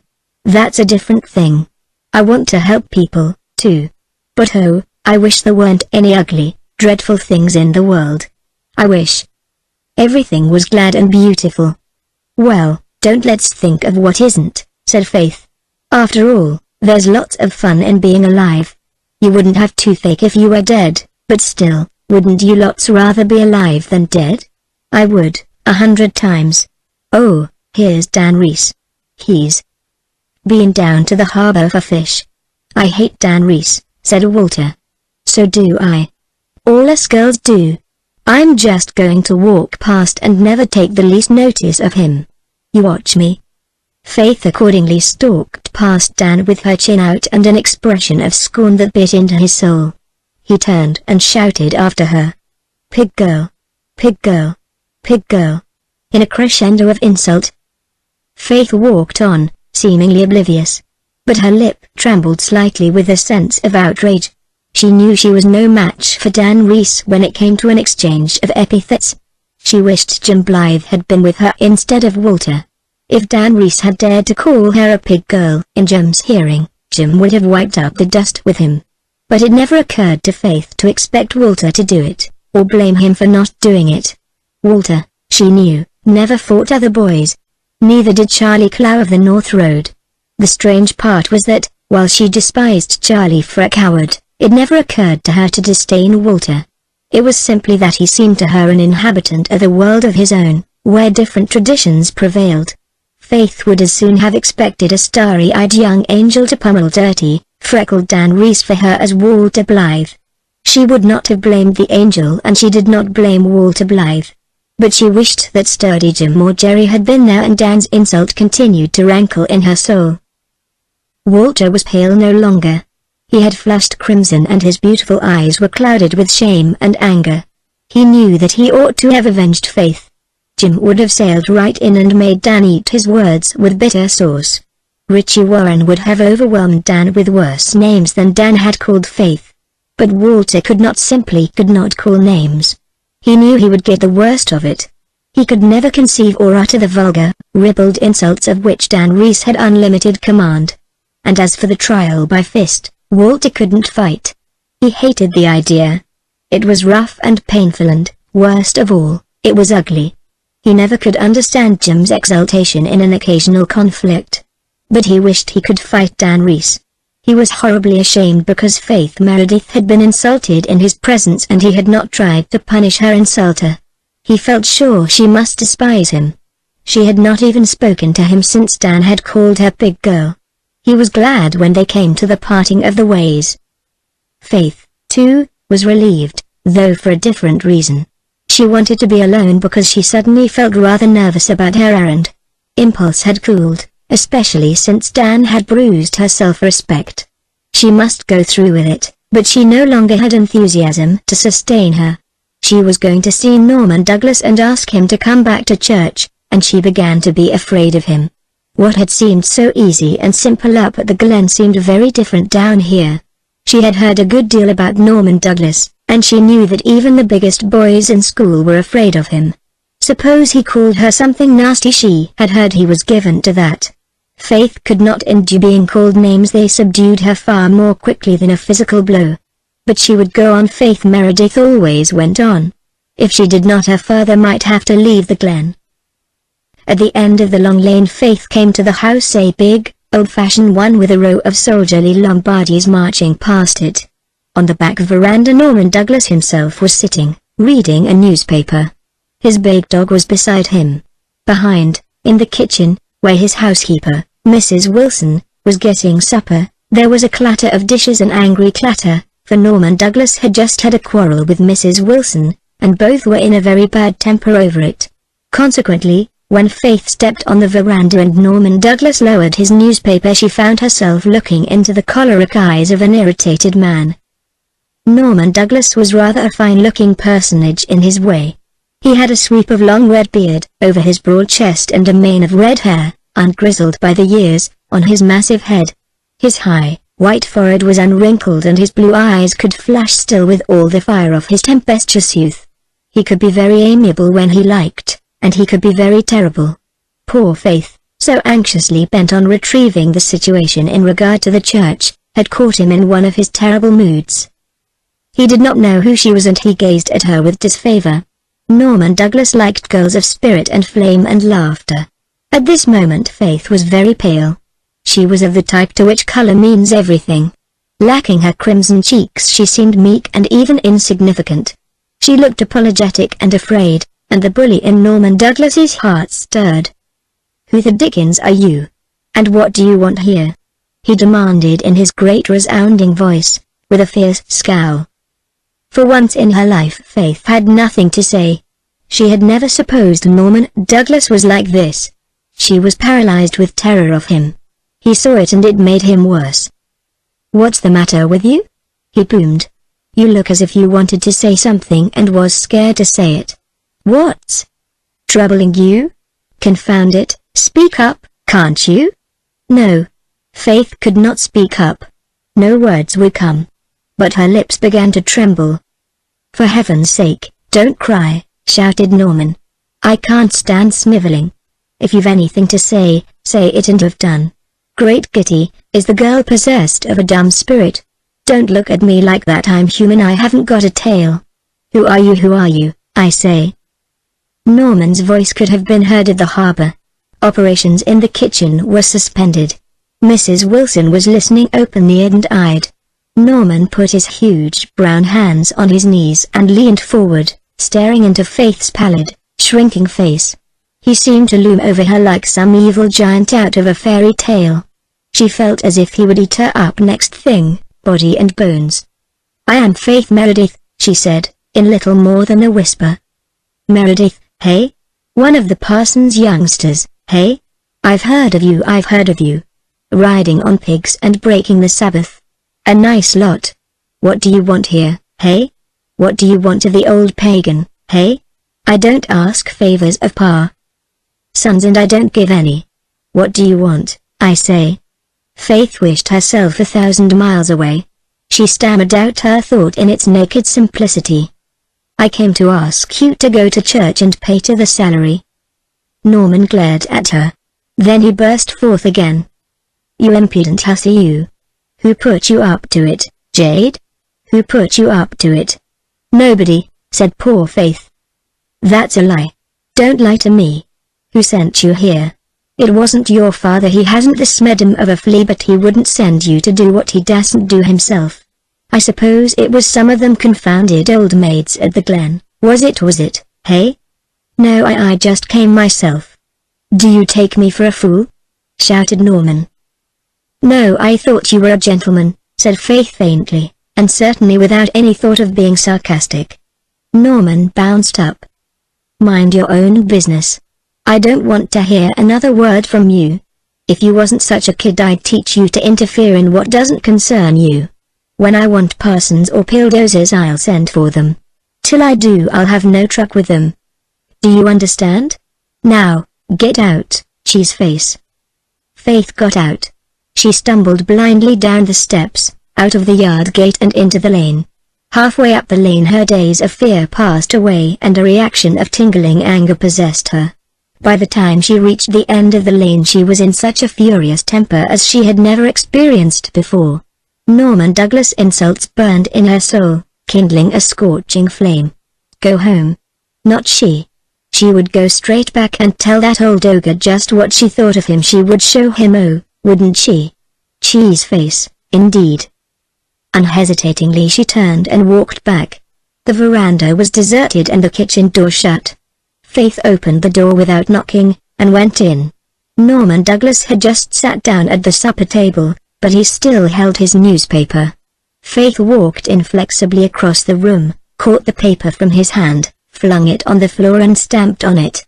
Then she faced him, with her flashing eyes and scarlet cheeks.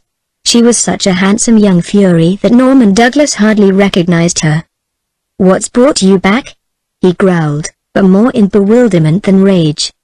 Unquailingly she glared back into the angry eyes against which so few people could hold their own. "I have come back to tell you exactly what I think of you," said Faith in clear, ringing tones. "I am not afraid of you. You are a rude, unjust, tyrannical, disagreeable old man. Susan says you are sure to go to hell, and I was sorry for you, but I am not now. Your wife never had a new hat for 10 years, no wonder she died. I am going to make faces at you whenever I see you after this. Every time I am behind you, you will know what is happening. Father has a picture of the devil in a book in his study, and I mean to go home and write your name under it. You are an old vampire and I hope you'll have a Scotch fiddle." Faith did not know what a vampire meant any more than she knew what the Scotch fiddle was. She had heard Susan use the expressions and gathered from her tone that both were dire things. But Norman Douglas knew what the latter meant at least. He had listened in absolute silence to Faith's tirade. When she paused for breath, with a stamp of her foot, he suddenly burst into loud laughter. With a mighty slap of hand on knee he exclaimed, "I vow you've got spunk. After all, I like spunk. Come, sit down, sit down." "I will not." Faith's eyes flashed more passionately. She thought she was being made fun of, treated contemptuously. She would have enjoyed another explosion of rage, but this cut deep. "I will not sit down in your house. I am going home. But I am glad I came back here and told you exactly what my opinion of you is." So am I, chuckled Norman. "I like you, you're fine, you're great. Such roses, such vim." Did I call her cheeseface? Why, she never smelt a cheese. "Sit down. If you'd looked like that at the first, girl. So you'll write my name under the devil's picture, will you? But he's black, girl, he's black and I'm red. It won't do, it won't do. And you hope I'll have a Scotch fiddle, do you? Lord love you, girl, I had IT when I was a boy. Don't wish it on me again. Sit down, sit in. We'll tack a cup o' kindness." "No, thank you," said Faith haughtily. "Oh, yes, you will. Come, come now, I apologize, girl, I apologize. I made a fool of myself and I'm sorry. Man can't say fairer. Forget and forgive. Shake hands, girls, shake hands. She won't know, she won't. But she must. Look here, girl. If you'll shake hands and break bread with me, I'll pay what I used to the salary and I'll go to church the first Sunday in every month and I'll make Kitty Alec hold her jaw. I'm the only one in there. Clan can do it. Is it a bargain, girl?" It seemed a bargain. Faith found herself shaking hands with the ogre and then sitting at his board. Her temper was over. Faith's tempers never lasted very long, but its excitement still sparkled in her eyes and crimsoned her cheeks. Norman Douglas looked at her admiringly. "Go, get some of your best preserves, Wilson," he ordered, "and stop sulking, woman, stop sulking. What if we did have a quarrel, woman? A good squall clears the air and briskens things up. But no drizzling and fogging afterwards, no drizzling and fogging, woman. I can't stand that. Temper in a woman but no tears for me. Here, girl, is some messed up meat and potatoes for you. Begin on that. Wilson has some fancy name for it, but I call it McCanacady. Anything I can't analyze in the eating line I call McCanacady, and anything wet that puzzles me I call Shillamagazlam. Wilson's tea is Shillamagazlam. I swear she makes it out of burdocks. Don't take any of the ungodly black liquid. Here's some milk for you. What did you say your name was? Faith. No name that, no name that. I can't stomach such a name. Got any other? No, sir. Don't like the name, don't like it. There's no smedum to it. Besides, it makes me think of my Aunt Ginny. She called her 3 girls Faith, Hope, and Charity. Faith didn't believe in anything. Hope was a born pessimist and Charity was a miser. You ought to be called Red Rose. You look like one when you're mad. I'll call you Red Rose. And you've roped me into promising to go to church? But only once a month, remember, only once a month. Come now, girl, will you let me off? I used to pay 100 to the salary every year and go to church. If I promise to pay 200 a year, will you let me off going to church? Come now. No, no, sir, said Faith, dimpling roguishly. I want you to go to church, too. Well, a bargain is a bargain. I reckon I can stand it 12 times a year.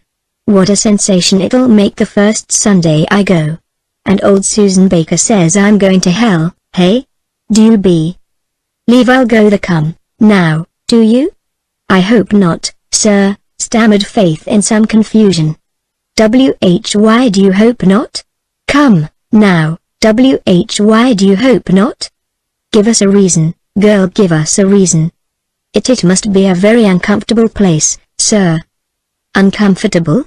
All depends on your taste in comfortable, girl. I'd soon get tired of angels. Fancy old Susan in a halo, now. Faith did fancy it, and it tickled her so much that she had to laugh.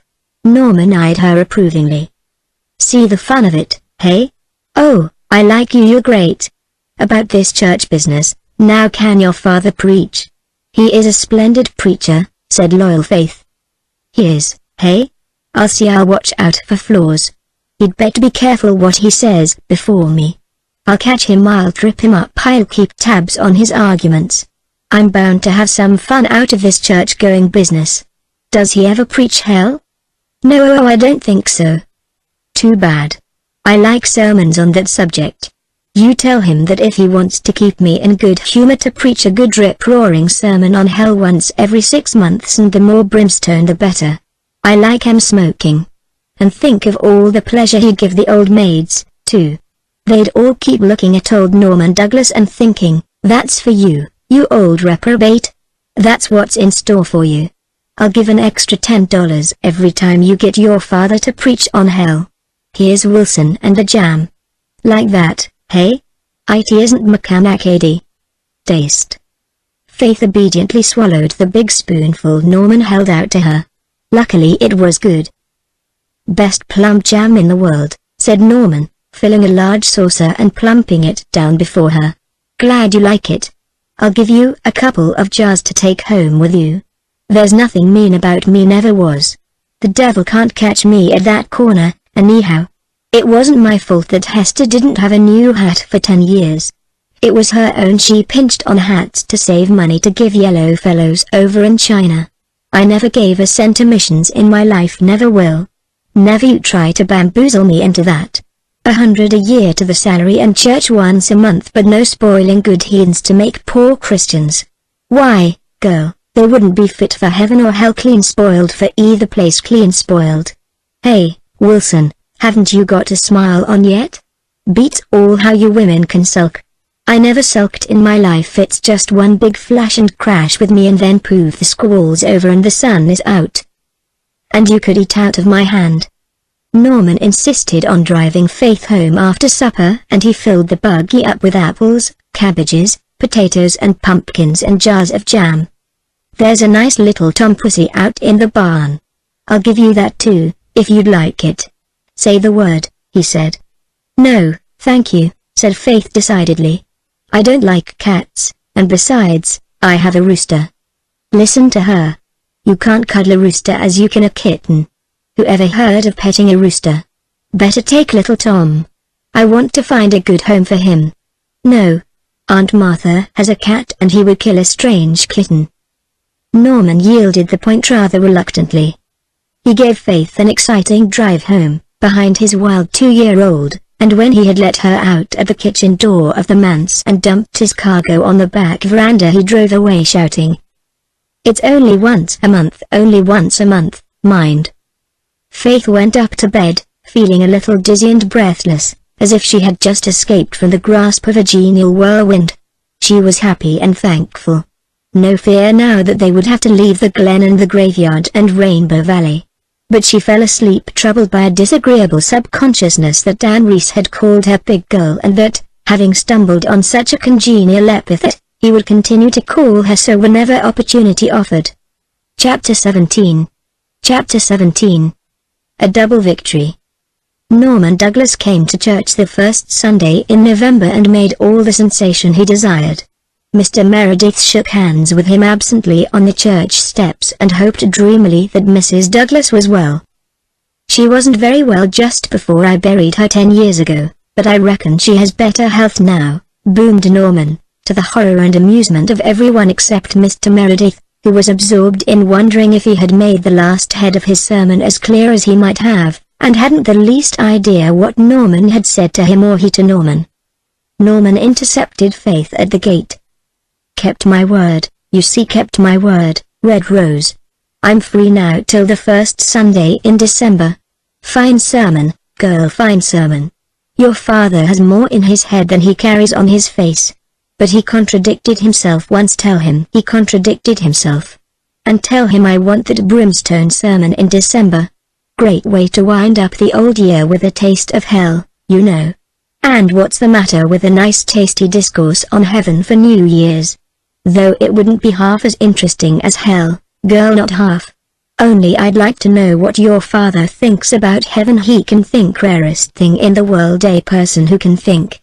But he did contradict himself. Ha, ha. Here's a question you might ask him sometime when he's awake, girl. Can God make a stone so big he couldn't lift it himself? Don't forget now. I want to hear his opinion on it. I've stumped many a minister with that, girl." Faith was glad to escape him and run home. Dan Reese, standing among the crowd of boys at the gate, looked at her and shaped his mouth into pig girl, but dared not utter it loud just the next day in school was a different matter. At noon recess Faith encountered Dan in the little spruce plantation behind the school and Dan shouted once more, "Pig girl! Pig girl! Rooster girl!" Walter Blythe suddenly rose from a mossy cushion behind a little clump of firs where he had been reading. He was very pale, but his eyes blazed. "You hold your tongue, Dan Reese," he said. "Oh, hello, Miss Walter," retorted Dan, not at all abashed. He vaulted airily to the top of the rail fence and chanted insultingly, "Cowardy, cowardy custard, stole a pot of mustard, cowardy, cowardy custard." "You are a coincidence," said Walter scornfully, turning still whiter. He had only a very hazy idea what a coincidence was, but Dan had none at all and thought it must be something peculiarly opprobrious. "Yeah. Cowardy," he yelled again. "Your mother writes lies, lies, lies. And Faith Meredith is a pig girl, a pig girl, a pig girl. And she's a rooster girl, a rooster girl, a rooster girl. Yeah. Cowardy, cowardy cussed." Dan got no further. Walter had hurled himself across the intervening space and knocked Dan off the fence backward with one well-directed blow. Dan's sudden inglorious sprawl was greeted with a burst of laughter and a clapping of hands from Faith. Dan sprang up, purple with rage, and began to climb the fence. But just then the school bell rang and Dan knew what happened to boys who were late during Mr. Hazard's regime. "We'll fight this out," he howled. "Cowardy." "Any time you like," said Walter. "Oh, no, no, Walter," protested Faith. "Don't fight him. I don't mind what he says, I wouldn't condescend to mind the like of him. "He insulted you and he insulted my mother," said Walter, with the same deadly calm. "Tonight after school, Dan. I've got to go right home from school to pick taters after the Harrows, Dad says," answered Dan sulkily. "But tomorrow night'll do." "All right, here tomorrow night," agreed Walter. "And I'll smash your sissy face for you," promised Dan. Walter shuddered, not so much from fear of the threat as from repulsion over the ugliness and vulgarity of it. But he held his head high and marched into school. Faith followed in a conflict of emotions. She hated to think of Walter fighting that little sneak, but oh, he had been splendid. And he was going to fight for her, Faith Meredith, to punish her insulter. Of course he would win. Such eyes spelled victory. Faith's confidence in her champion had dimmed a little by evening, however. Walter had seemed so very quiet and dull the rest of the day in school. "If it were only Jim," she sighed to Una, as they sat on Hezekiah Pollock's tombstone in the graveyard. "He is such a fighter, he could finish Dan off in no time. But Walt doesn't know much about fighting. I'm so afraid he'll be hurt," sighed Una, who hated fighting and couldn't understand the subtle, secret exultation she divined in Faith. "He oughtn't to be," said Faith uncomfortably. "He's every bit as big as Dan." "But Dan's so much older," said Una. "Why, he's nearly a year older." "Dan hasn't done much fighting when you come to count up," said Faith. "I believe he's really a coward. He didn't think Walter would fight, or he wouldn't have called names before him. Oh, if you could just have seen Walter's face when he looked at him, Una. It made me shiver with a nice shiver. He looked just like Sir Galahad in that poem Father read us on Saturday." "I hate the thought of them fighting and I wish it could be stopped," said Una. "Oh, it's got to go on now," cried Faith. "It's a matter of honor. Don't you dare tell anyone, Una. If you do, I'll never tell you secrets again." "I won't tell," agreed Una. "But I won't stay tomorrow to watch the fight. I'm coming right home." "Oh, all right. I have to be there. It would be mean not to, when Walter is fighting for me. I'm going to tie my colors on his arm. That's the thing to do when he's my knight. How lucky Mrs. Blythe gave me that pretty blue hair ribbon for my birthday. I've only worn it twice, so it will be almost new. But I wish I was sure Walter would win. It will be so humiliating if he doesn't." Faith would have been yet more dubious if she could have seen her champion just then. Walter had gone home from school with all his righteous anger at a low ebb and a very nasty feeling in its place. He had to fight Dan Reese the next night and he didn't want to. He hated the thought of it. And he kept thinking of it all the time. Not for a minute could he get away from the thought. Would it hurt much? He was terribly afraid that it would hurt. And would he be defeated and shamed? He could not eat any supper worth speaking of. Susan had made a big batch of his favorite monkey faces, but he could choke only one down. Jim ate 4. Walter wondered how he could. How could anybody eat? And how could they all talk gaily as they were doing? There was Mother, with her shining eyes and pink cheeks. She didn't know her son had to fight next day. Would she be so gay if she knew? Walter wondered darkly. Jim had taken Susan's picture with his new camera and the result was passed around the table and Susan was terribly indignant over it. "I am no beauty, Mrs. Doctor dear, and well I know it, and have always known it," she said in an aggrieved tone, "but that I am as ugly as that picture makes me out I will never, no, never believe." Jim laughed over this and Anne laughed again with him. Walter couldn't endure it. He got up and fled to his room.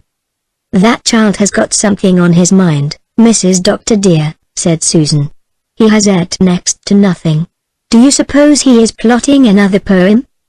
Poor Walter was very far removed in spirit from the starry realms of poesy just then. He propped his elbow on his open windowsill and leaned his head drearily on his hands. "Come on down to the shore, Walter," cried Jim, busting in. "The boys are going to burn the sandhill grass tonight. Father says we can go. Come on." At any other time Walter would have been delighted. He gloried in the burning of the sandhill grass. But now he flatly refused to go, and no arguments or entreaties could move him. Disappointed Jim, who did not care for the long dark walk to Four Winds Point alone, retreated to his museum in the garret and buried himself in a book. He soon forgot his disappointment, reveling with the heroes of old romance, and pausing occasionally to picture himself a famous general, leading his troops to victory on some great battlefield. Walter sat at his window until bedtime. He crept in, hoping to be told what was wrong, but Walter could not talk of it, even to Dee. Talking of it seemed to give it a reality from which he shrank. It was torture enough to think of it. The crisp, withered leaves rustled on the maple trees outside his window. The glow of rose and flame had died out of the hollow, silvery sky, and the full moon was rising gloriously over Rainbow Valley. Afar off, a ruddy wood fire was painting a page of glory on the horizon beyond the hills. It was a sharp, clear evening when far-away sounds were heard distinctly. A fox was barking across the pond, an engine was puffing down at the Glen station, a blue jay was screaming madly in the maple grove, there was laughter over on the man's lawn. How could people laugh? How could foxes and blue jays and engines behave as if nothing were going to happen on the morrow? "Oh, I wish it was over," groaned Walter. He slept very little that night and had hard work choking down his porridge in the morning. Susan was rather lavish in her platefuls. Mr. Hazard found him an unsatisfactory pupil that day. Faith Meredith's wits seemed to be wool-gathering, too. Dan Reese kept drawing surreptitious pictures of girls, with pig or rooster heads, on his slate and holding them up for all to see. The news of the coming battle had leaked out and most of the boys and many of the girls were in a spruce plantation when Dan and Walter sought it after school. Una had gone home, but Faith was there, having tied her blue ribbon around Walter's arm. Walter was thankful that neither Jim nor Dee nor Nan were among the crowd of spectators. Somehow they had not heard of what was in the wind and had gone home, too. Walter faced Dan quite undauntedly now. At the last moment all his fear had vanished, but he still felt disgust at the idea of fighting. Dan, it was noted, was really paler under his freckles than Walter was. One of the older boys gave the word, and Dan struck Walter in the face. Walter reeled a little. The pain of the blow tingled through all his sensitive frame for a moment. Then he felt pain no longer. Something, such as he had never experienced before, seemed to roll over him like a flood. His face flushed crimson, his eyes burned like flame. The scholars of Glen St. Mary School had never dreamed that Miss Walter could look like that. He hurled himself forward and closed with Dan like a young wildcat. There were no particular rules in the fights of the Glen School boys. It was catch as catch can, and get your blows in anyhow. Walter fought with a savage fury and a joy in the struggle against which Dan could not hold his ground. It was all over very speedily. Walter had no clear consciousness of what he was doing until suddenly the red mist cleared from his sight and he found himself kneeling on the body of the prostrate Dan whose nose, oh, horror exclamation mark, was spouting blood. "Have you had enough?" demanded Walter through his clenched teeth. Dan sulkily admitted that he had. "My mother doesn't write lies? No. Faith Meredith isn't a pig girl? No. Nor a rooster girl? No. And I'm not a coward? No." Walter had intended to ask, "And you are a liar?" But pity intervened and he did not humiliate Dan further. Besides, that blood was so horrible. "You can go, then," he said contemptuously. There was a loud clapping from the boys who were perched on the rail fence, but some of the girls were crying. They were frightened. They had seen schoolboy fights before, but nothing like Walter as he had grappled with Dan. There had been something terrifying about him. They thought he would kill Dan. Now that all was over they sobbed hysterically except Faith, who still stood tense and crimson-cheeked. Walter did not stay for any conqueror's meed. He sprang over the fence and rushed down the spruce hill to Rainbow Valley. He felt none of the victor's joy, but he felt a certain calm satisfaction in duty done and on revenge mingled with a sickish qualm when he thought of Dan's gory nose. It had been so ugly, and Walter hated ugliness. Also, he began to realize that he himself was somewhat sore and battered up. His lip was cut and swollen and one eye felt very strange. in Rainbow Valley he encountered Mr. Meredith, who was coming home from an afternoon call on the Miss Wests.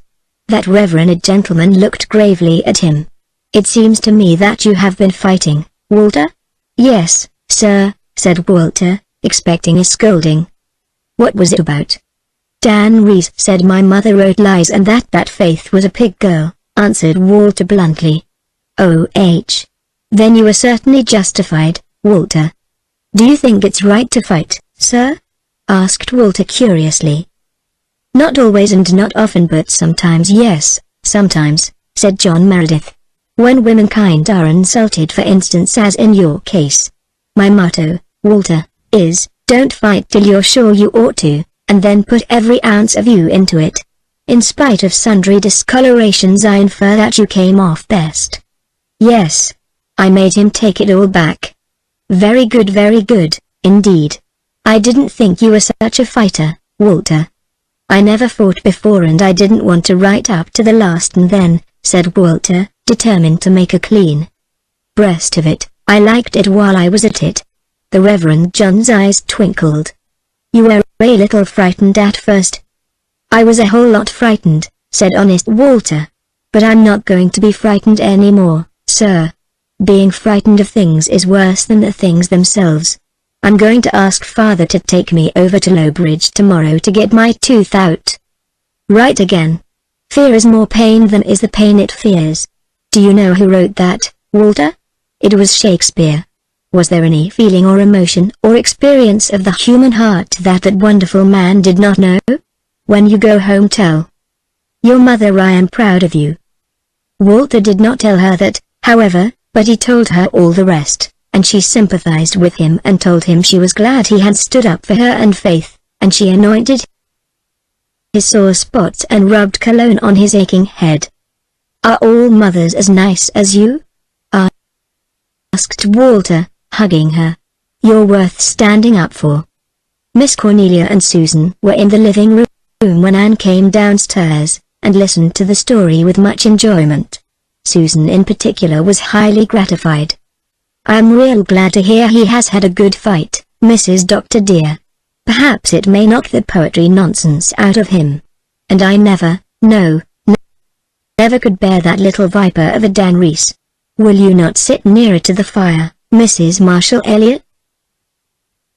These November evenings are very chilly." "Thank you, Susan, I'm not cold.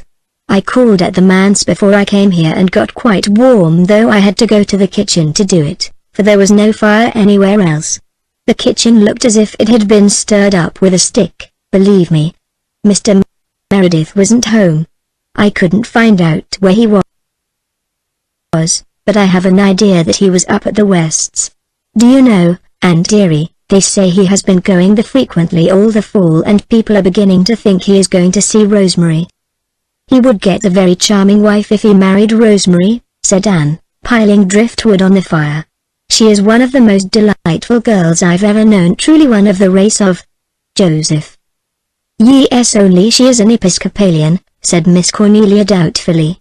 "Of course, that is better than if she was a Methodist, but I do think Mr. Meredith could find a good enough wife in his own denomination. However, very likely there is nothing in it. It's only a month ago that I said to him, 'You ought to marry again, Mr. Meredith.' He looked as shocked as if I had suggested something improper. 'My wife is in her grave, Mrs. Elliot,' he said, in that gentle, saintly way of his. 'I suppose so,' I said, 'or I wouldn't be advising you to marry again.' Then he looked more shocked than ever. So I doubt if there is much in this Rosemary story. If a single minister calls twice at a house where there is a single woman, all the gossips have it he is courting her. It seems to me, if I may presume to say so, that Mr. Meredith is too shy to go courting a second wife," said Susan solemnly. "He isn't shy, believe me," retorted Miss Cornelia. "Absent-minded, yes, but shy, no. And for all he is so abstracted and dreamy, he has a very good opinion of himself, manlike, and when he is really awake he wouldn't think it much of a chore to ask any woman to have him. No, the trouble is, he's deluding himself into believing that his heart is buried, while all the time it's beating away inside of him just like anybody else's. He may have a notion of Rosemary West and he may not. If he has, we must make the best of it. She is a sweet girl and a fine housekeeper, and would make a good mother for those poor, neglected children. And, concluded Miss Cornelia resignedly, my own grandmother was an Episcopalian. Chapter 18. Mary brings evil tidings. Mary Vance, whom Mrs. Elliot had sent up to the manse on an errand, came tripping down Rainbow Valley on her way to Ingleside, where she was to spend the afternoon with Nan and Dee as a Saturday treat. Nan and Dee had been picking spruce gum with Faith and Una in the manse woods, and the four of them were now sitting on a fallen pine by the brook, all, it must be admitted, chewing rather vigorously. The Ingleside twins were not allowed to chew spruce gum anywhere but in the seclusion of Rainbow Valley, but Faith and Una were unrestricted by such rules of etiquette and cheerfully chewed it everywhere, at home and abroad, to the very proper horror of the Glen. Faith had been chewing it in church one day, but Jerry had realized the enormity of that, and had given her such an older brotherly scolding that she never did it again.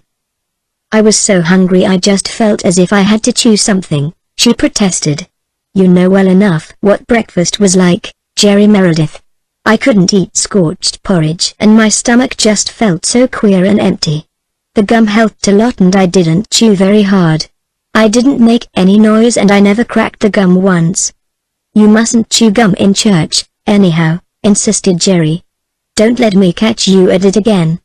"You chewed yourself in prayer meeting last week," cried Faith. "That's different," said Jerry loftily. "Prayer meeting isn't on Sunday. Besides, I sat away at the back in a dark seat and nobody saw me. You were sitting right up front where everyone saw you. And I took the gum out of my mouth for the last hymn and stuck it on the back of the pew right up in front where everyone saw you. And I took the gum out of my mouth for the last hymn and stuck it on the back of the pew in front of me. Then I came away and forgot it. I went back to get it next morning, but it was gone. I suppose Rod Warren swiped it. And it was a dandy chew." Mary Vance walked down the valley with her head held high. She had on a new blue velvet cap with a scarlet rosette in it, a coat of navy blue cloth and a little squirrel fur muff. She was very conscious of her new clothes and very well pleased with herself. Her hair was elaborately crimped, her face was quite plump, her cheeks rosy, her white eyes shining. She did not look much like the forlorn and ragged waif the Merediths had found in the old Taylor barn. Una tried not to feel envious. Here was Mary with a new velvet cap, but she and Faith had to wear their shabby old grey tams again this winter. Nobody ever thought of getting them new ones and they were afraid to ask their father for them for fear that he might be short of money and then he would feel badly. Mary had told them once that ministers were always short of money, and found it awful hard to make ends meet. Since then Faith and Una would have gone in rags rather than ask their father for anything if they could help it. They did not worry a great deal over their shabbiness, but it was rather trying to see Mary Vance coming out in such style and putting on such airs about it, too. The new squirrel muff was really the last straw. Neither Faith nor Una had ever had a muff, counting themselves lucky if they could compass mittens without holes in them. Aunt Martha could not see to darn holes, and though Una tried to, she made sad cobbling. Somehow, they could not make their greeting of Mary very cordial. But Mary did not mind or notice that. She was not overly sensitive.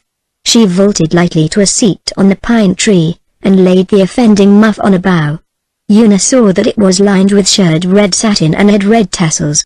She looked down at her own rather purple, chapped, little hands and wondered if she would ever be able to put them into a muff like that.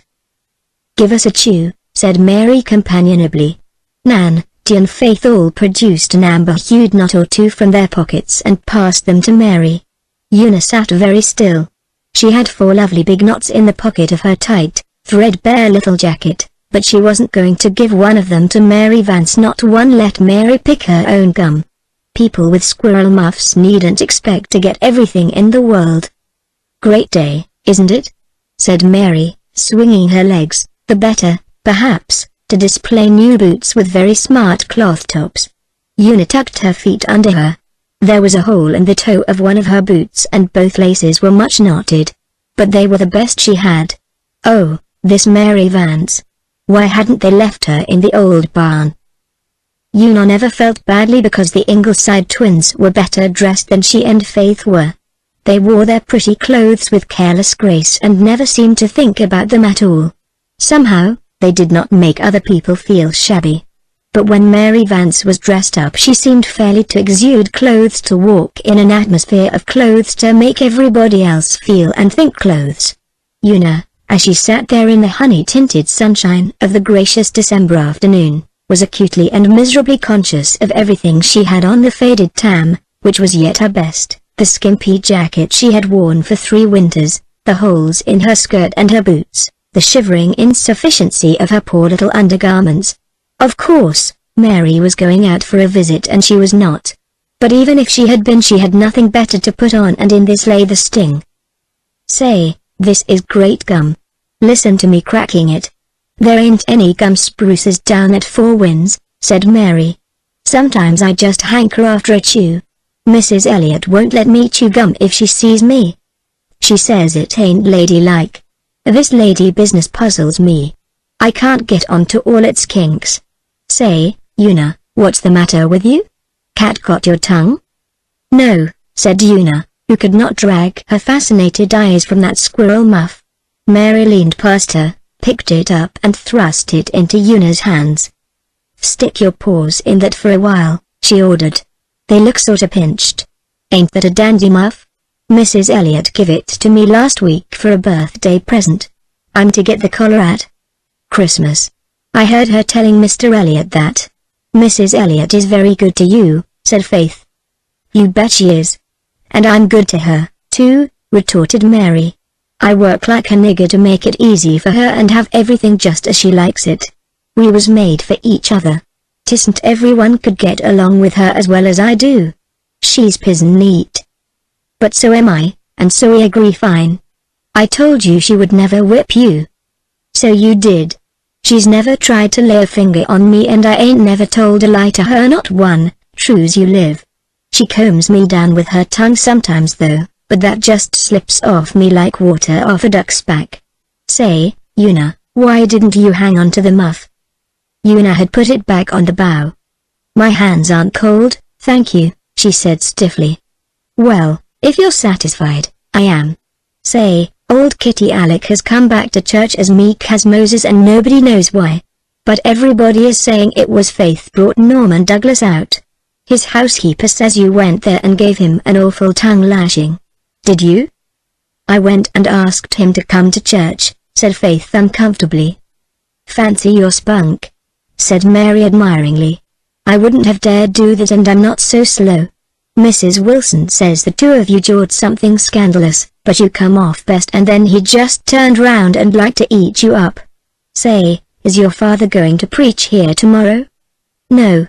He's going to exchange with Mr. Perry from Charlottetown. Father went to town this morning and Mr. Perry is coming out tonight. I thought there was something in the wind, though old Martha wouldn't give me any satisfaction. But I felt sure she wouldn't have been killing that rooster for nothing." "What rooster? What do you mean?" cried Faith, turning pale. "I don't know what rooster. I didn't see it. When she took the butter Mrs. Elliot sent up, she said she'd been out to the barn. Killing a rooster for dinner tomorrow." Faith sprang down from the pine. "It's Adam. We have no other rooster. She has killed Adam. Now, don't fly off the handle. Martha said the butcher at the Glen had no meat this week and she had to have something. And the hens were all laying and too poor. If she has killed Adam." Faith began to run up the hill. Mary shrugged her shoulders. "She'll go crazy now. She was so fond of that Adam. He ought to have been in the pot long ago. He'll be as tough as sole leather. But I wouldn't like to be in Martha's shoes. Faith's just white with rage. Una, you'd better go after her and try to pacify her." Mary had gone a few steps with the Blythe girls when Una suddenly turned and ran after her. "Here's some gum for you, Mary," she said, with a little repentant catch in her voice, thrusting all her 4 knots into Mary's hands, "and I'm glad you have such a pretty muff." "Why, thanks," said Mary, rather taken by surprise. To the Blythe girls, after Una had gone, she said, "Ain't she a queer little mite? but I've always said she had a good heart. Chapter 19. Chapter 19. Poor Adam. When Una got home, Faith was lying face downwards on her bed, utterly refusing to be comforted. Aunt Martha had killed Adam. He was reposing on a platter in the pantry that very minute, trussed and dressed, encircled by his liver and heart and gizzard. Aunt Martha heeded Faith's passion of grief and anger not a whit. "We had to have something for the strange minister's dinner," she said. "You're too big a girl to make such a fuss over an old rooster. You knew he'd have to be killed sometime." "I'll tell father when he comes home what you've done," sobbed Faith. "Don't you go bothering your poor father. He has troubles enough. And I'm housekeeper here." "Adam was mine. Mrs. Johnson gave him to me." "You had no business to touch him," stormed Faith. "Don't you get sassy now. The rooster's killed and there's an end of it. I ain't going to set no strange minister down to a dinner of cold boiled mutton. I was brought up to know better than that, if I have come down in the world." Faith would not go down to supper that night and she would not go to church the next morning. But at dinner time she went to the table, her eyes swollen with crying, her face sullen. The Reverend James Perry was a sleek, rubicund man, with a bristling white moustache, bushy white eyebrows, and a shining bald head. He was certainly not handsome and he was a very tiresome, pompous sort of person.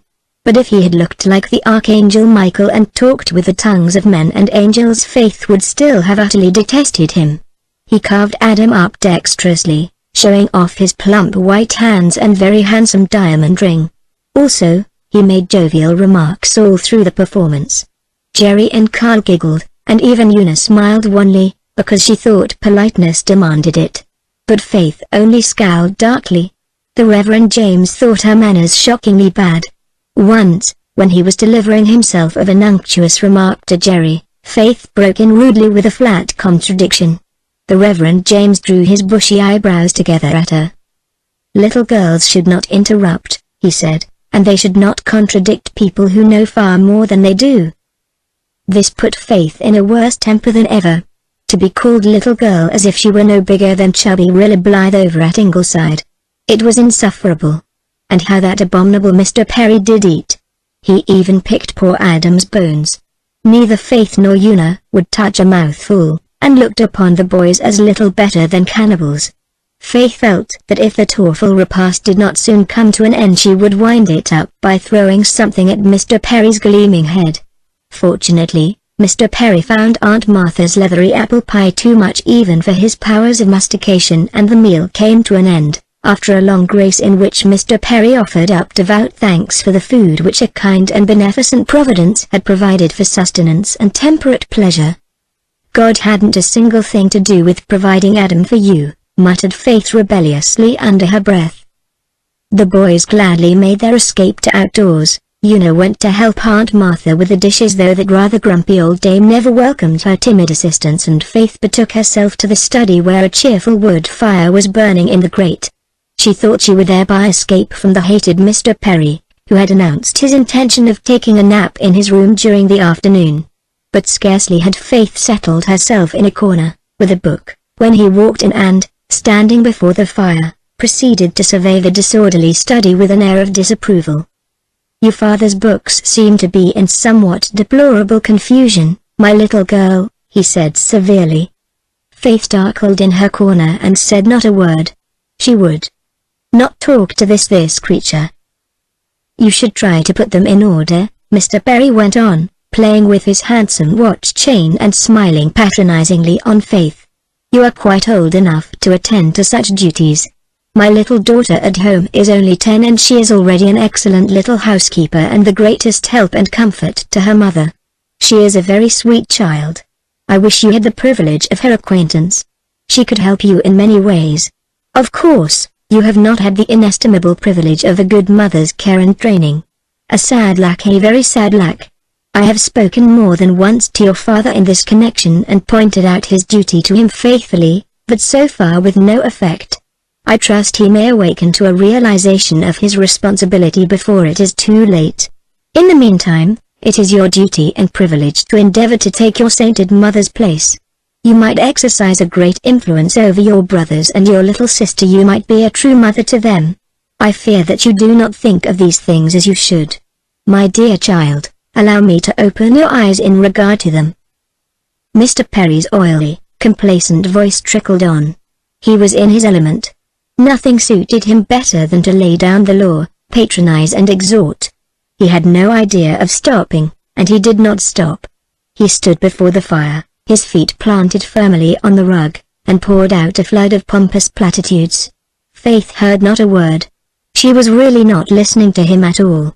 But she was watching his long black coat-tails with impish delight growing in her brown eyes. Mr. Perry was standing very near the fire. His coat-tails began to scorch, his coat-tails began to smoke. He still pressed on, wrapped up in his own eloquence. The coat-tails smoked worse. A tiny spark flew up from the burning wood and alighted in the middle of one. It clung and caught and spread into a smoldering flame. Faith could restrain herself no longer and broke into a stifled giggle. Mr. Perry stopped short, angered over this impertinence. Suddenly he became conscious that a reek of burning cloth filled the room. He whirled round and saw nothing. Then he clapped his hands to his coat-tails and brought them around in front of him. There was already quite a hole in one of them, and this was his new suit. Faith shook with helpless laughter over his pose and expression. "Did you see my coat-tails burning?" he demanded angrily. "Yes, sir," said Faith demurely. "Why didn't you tell me?" he demanded, glaring at her. "You said it wasn't good manners to interrupt, sir," said Faith, more demurely still. If I was your father, I would give you a spanking that you would remember all your life, miss," said a very angry reverend gentleman, as he stalked out of the study. The coat of Mr. Meredith's second-best suit would not fit Mr. Perry, so he had to go to the evening service with his singed coat-tail. But he did not walk up the aisle with his usual consciousness of the honor he was conferring on the building.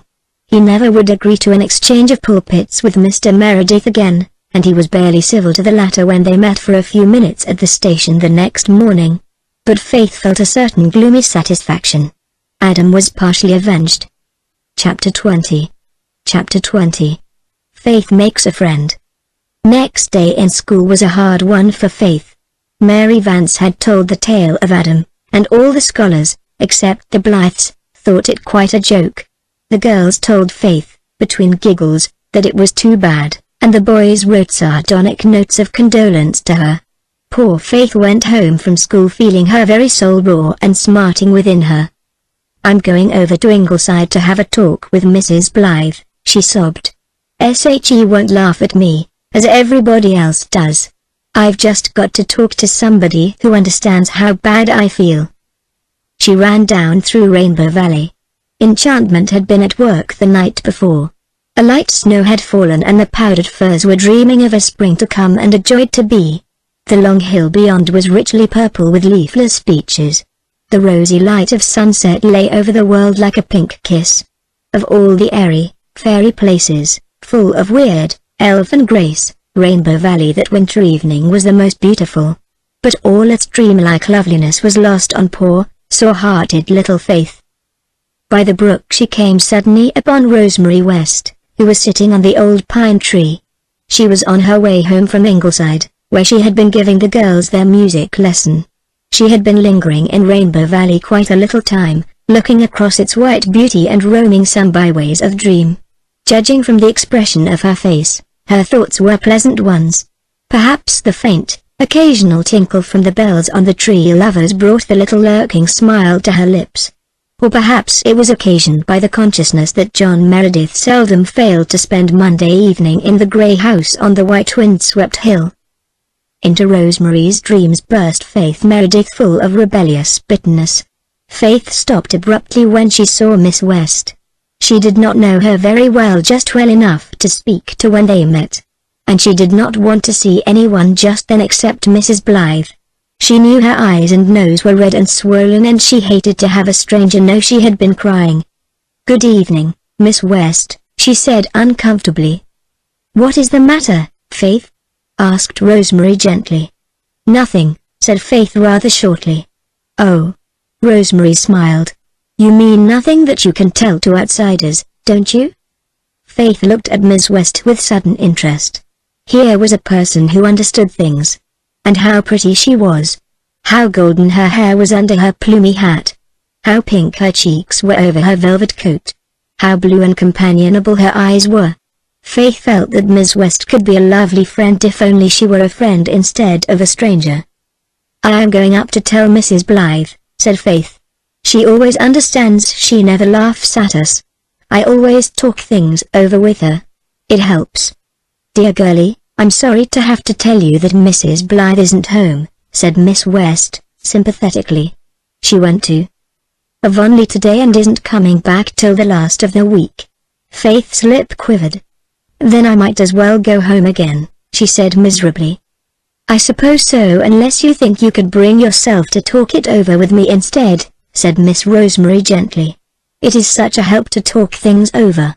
"I know. I don't suppose I can be as good at understanding as Mrs. Blythe, but I promise you that I won't laugh." "You wouldn't laugh outside," hesitated Faith. "But you might inside." "No, I wouldn't laugh inside, either. Why should I? Something has hurt you. It never amuses me to see anybody hurt, no matter what hurts them. If you feel that you'd like to tell me what has hurt you, I'll be glad to listen. But if you think you'd rather not, that's all right, too, dear." Faith took another long, earnest look into Miss West's eyes. They were very serious. There was no laughter in them, not even far, far back.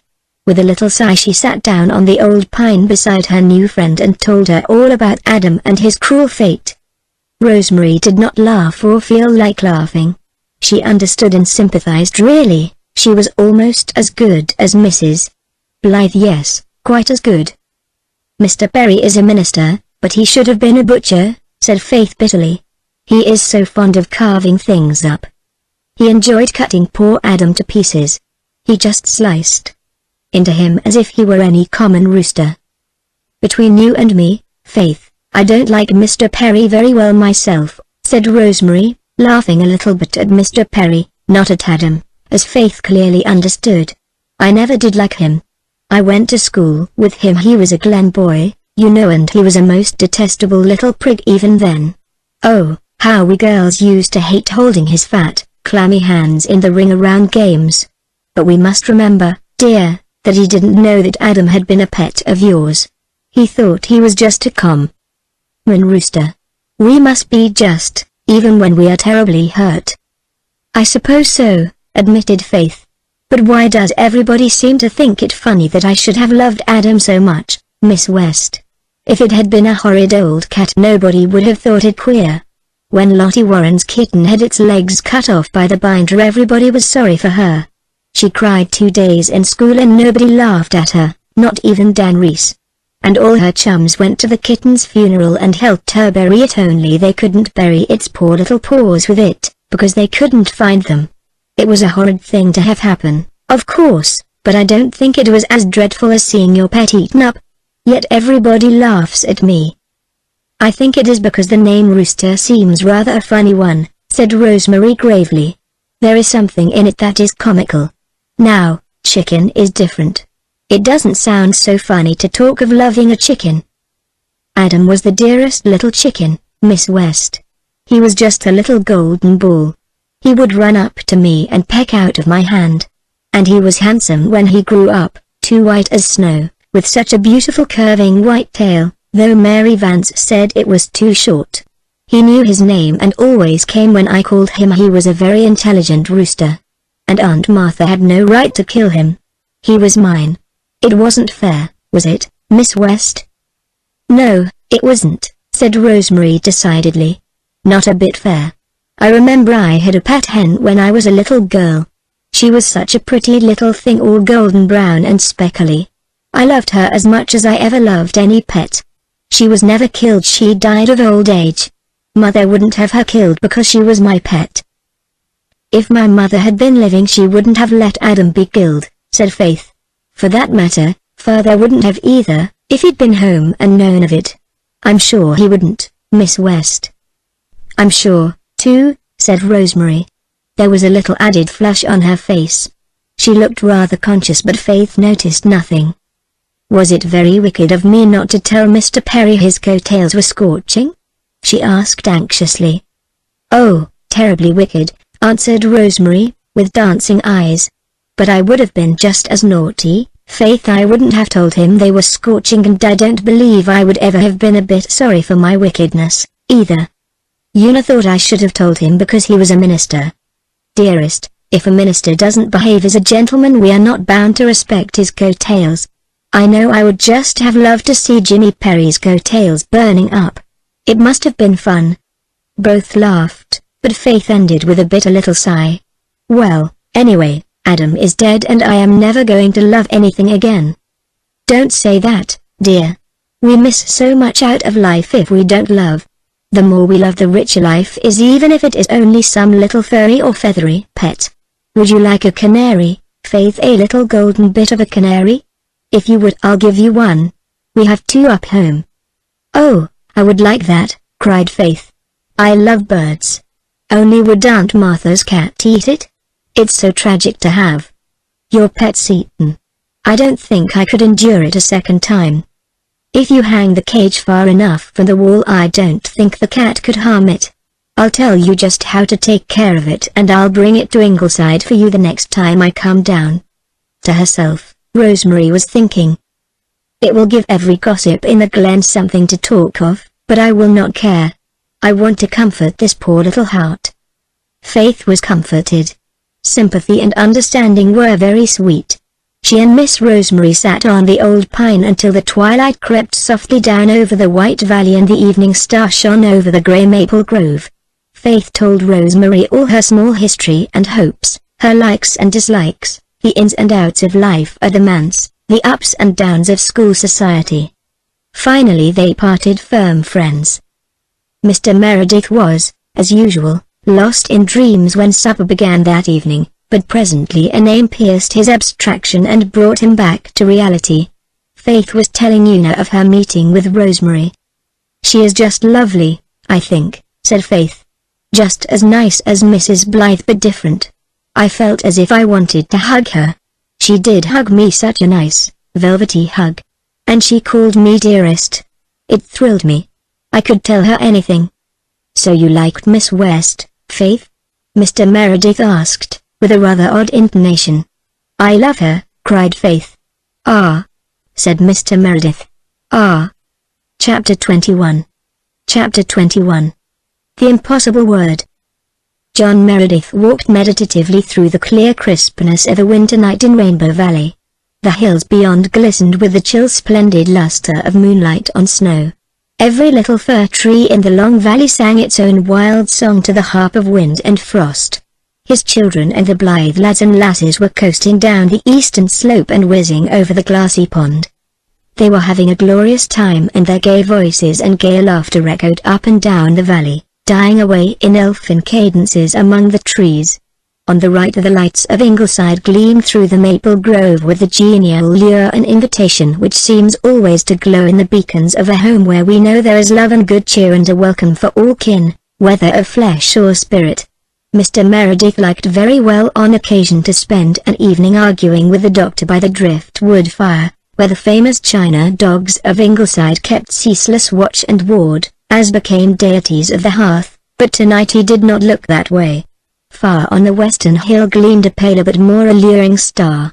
Mr. Meredith was on his way to see Rosemary West, and he meant to tell her something which had been slowly blossoming in his heart since their first meeting and had sprung into full flower on the evening when Faith had so warmly voiced her admiration for Rosemary. He had come to realize that he had learned to care for Rosemary. Not as he had cared for Cecilia, of course. That was entirely different. That love of romance and dream and glamour could never, he thought, return. But Rosemary was beautiful and sweet and dear, very dear. She was the best of companions. He was happier in her company than he had ever expected to be again. She would be an ideal mistress for his home, a good mother to his children. During the years of his widowhood Mr. Meredith had received innumerable hints from brother members of Presbytery and from many parishioners who could not be suspected of any ulterior motive, as well as from some who could, that he ought to marry again, but these hints never made any impression on him. It was commonly thought he was never aware of them. But he was quite acutely aware of them. and in his own occasional visitations of common sense he knew that the common sensible thing for him to do was to marry. But common sense was not the strong point of John Meredith, and to choose out, deliberately and cold-bloodedly, some suitable woman, as one might choose a housekeeper or a business partner, was something he was quite incapable of doing. How he hated that word suitable. It reminded him so strongly of James Perry. A suitable woman of suitable age, that unctuous brother of the cloth had said, in his far from subtle hint. For the moment John Meredith had had a perfectly unbelievable desire to rush madly away and propose marriage to the youngest, most unsuitable woman it was possible to discover. Mrs. Marshall Elliot was his good friend and he liked her. But when she had bluntly told him he should marry again he felt as if she had torn away the veil that hung before some sacred shrine of his innermost life, and he had been more or less afraid of her ever since. He knew there were women in his congregation of suitable age who would marry him quite readily. That fact had seeped through all his abstraction very early in his ministry in Glen St. Mary. They were good, substantial, uninteresting women, one or two fairly comely, the others not exactly so, and John Meredith would as soon have thought of marrying any one of them as of hanging himself. He had some ideals to which no seeming necessity could make him false. He could ask no woman to fill Cecilia's place in his home unless he could offer her at least some of the affection and homage he had given to his girlish bride. And where, in his limited feminine acquaintance, was such a woman to be found? Rosemary West had come into his life on that autumn evening, bringing with her an atmosphere in which his spirit recognized native air. Across the gulf of strangerhood they clasped hands of friendship. He knew her better in that 10 minutes by the hidden spring than he knew Emmeline Drew or Elizabeth Kirk or Amy Annetta Douglas in a year, or could know them, in a century. He had fled to her for comfort when Mrs. Alec Davis had outraged his mind and soul and had found it.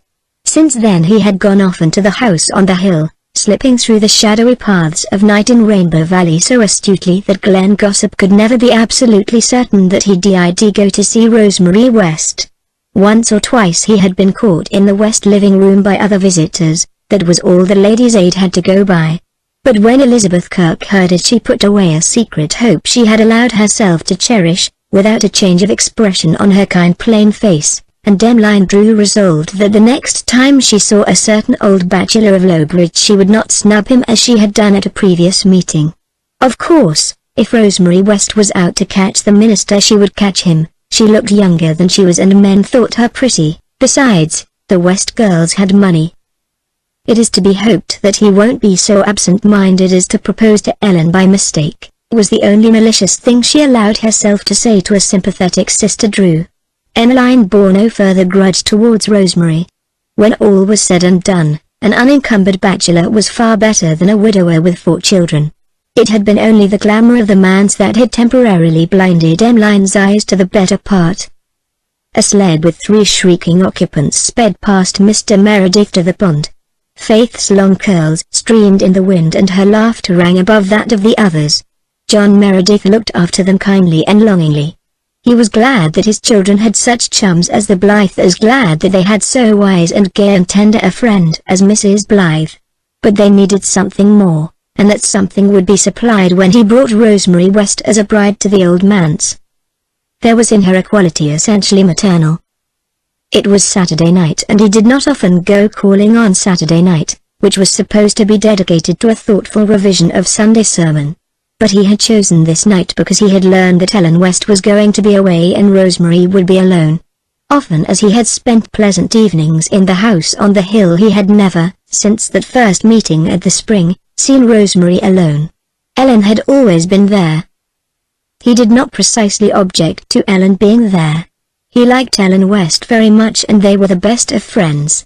Ellen had an almost masculine understanding and a sense of humor which his own shy, hidden appreciation of fun found very agreeable. He liked her interest in politics and world events.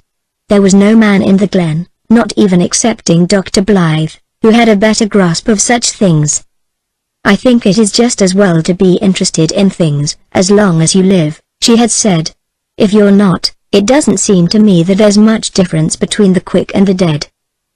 He liked her pleasant, deep, rumbly voice, He liked the hearty laugh with which she always ended up some jolly and well-told story. She never gave him digs about his children as other Glen women did. She never bored him with local gossip. She had no malice and no pettiness. She was always splendidly sincere. Mr. Meredith, who had picked up Miss Cornelia's way of classifying people, considered that Ellen belonged to the race of Joseph. Altogether, an admirable woman for a sister-in-law. Nevertheless, a man did not want even the most admirable of women around when he was proposing to another woman. And Ellen was always around. She did not insist on talking to Mr. Meredith herself all the time. She let Rosemary have a fair share of him. Many evenings, indeed, Ellen effaced herself almost totally, sitting back in the corner with St. George in her lap, and letting Mr. Meredith and Rosemary talk and sing and read books together. Sometimes they quite forgot her presence. But if their conversation or choice of duets ever betrayed the least tendency to what Ellen considered philandering, Ellen promptly nipped that tendency in the bud and blotted Rosemary out for the rest of the evening. But not even the grimmest of amiable dragons can altogether prevent a certain subtle language of eye and smile and eloquent silence, and so the minister's courtship progressed after a fashion. But if it was ever to reach a climax, that climax must come when Ellen was away. And Ellen was so seldom away, especially in winter. She found her own fireside the pleasantest place in the world, she vowed. Gadding had no attraction for her. She was fond of company, but she wanted it at home. Mr. Meredith had almost been driven to the conclusion that he must write to Rosemary what he wanted to say, when Ellen casually announced one evening that she was going to a silver wedding next Saturday night. She had been bridesmaid when the principals were married. Only old guests were invited, so Rosemary was not included. Mr. Meredith pricked up his ears a trifle and a gleam flashed into his dreamy dark eyes. Both Ellen and Rosemary saw it, and both Ellen and Rosemary felt, with a tingling shock, that Mr. Meredith would certainly come up the hill next Saturday night. Might as well have it over with, St. George, Ellen sternly told the black cat, after Mr. Meredith had gone home and Rosemary had silently gone upstairs. He means to ask her, St. George, I'm perfectly sure of that. So he might as well have his chance to do it and find out he can't get her, George. She'd rather like to take him, Saint. I knows that, but she promised, and she's got to keep her promise. I'm rather sorry in some ways, St. George. I don't know of a man I'd sooner have for a brother-in-law if a brother-in-law was convenient. I haven't a thing against him, Saint, not a thing, except that he won't see and can't be made to see that the Kaiser is a menace to the peace of Europe. That's his blind spot. But he's good company and I like him. A woman can't say anything she likes to a man with a mouth like John Meredith's and be sure of not being misunderstood. Such a man is more precious than rubies, Saint, and much rarer, George. But he can't have Rosemary, and I suppose when he finds out he can't have her he'll drop us both. And we'll miss him, Saint, we'll miss him something scandalous, George. But she promised, and I'll see that she keeps her promise. Ellen's face looked almost ugly in its lowering resolution. Upstairs Rosemary was crying into her pillow. So Mr. Meredith found his lady alone and looking very beautiful. Rosemary had not made any special toilet for the occasion. She wanted to, but she thought it would be absurd to dress up for a man you meant to refuse. So she wore her plain dark afternoon dress and looked like a queen in it. Her suppressed excitement colored her face to brilliancy. Her great blue eyes were pools of light less placid than usual. She wished the interview were over. She had looked forward to it all day with dread. She felt quite sure that John Meredith cared a great deal for her after a fashion, and she felt just as sure that he did not care for her as he had cared for his first love. She felt that her refusal would disappoint him considerably, but she did not think it would altogether overwhelm him. Yet she hated to make it, hated for his sake, and Rosemary was quite honest with herself for her own. She knew she could have loved John Meredith if it had been permissible. She knew that life would be a blank thing if, rejected as lover, he refused longer to be a friend. She knew that she could be very happy with him and that she could make him happy. But between her and happiness stood the prison gate of the promise she had made to Ellen years ago. Rosemary could not remember her father. He had died when she was only 3 years old. Ellen, who had been 13, remembered him, but with no special tenderness. He had been a stern, reserved man many years older than his fair, pretty wife. 5 years later their brother of 12 died also. Since his death the two girls had always lived alone with their mother.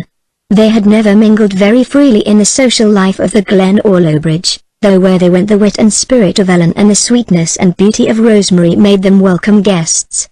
Both had what was called a disappointment in their girlhood. The sea had not given up Rosemary's lover, and Norman Douglas, then a handsome, red-haired young giant, noted for wild driving and noisy though harmless escapades, had quarreled with Ellen and left her in a fit of pique. There were not lacking candidates for both Martin's and Norman's places, but none seemed to find favor in the eyes of the West girls, who drifted slowly out of youth and bellehood without any seeming regret. They were devoted to their mother, who was a chronic invalid. The three had a little circle of home interests, books and pets and flowers which made them happy and contented. Mrs. West's death, which occurred on Rosemary's 25th birthday, was a bitter grief to them. At first they were intolerably lonely. Ellen, especially, continued to grieve and brood, her long, moody musings broken only by fits of stormy, passionate weeping. The old Lowbridge doctor told Rosemary that he feared permanent melancholy or worse. Once, when Ellen had sat all day, refusing either to speak or eat, Rosemary had flung herself on her knees by her sister's side. "Oh, Ellen, you have me yet," she said imploringly. "Am I nothing to you? We have always loved each other so." "I won't have you always," Ellen had said, breaking her silence with harsh intensity.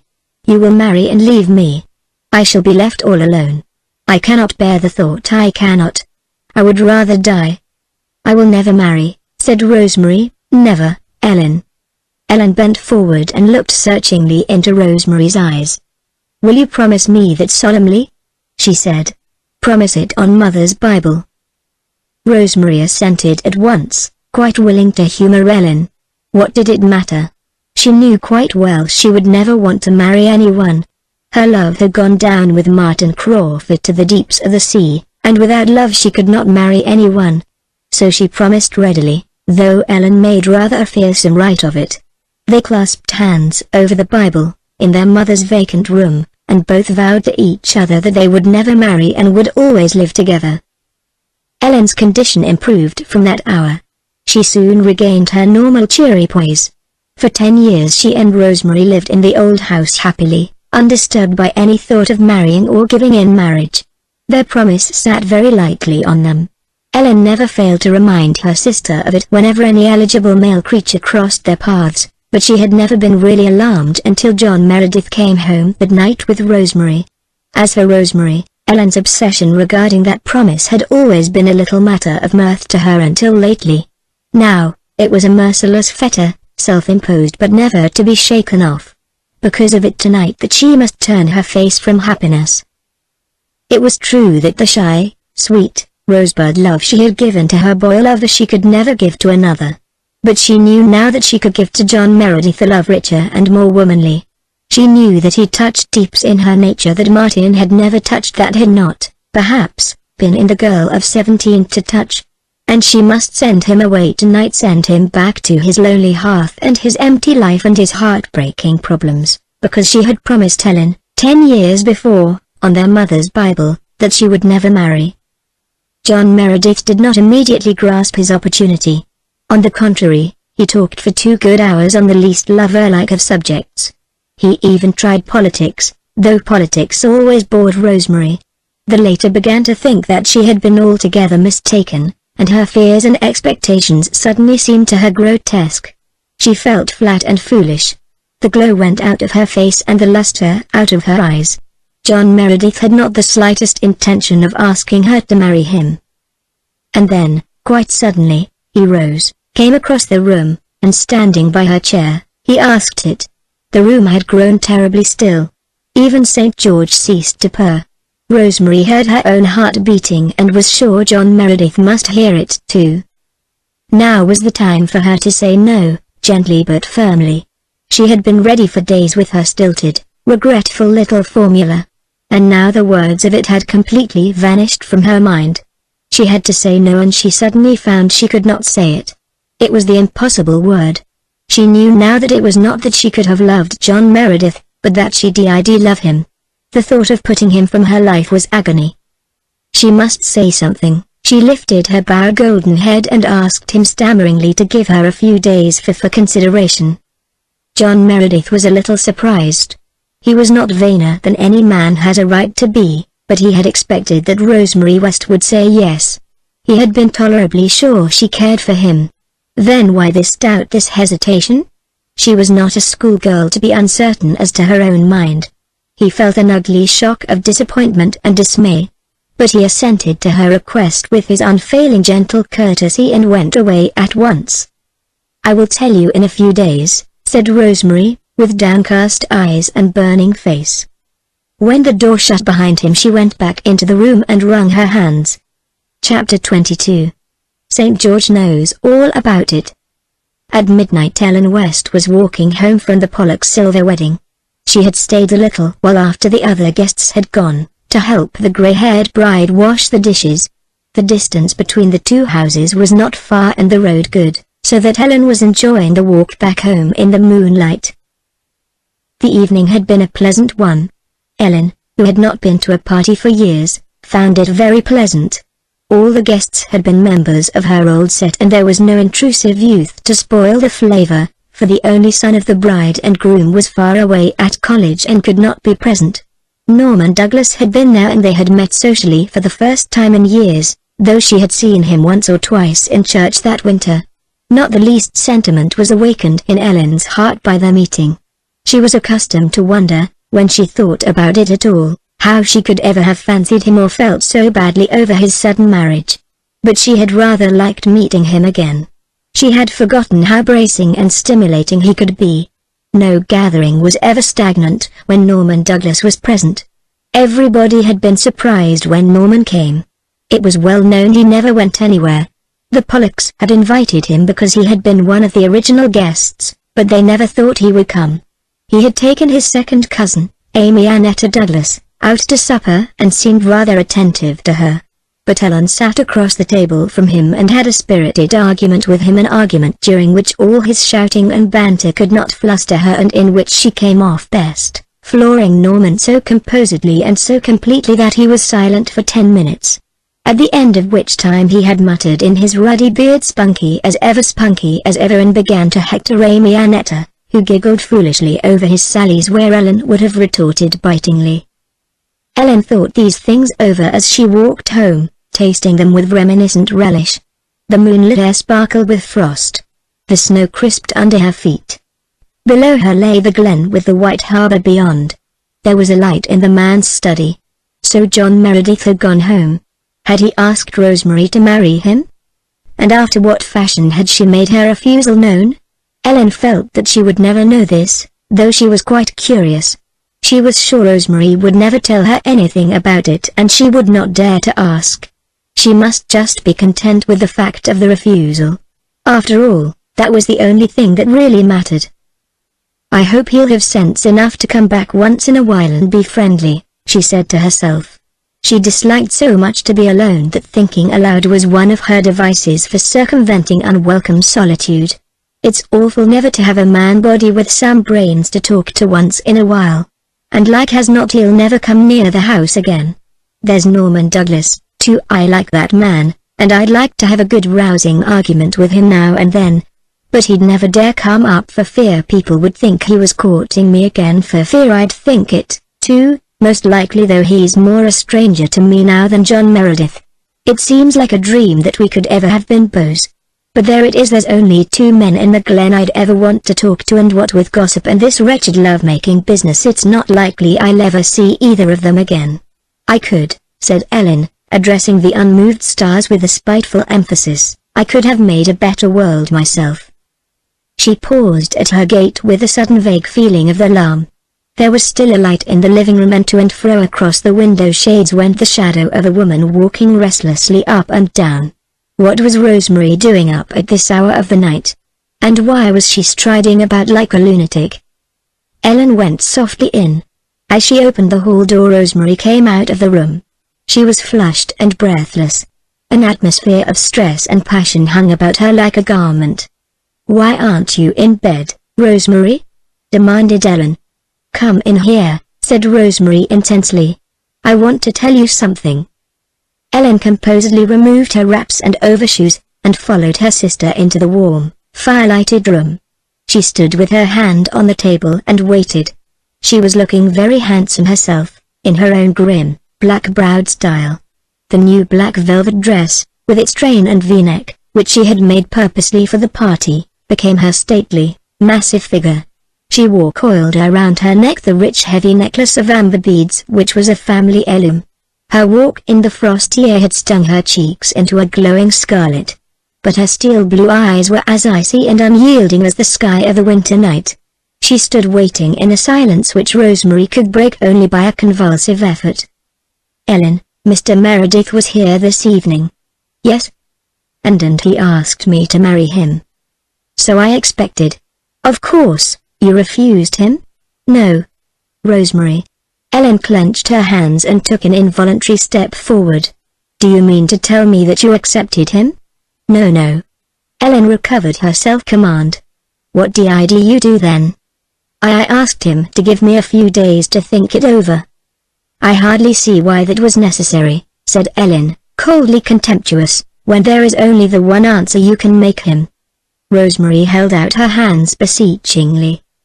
Ellen, she said desperately, I love John Meredith. I want to be his wife. Will you set me free from that promise? No, said Ellen, merciless, because she was sick from fear. Ellen. Listen, interrupted Ellen. I did not ask you for that promise. You offered it. I know. But I did not think then that I could ever care for anyone again. You offered it, went on Ellen unmovably. You promised it over our mother's Bible. It was more than a promise, it was an oath. Now you want to break it. I only asked you to set me free from it, Ellen. I will not do it. A promise is a promise in my eyes. I will not do it. Break your promise, be forsworn if you will, but it shall not be with any assent of mine. You are very hard on me, Ellen. Hard on you. And what of me? Have you ever given a thought to what my loneliness would be here if you left me? I could not bear it, I would go crazy. I cannot live alone. Haven't I been a good sister to you? Have I ever opposed any wish of yours? Haven't I indulged you in everything? Yes. Then why do you want to leave me for this man whom you hadn't seen a year ago? I love him, Ellen. Love. You talk like a schoolmiss instead of a middle-aged woman. He doesn't love you. He wants a housekeeper and a governess. You don't love him. You want to be Mrs. You are one of those weak-minded women who think it's a disgrace to be ranked as an old maid. That's all there is to it. Rosemary quivered.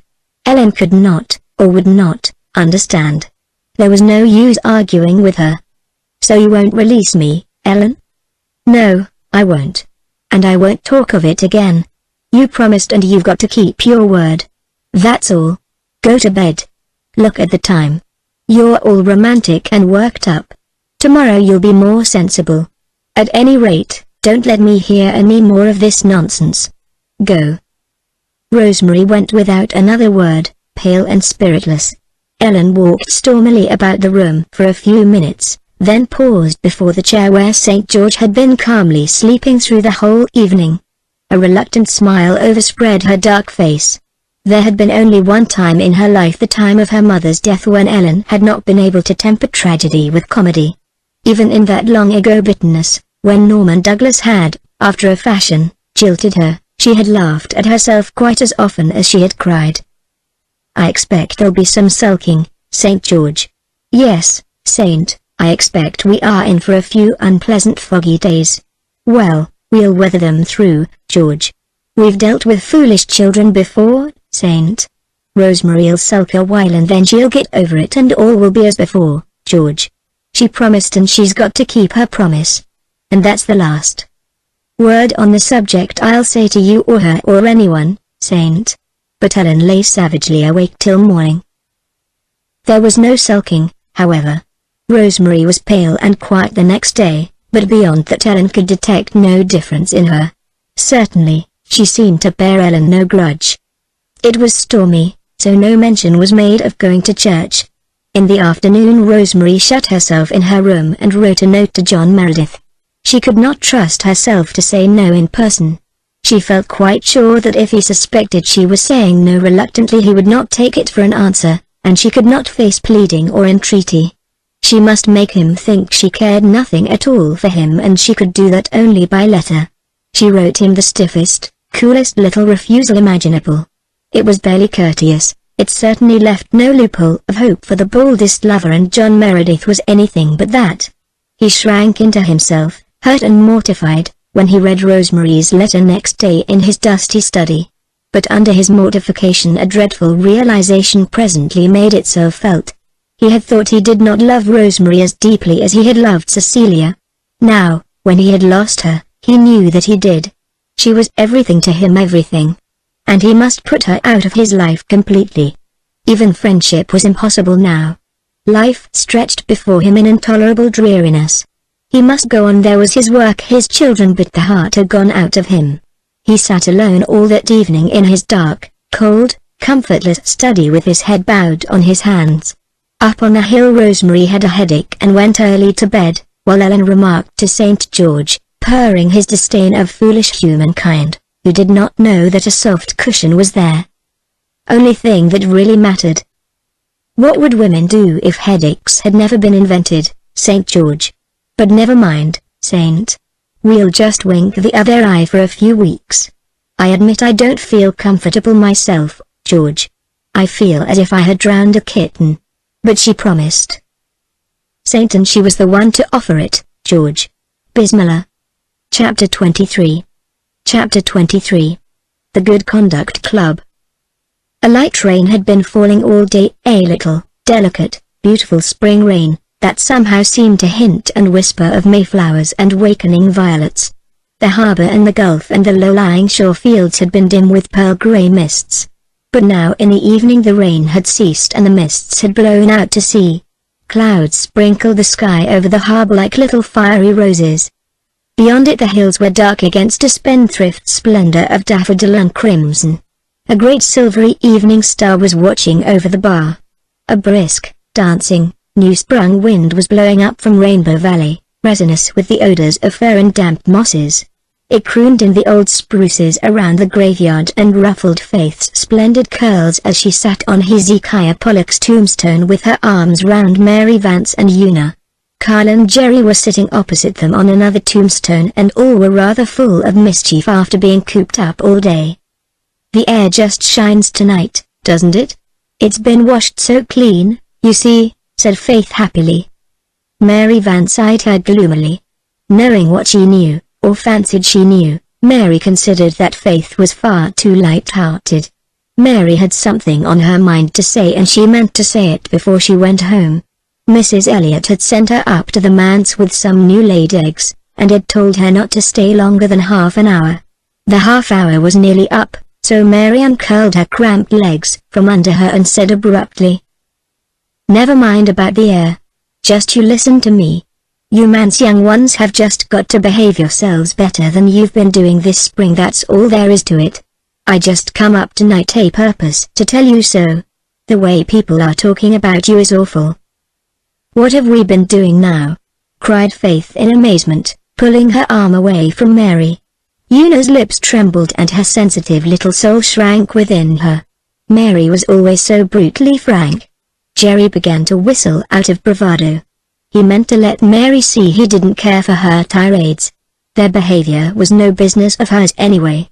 What right had she to lecture them on their conduct? "Doing now? You're doing all the time," retorted Mary. "Just as soon as the talk about one of your didos fades away you do something else to start it up again. It seems to me you haven't any idea of how man's children ought to behave." "Maybe you can tell us," said Jerry, keenly sarcastic. Sarcasm was quite thrown away on Mary. "I can tell you what will happen if you don't learn to behave yourselves. The session will ask your father to resign. Then now, Master Jerry know-it-all. Mrs. Alec Davis said so to Mrs. Elliot. I heard her. I always have my ears pricked up when Mrs. Alec Davis comes to tea. She said you were all going from bad to worse, and that though it was only what was to be expected when you had nobody to bring you up, still the congregation couldn't be expected to put up with it much longer, and something would have to be done. The Methodists just laugh and laugh at you, and that hurts the Presbyterian feelings. SHE says you all need a good dose of birch tonic. Lord, if that would make folks good, I ought to be a young saint. I'm not telling you this because I want to hurt your feelings. I'm sorry for you. Mary was past mistress of the gentle art of condescension. I understand that you haven't much chance, the way things are. But other people don't make as much allowance as I do.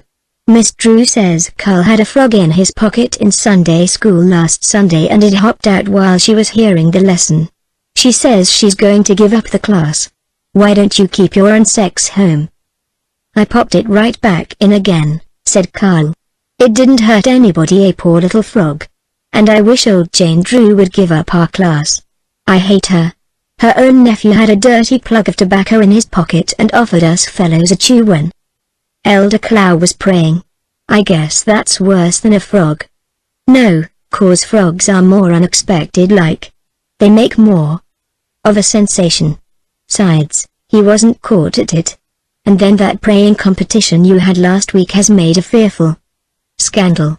Everybody is talking about it. Why, the Blythers were in that as well as us, cried Faith, indignantly. It was Nan Blythe who suggested it in the first place. And Walter took the prize. Well, you get the credit of it anyway. It wouldn't have been so bad if you hadn't had it in the graveyard. I should think a graveyard was a very good place to pray in, retorted Jerry. Deacon Hazard drove past when you were praying, said Mary, and he saw and heard you, with your hands folded over your stomach, and groaning after every sentence. He thought you were making fun of him. So I was, declared unabashed Jerry. Only I didn't know he was going by, of course. That was just a mean accident. I wasn't praying in real earnest. I knew I had no chance of winning the prize. So I was just getting what fun I could out of it. Walter Blythe can pray, bully. Why, he can pray as well as Dad. Una is the only one of the United States who really likes praying, said Faith pensively. Well, if praying scandalizes people so much we mustn't do it anymore, sighed Una. Shucks, you can pray all you want to, only not in the graveyard, and don't make a game of it. That was what made it so bad, that, and having a tea party on the tombstones. We hadn't. Well, a soap bubble party then. You had something. The Over Harbor people swear you had a tea party, but I'm willing to take your word. And you used this tombstone as a table. Well, Martha wouldn't let us blow bubbles in the house. She was awful cross that day, explained Jerry. And this old slab made such a jolly table. Weren't they pretty? Cried Faith, her eyes sparkling over the remembrance. They reflected the trees and the hills and the harbor like little fairy worlds, and when we shook them loose they floated away down to Rainbow Valley. All but one, and it went over and bust up on the Methodist spire, said Carl. I'm glad we did it once, anyhow, before we found out it was wrong, said Faith. It wouldn't have been wrong to blow them on the lawn, said Mary impatiently. Seems like I can't knock any sense into your heads. You've been told often enough you shouldn't play in the graveyard. The Methodists are sensitive about it. We forget, said Faith dolefully. And the lawn is so small and so caterpillary and so full of shrubs and things. We can't be in Rainbow Valley all the time, and where are we to go? It's the things you do in the graveyard. It wouldn't matter if you just sat here and talked quiet, same as we're doing now. Well, I don't know what is going to come of it all, but I do know that Elder Warren is going to speak to your pa about it. Deacon Hazard is his cousin. I wish they wouldn't bother Father about us, said Una. Well, people think he ought to bother himself about you a little more. I understand him. He's a child in some ways himself, that's what he is, and needs someone to look after him as bad as you do. Well, perhaps he'll have someone before long, if all tales is true. What do you mean? Asked Faith. Haven't you got any idea, honest? Demanded Mary. No. What do you mean? Well, you are a lot of innocents, upon my word. Why, Everybody is talking of it. Your pa goes to see Rosemary West. She is going to be your stepma. I don't believe it, cried Una, flushing crimson. Well, I dunno. I just go by what folks say. I don't give it for a fact. But it would be a good thing. Rosemary West'd make you toe the mark if she came here, I'll bet a cent, for all she's so sweet and smiley on the face of her. They're always that way till they've caught them. But you need someone to bring you up. You're disgracing your pa and I feel for him. I've always thought an awful lot of your pa ever since that night he talked to me so nice. I've never said a single swear word since, or told a lie. And I'd like to see him happy and comfortable, with his buttons on and his meals decent, and you young ones licked into shape, and that old cat of a Martha put in her proper place. The way she looked at the eggs I brought her tonight. I hope they're fresh, says she. I just wish they was rotten. But you just mind that she gives you all one for breakfast, including your pa. Make a fuss if she doesn't. That was what they was sent up for, but I don't trust old Martha. She's quite capable of feeding to her cat. Mary's tongue being temporarily tired, a brief silence fell over the graveyard. The man's children did not feel like talking. They were digesting the new and not altogether palatable ideas Mary had suggested to them. Jerry and Cal were somewhat startled. But, after all, what did it matter? And it wasn't likely there was a word of truth in it. Faith, on the whole, was pleased. Only Una was seriously upset. She felt that she would like to get away and cry. "Will there be any stars in my crown?" sang the Methodist choir, beginning to practice in the Methodist church. "I want just 3, said Mary, whose theological knowledge had increased notably since her residence with Mrs. Elliot. "Just 3 setting up on my head, like a coronet, a big one in the middle and a small one each side." "Are the different sizes in souls?" asked Carl. "Of course. Why, little babies must have smaller ones than big men. Well, it's getting dark and I must scoot home. Mrs. Elliot doesn't like me to be out after dark. Laws, when I lived with Mrs. Wiley the dark was just the same as the daylight to me. I didn't mind it no more'n a grey cat. Them days seem 100 years ago. Now, you mind what I've said and try to behave yourselves, for you pa's sake. I'll always back you up and defend you, you can be dead sure of that. Mrs. Elliot says she never saw the like of me for sticking up for my friends. I was real sassy to Mrs. Alec Davis about you and Mrs. Elliot combed me down for it afterwards. The fair Cornelia has a tongue of her own and no mistake. But she was pleased underneath for all, 'cause she hates old Kitty Alec and she's real fond of you. I can see through folks." Mary sailed off, excellently well pleased with herself, leaving a rather depressed little group behind her. "Mary Vance always says something that makes us feel bad when she comes up," said Una resentfully. "I wish we'd left her to starve in the old barn," said Jerry vindictively. "Oh, that's wicked, Jerry," rebuked Una. "May as well have the game as the name," retorted Unrepent. "Aunt Jerry, if people say we're so bad, let's be bad. But not if it hurts father," pleaded Faith. Jerry squirmed uncomfortably. He adored his father. Through the unshaded study window they could see Mr. Meredith at his desk. He did not seem to be either reading or writing. His head was in his hands and there was something in his whole attitude that spoke of weariness and dejection. The children suddenly felt it. "I dare say somebody's been worrying him about us today," said Faith. "I wish we could get along without making people talk. Oh, Jim Blythe. How you scared me." Jim Blythe had slipped into the graveyard and sat down beside the girls.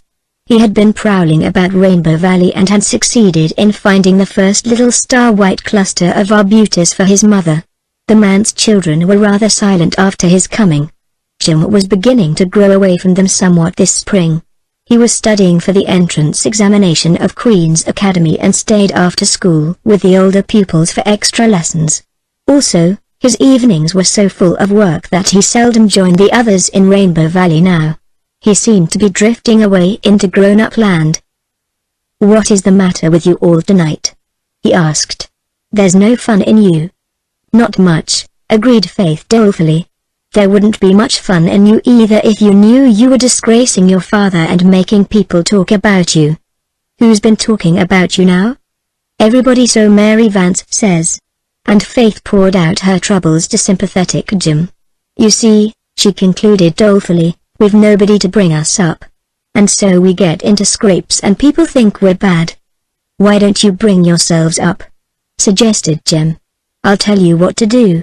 Form a good conduct club and punish yourselves every time you do anything that's not right. That's a good idea, said Faith, struck by it. But, she added doubtfully, things that don't seem a bit of harm to the United States seem simply dreadful to other people. How can we tell?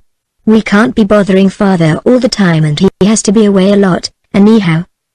You could mostly tell if you stopped to think a thing over before doing it and ask yourselves what the congregation would say about it, said Jim. The trouble is you just rush into things and don't think them over at all. Mother says you're all too impulsive, just as she used to be. The Good Conduct Club would help you to think, if you were fair and honest about punishing yourselves when you broke the rules. You'd have to punish in some way that really hurt, or it wouldn't do any good. Whip each other? Not exactly. You'd have to think up different ways of punishment to suit the person. You wouldn't punish each other, you'd punish yourselves. I read all about such a club in a story book. You try it and see how it works. Let's, said Faith, and when Jim was gone they agreed they would. If things aren't right we've just got to make them right, said Faith, resolutely. We've got to be fair and square, as Jim says, said Jerry. This is a club to bring ourselves up, seeing there's nobody else to do it. There's no use in having many rules. Let's just have one, and any of us that breaks it has got to be punished hard. But how? We'll think that up as we go along. We'll hold a session of the club here in the graveyard every night and talk over what we've done through the day, and if we think we've done anything that isn't right or that would disgrace Dad, the one that does it, or is responsible for it, must be punished. That's the rule. We'll all decide on the kind of punishment it must be made to fit the crime, as Mr. Flagg says. And the one that's guilty will be bound to carry it out and no shirking. There's going to be fun in this, concluded Jerry, with a relish. You suggested the soap bubble party, said Faith. But that was before we'd formed the club, said Jerry Hast. Eily. Everything starts from tonight. But what if we can't agree on what's right, or what the punishment ought to be? Suppose two of us thought of one thing and two another. There ought to be 5 in a club like this. We can ask Jim Blythe to be umpire. He is the squarest boy in Glen St. Mary. But I guess we can settle our own affairs mostly.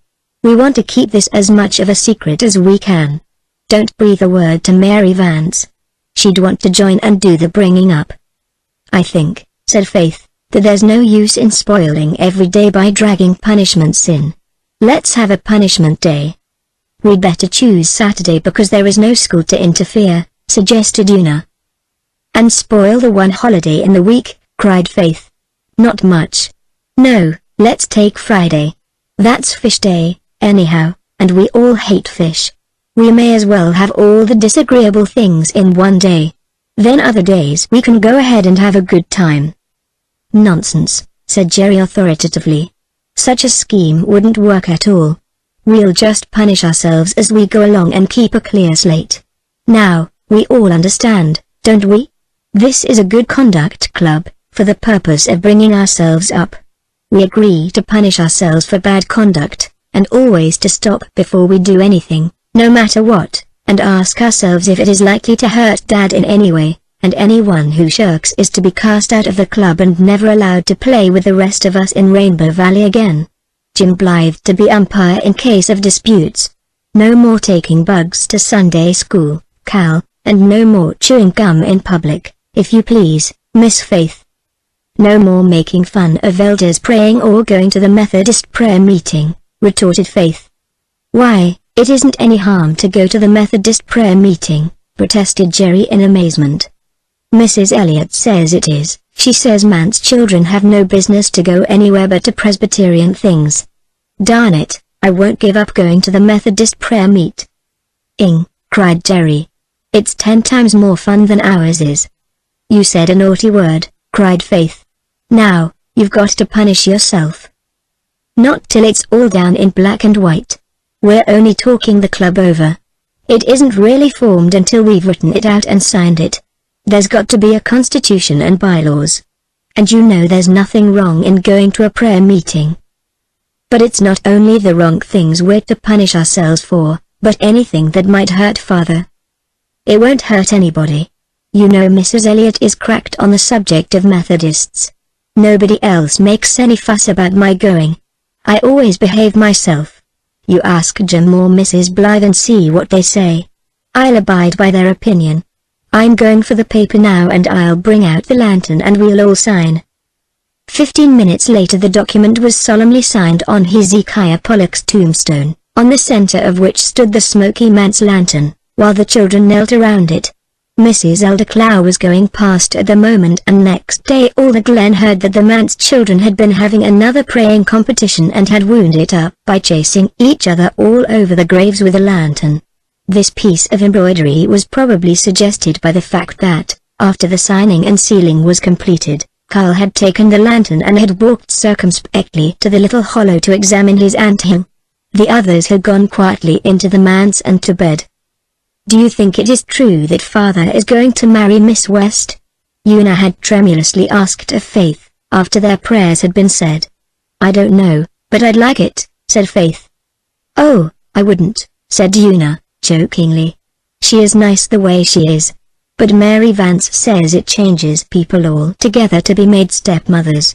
They get horrid cross and mean and hateful then, and turn your father against you. She says they're sure to do that.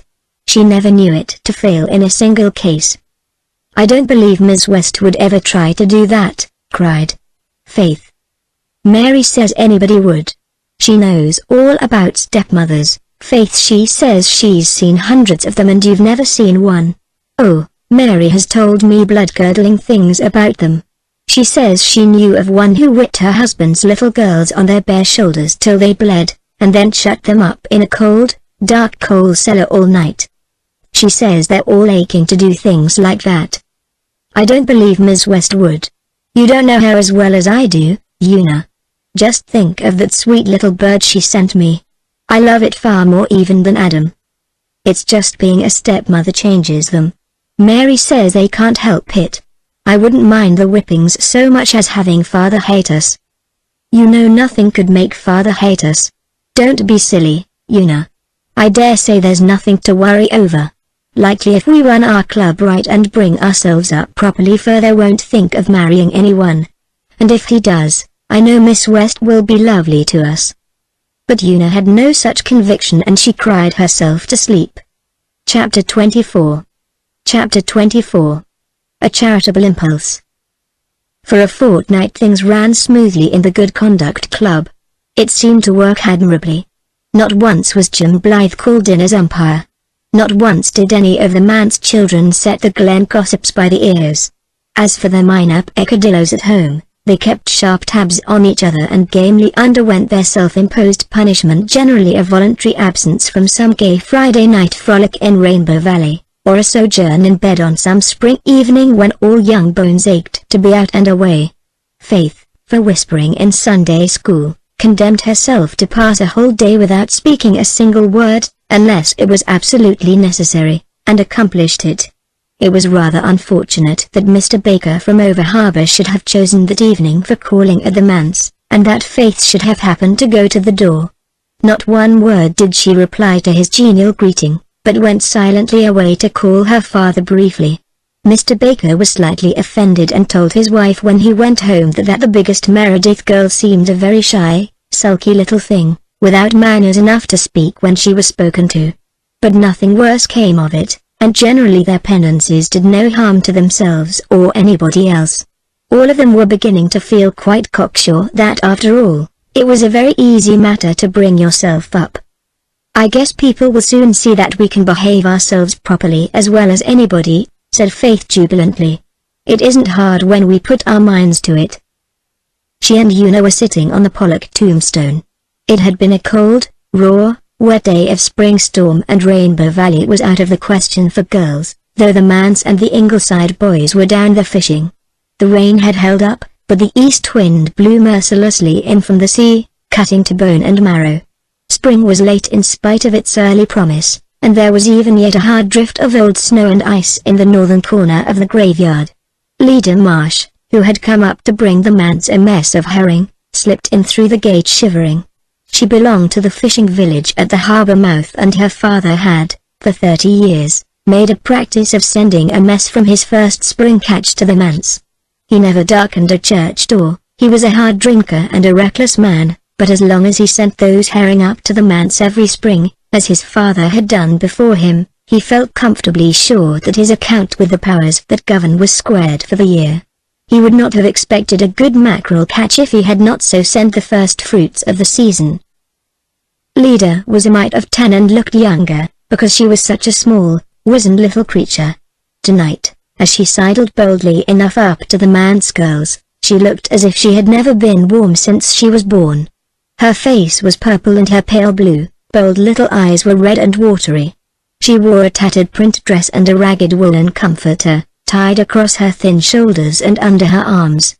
She had walked the 3 miles from the harbour mouth barefooted, over a road where there was still snow and slush and mud. Her feet and legs were as purple as her face. But Leda did not mind this much.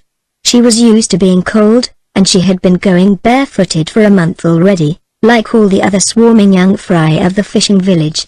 There was no self-pity in her heart as she sat down on the tombstone and grinned cheerfully at Faith and Una. Faith and Una grinned cheerfully back. They knew Leda slightly, having met her once or twice the preceding summer when they had gone down the harbour with their Blythes. "Hello," said Leda, "ain't this a fierce kind of a night? 'Tain't fit for a dog to be out, is it?" "Then why are you out?" asked Faith. "Pa made me bring you up some herring," returned Leda. She shivered, coughed, and stuck out her bare feet. Leda was not thinking about herself or her feet, and was making no bid for sympathy. She held her feet out instinctively to keep them from the wet grass around the tombstone. But Faith and Una were instantly swamped with a wave of pity for her. She looked so cold, so miserable. "Oh, why are you barefooted on such a cold night?" cried Faith. "Your feet must be almost frozen." "Pretty near," said Leda proudly. "I tell you it was fierce walking up that harbour road." "Why didn't you put on your shoes and stockings?" asked Una. "Hain't none to put on. All I had was wore out by the time winter was over," said Leda indifferently. For a moment Faith stared in horror. This was terrible. Here was a little girl, almost a neighbor, half frozen because she had no shoes or stockings in this cruel spring weather. Impulsive Faith thought of nothing but the dreadfulness of it. In a moment she was pulling off her own shoes and stockings. "Here, take these and put them right on," she said, forcing them into the hands of the astonished Leda. "Quick now. You'll catch your death of cold. I've got others. Put them right on." Leda, recovering her wits, snatched at the offered gift, with a sparkle in her dull eyes. Sure she would put them on, and that mighty quick, before anyone appeared with authority to recall them. In a minute she had pulled the stockings over her scrawny little legs and slipped Faith's shoes over her thick little ankles. "I'm obliged to you," she said, "but won't your folks be cross?"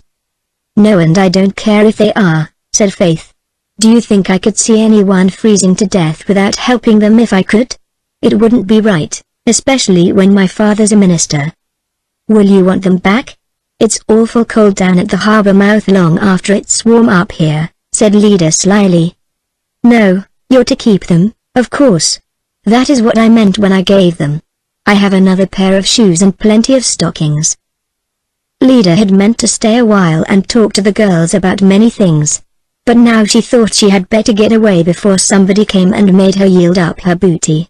So she shuffled off through the bitter twilight, in the noiseless, shadowy way she had slipped in. As soon as she was out of sight of the manse she sat down, took off the shoes and stockings, and put them in her herring basket. She had no intention of keeping them on down that dirty harbour road. They were to be kept good for gala occasions. Not another little girl down at the harbour mouth had such fine black cashmere stockings and such smart, almost new shoes. Leda was furnished forth for the summer. She had no qualms in the matter. In her eyes the man's people were quite fabulously rich, and no doubt those girls had slathers of shoes and stockings. Then Leda ran down to the Glen village and played for an hour with the boys before Mr. Flagg's store, splashing about in a pool of slush with the maddest of them, until Mrs. Elliot came along and bade her begone home. "I don't think, Faith, that you should have done that," said Una, a little reproachfully, after Leda had gone. "You'll have to wear your good boots every day now and they'll soon scuff out." "I don't care," cried Faith, still in the fine glow of having done a kindness to a fellow creature. "It isn't fair that I should have 2 pairs of shoes and poor little Leda Marsh not have any. Now we both have a pair. You know perfectly well, Una, that father said in his sermon last Sunday that there was no real happiness in getting or having, only in giving. And it's true. I feel far happier now than I ever did in my whole life before. Just think of Leda walking home this very minute with her poor little feet all that nice and warm and comfy." "You know you haven't another pair of black cashmere stockings," said Una. "Your other pair were so full of holes that Aunt Martha said she couldn't darn them anymore and she cut the legs up for stove dusters. You've nothing but those 2 pairs of striped stockings you hate so." All the glow and uplift went out of Faith. Her gladness collapsed like a pricked balloon. She sat for a few dismal minutes in silence, facing the consequences of her rash act. "Oh, Una, I never thought of that," she said dolefully. "I didn't stop to think at all." The striped stockings were thick, heavy, coarse, ribbed stockings of blue and red which Aunt Martha had knit for Faith in the winter. They were undoubtedly hideous. Faith loathed them as she had never loathed anything before. Wear them she certainly would not. They were still unworn in her bureau drawer. "You'll have to wear the striped stockings after this," said Una. "Just think how the boys in school will laugh at you. You know how they laugh at Mommy Warren for her striped stockings and call her barber pole, and yours are far worse." "I won't wear them," said Faith. "I'll go barefooted first, cold as it is." "You can't go barefooted to church tomorrow. Think what people would say." "Then I'll stay home." "You can't. You know very well Aunt Martha will make you go." Faith did know this. The one thing on which Aunt Martha troubled herself to insist was that they must all go to church, rain or shine. How they were dressed, or if they were dressed at all, never concerned her. But go they must. That was how Aunt Martha had been brought up 70 years ago, and that was how she meant to bring them up. "Haven't you got a pair you can lend me, Una?" said poor Faith piteously. Una shook her head. "No, you know I only have the one black pair. And they're so tight I can hardly get them on. They wouldn't go on you. Neither would my grey ones. Besides, the legs of them are all darned and darned." "I won't wear those striped stockings," said Faith stubbornly. "The feel of them is even worse than the looks. They make me feel as if my legs were as big as barrels and they're so scratchy." "Well, I don't know what you're going to do." "If Father was home I'd go and ask him to get me a new pair before the store closes. But he won't be home till too late. I'll ask him Monday and I won't go to church tomorrow. I'll pretend I'm sick and Aunt Martha'll have to let me stay home." "That would be acting a lie, Faith," cried Una. "You can't do that. You know it would be dreadful. What would Father say if he knew? Don't you remember how he talked to us after Mother died and told us we must always be true, no matter what else we failed in? He said we must never tell or act a lie. He said he'd trust us not to. You can't do it, Faith. Just wear the striped stockings. It'll only be for once. Nobody will notice them in church. It isn't like school. And your new brown dress is so long they won't show much. Wasn't it lucky Aunt Martha made it big, so you'd have room to grow in it, for all you hated it so when she finished it?" "I won't wear those stockings," repeated Faith. She uncoiled her bare, white legs from the tombstone and deliberately walked through the wet, cold grass to the bank of snow.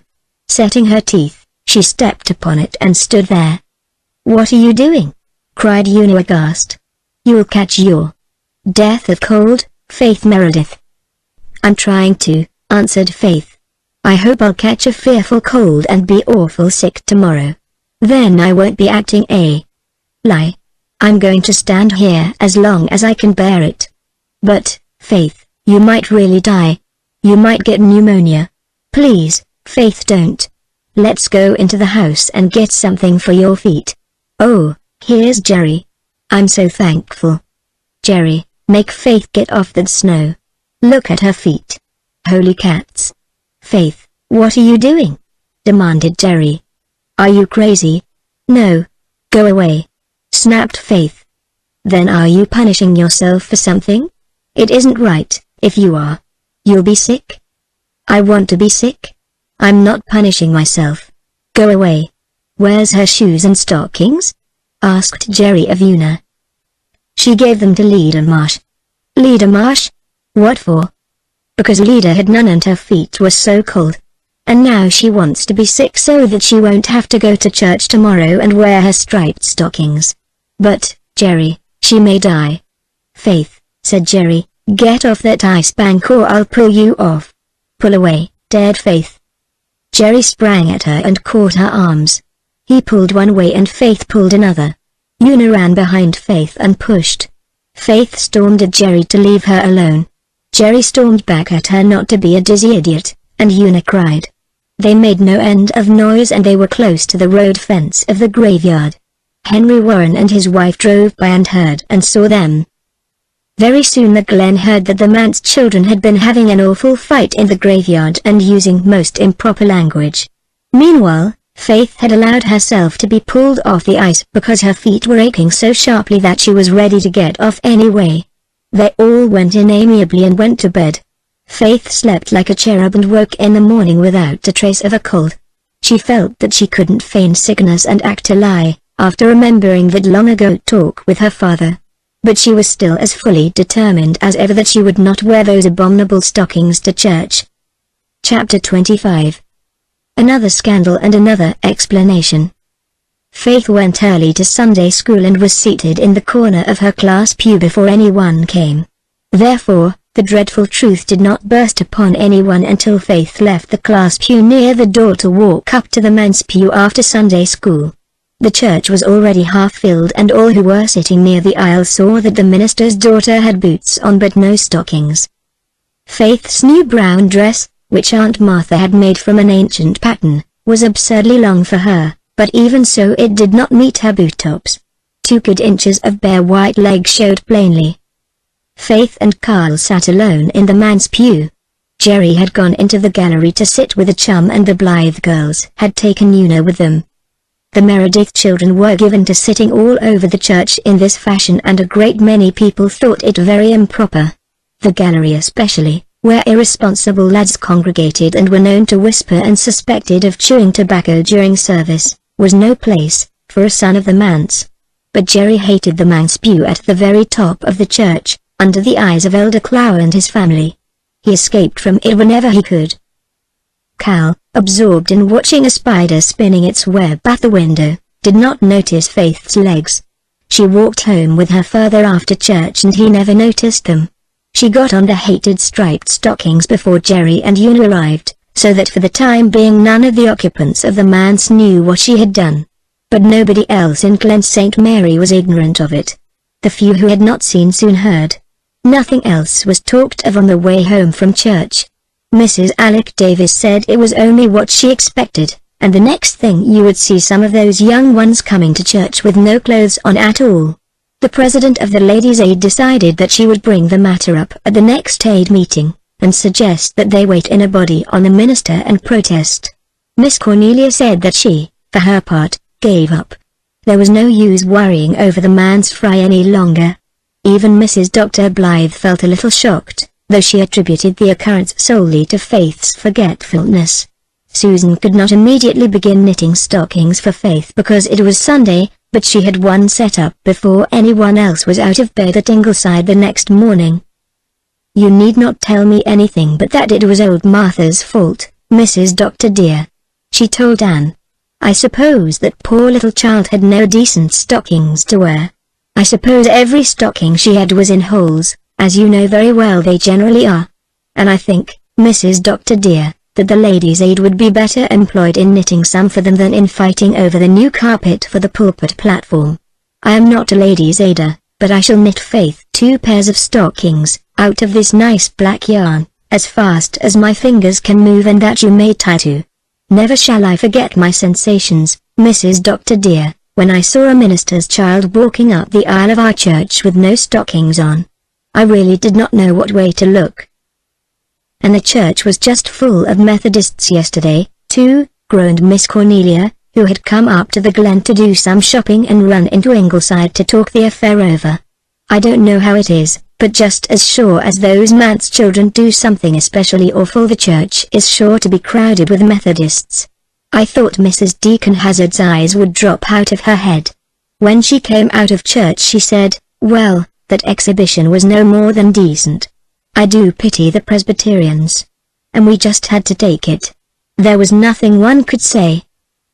There was something I could have said, Mrs. Dr. dear, if I had heard her, said Susan grimly. I would have said, for one thing, that in my opinion clean bare legs were quite as decent as holes. And I would have said, for another, that the Presbyterians did not feel greatly in need of pity, seeing that they had a minister who could preach and the Methodists had not. I could have squelched Mrs. Deacon Hazard, Mrs. Dr. dear, and that you may tie to.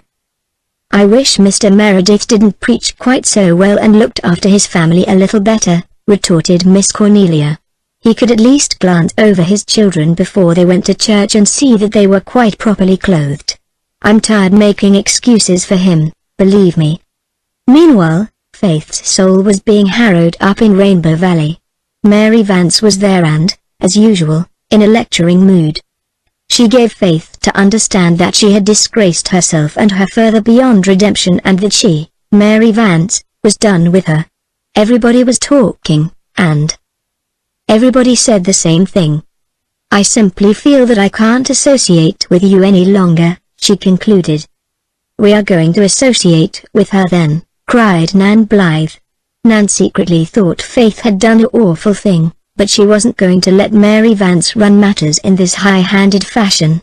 And if you are not, you needn't come any more to Rainbow Valley, Miss Vance.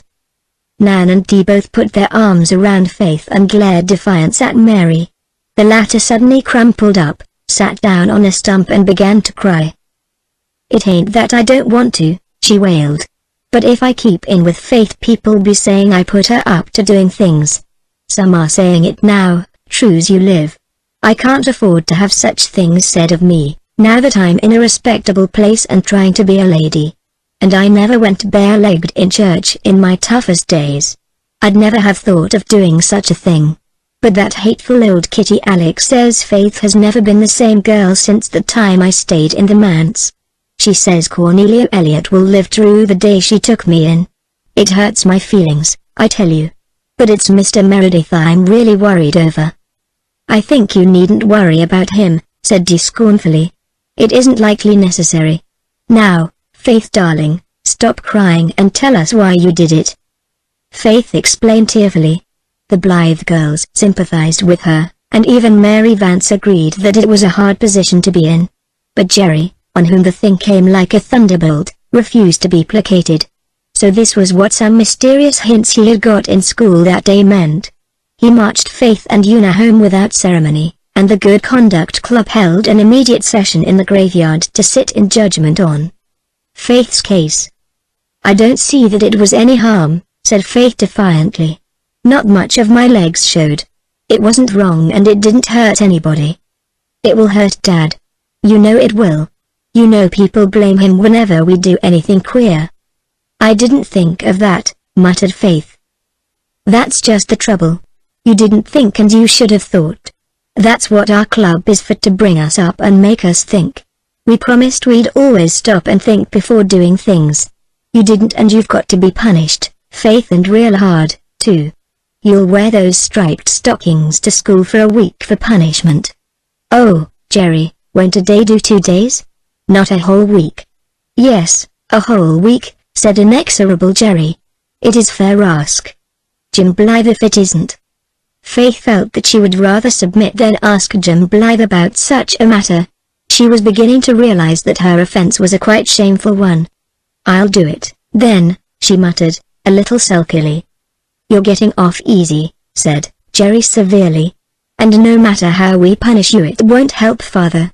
People will always think you just did it for mischief, and they'll blame Father for not stopping it.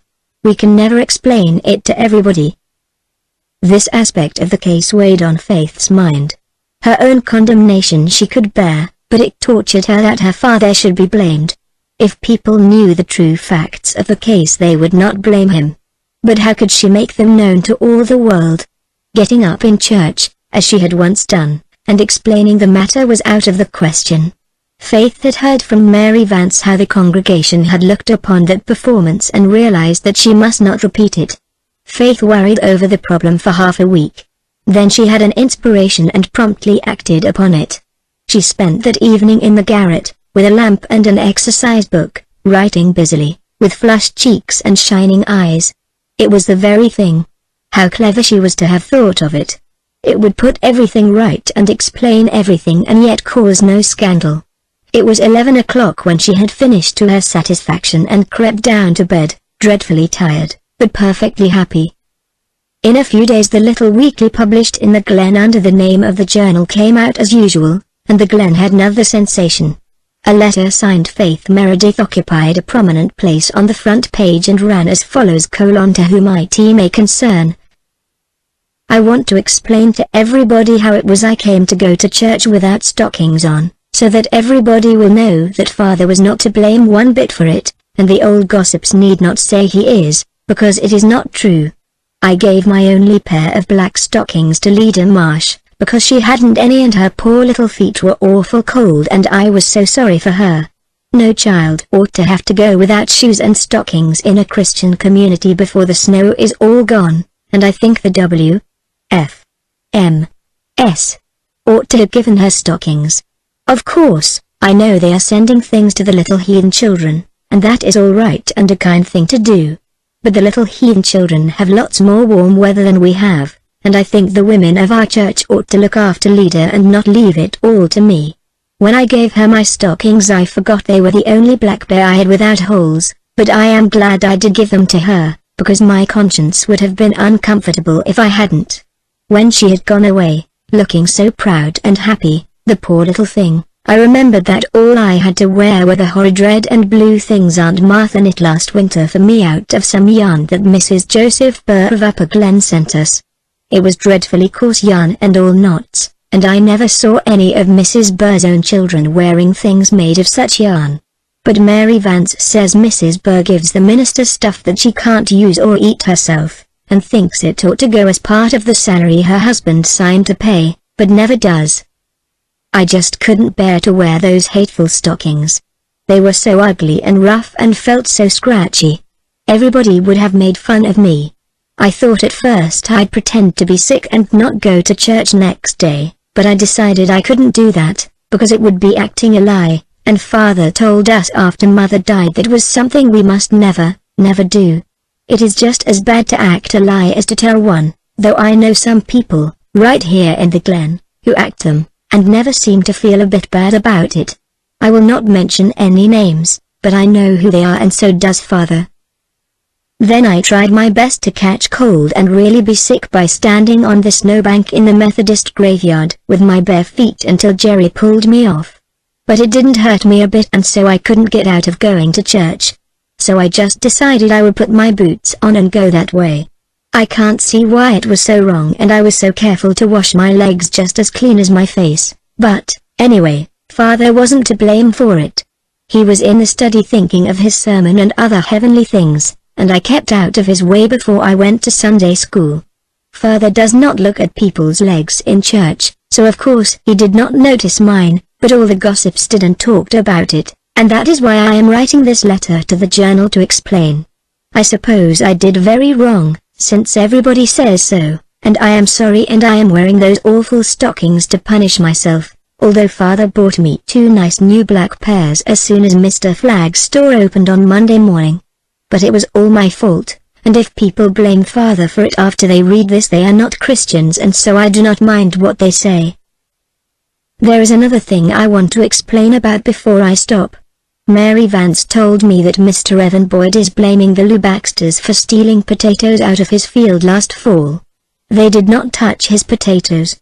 They are very poor, but they are honest. It was us did Jerry and Garland die. Una was not with us at the time. We never thought it was stealing.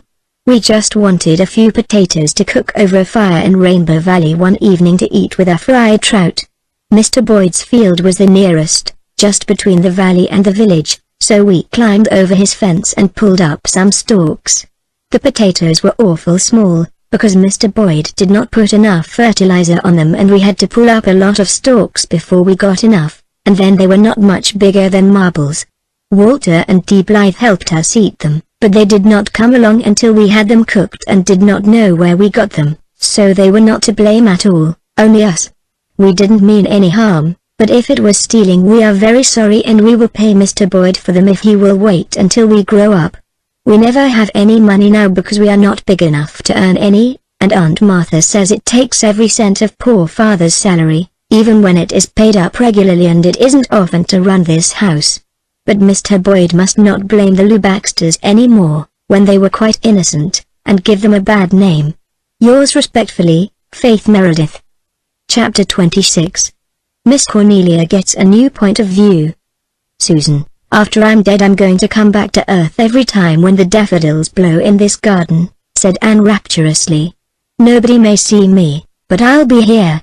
If anybody is in the garden at the time I think I'll come on an evening just like this. But it might be just at dawn, a lovely, pale pinky spring dawn. They'll just see the daffodils nodding wildly as if an extra gust of wind had blown past them, but it will be I. Indeed, Mrs. Doctor dear, you will not be thinking of flaunting worldly things like daffies after you are dead, said Susan. And I do not believe in ghosts, seen or unseen. Oh, Susan, I shall not be a ghost. That has such a horrible sound. I shall just be me. And I shall run around in the twilight, whether it is morn or eve, and see all the spots I love. Do you remember how badly I felt when I left our little house of dreams, Susan? I thought I could never love Ingleside so well. But I do. I love every inch of the ground and every stick and stone on it.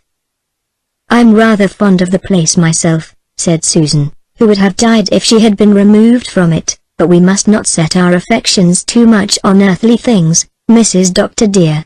There are such things as fires and earthquakes. We should always be prepared. The Tom McAllisters over harbour were burned out 3 nights ago. Some say Tom McAllister set the house on fire himself to get the insurance. That may or may not be. But I advise the doctor to have our chimneys seen to at once. An ounce of prevention is worth a pound of cure. But I see Mrs. Marshall Elliot coming in at the gate, looking as if she had been sent for and couldn't go. Anne dearie, have you seen the journal today? Miss Cornelia's voice was trembling, partly from emotion, partly from the fact that she had hurried up from the store too fast and lost her breath. Anne bent over the daffodils to hide a smile. She and Gilbert had laughed heartily and heartlessly over the front page of the journal that day, but she knew that to dear Miss Cornelia it was almost a tragedy, and she must not wound her feelings by any display of levity. Isn't it dreadful? What is to be done? Asked Miss Cornelia despairingly. Miss Cornelia had vowed that she was done with worrying over the pranks of the man's children, but she went on worrying just the same. Anne led the way to the veranda, where Susan was knitting, with Shirley and Rilla conning their primers on either side. Susan was already on her second pair of stockings for Faith. Susan never worried over poor humanity. She did what in her lay for its betterment and serenely left the rest to the higher powers. Cornelia Elliot thinks she was born to run this world, Mrs. Doctor dear, she had once said to Anne, and so she is always in a stew over something. I have never thought I was, and so I go calmly along. Not but what it has sometimes occurred to me that things might be run a little better than they are. But it is not for us poor worms to nourish such thoughts. They only make us uncomfortable and do not get us anywhere. I don't see that anything can be done now, said Anne, pulling out a nice, cushiony chair for Miss Cornelia. But how in the world did Mr. Vickers allow that letter to be printed? Surely he should have known better. Why, he's away, Anne dearie, he's been away to New Brunswick for a week. And that young scalawag of a Joe Vickers is editing the journal in his absence. Of course, Mr. Vickers would never have put it in, even if he is a Methodist, but Joe would just think it a good joke. As you say, I don't suppose there is anything to be done now, only live it down. But if I ever get Joe Vickers cornered somewhere, I'll give him a talking to he won't forget in a hurry. I wanted Marshall to stop our subscription to the journal instantly, but he only laughed and said that today's issue was the only one that had had anything readable in it for a year. Marshall never will take anything seriously, just like a man. Fortunately, Evan Boyd is like that, too. He takes it as a joke and is laughing all over the place about it. And he's another Methodist. As for Mrs. Burr of Upper Glen, of course she will be furious and they will leave the church. Not that it will be a great loss from any point of view. The Methodists are quite welcome to them. It serves Mrs. Burr right, said Susan, who had an old feud with the lady in question and had been hugely tickled over the reference to her in Faith's letter. She will find that she will not be able to cheat the Methodist parson out of his salary with bad yarn.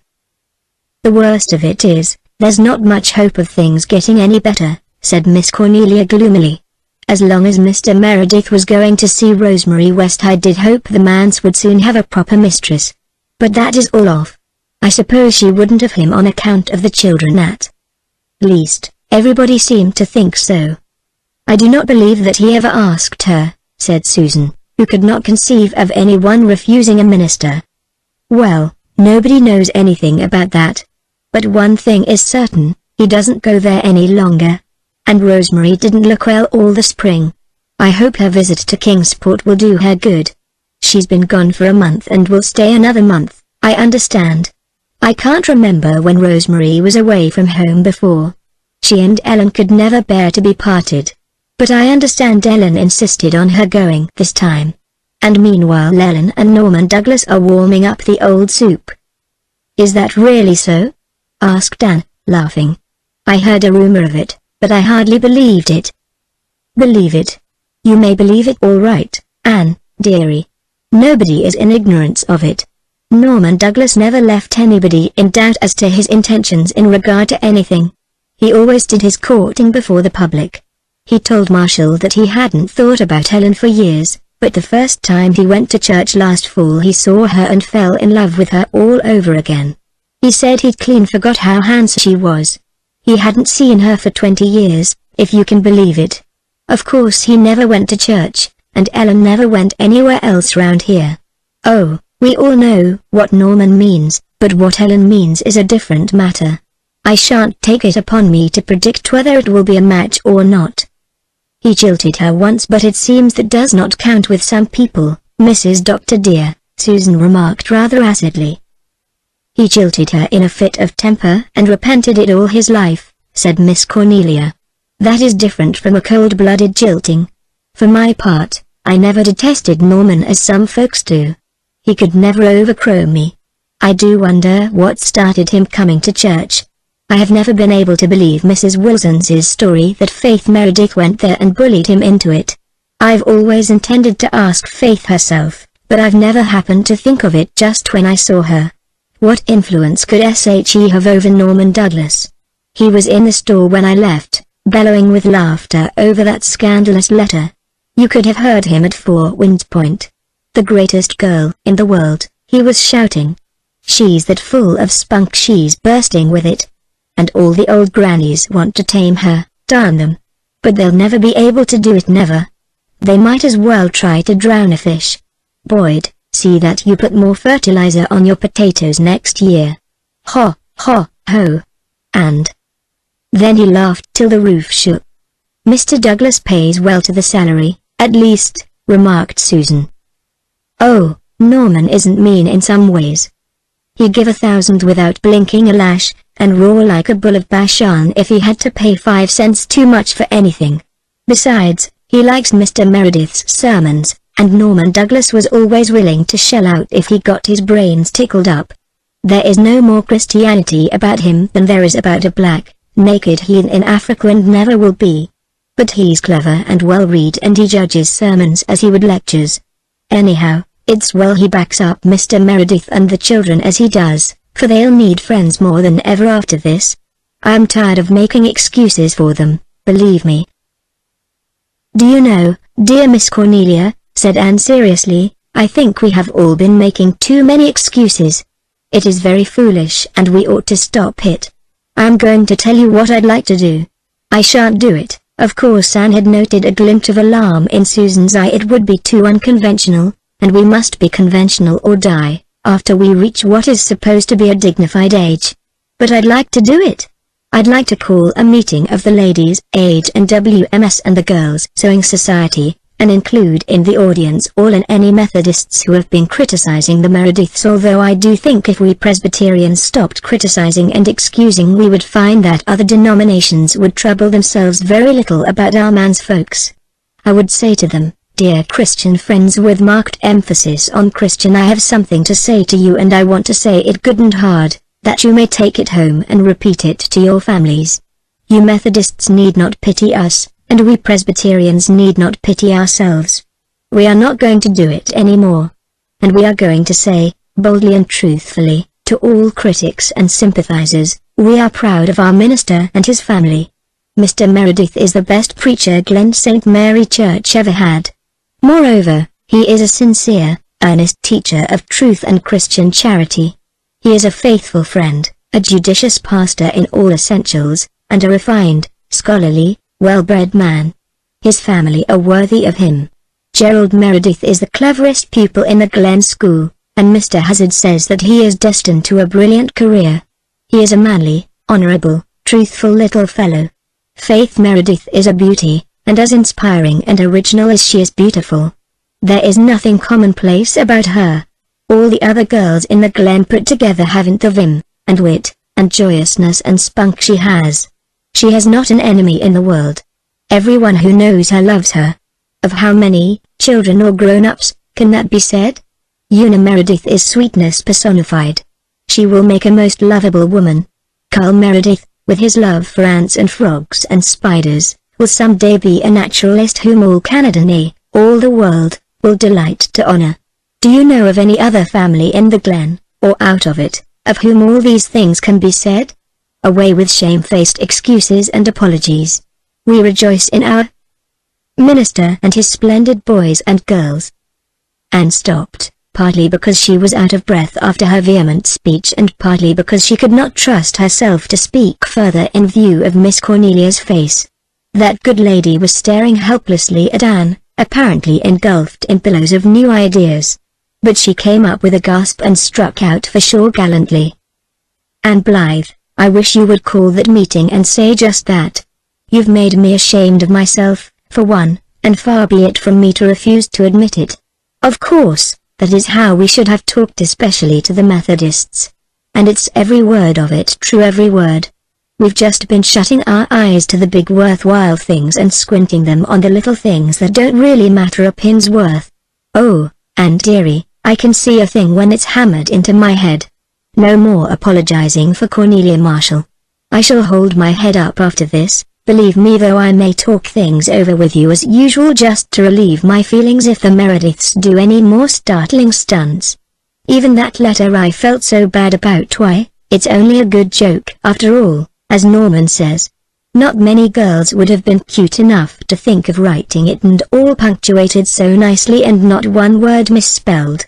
Just let me hear any Methodist say one word about it, though all the same I'll never forgive Joe Vickers, believe me. Where are the rest of your small fry tonight?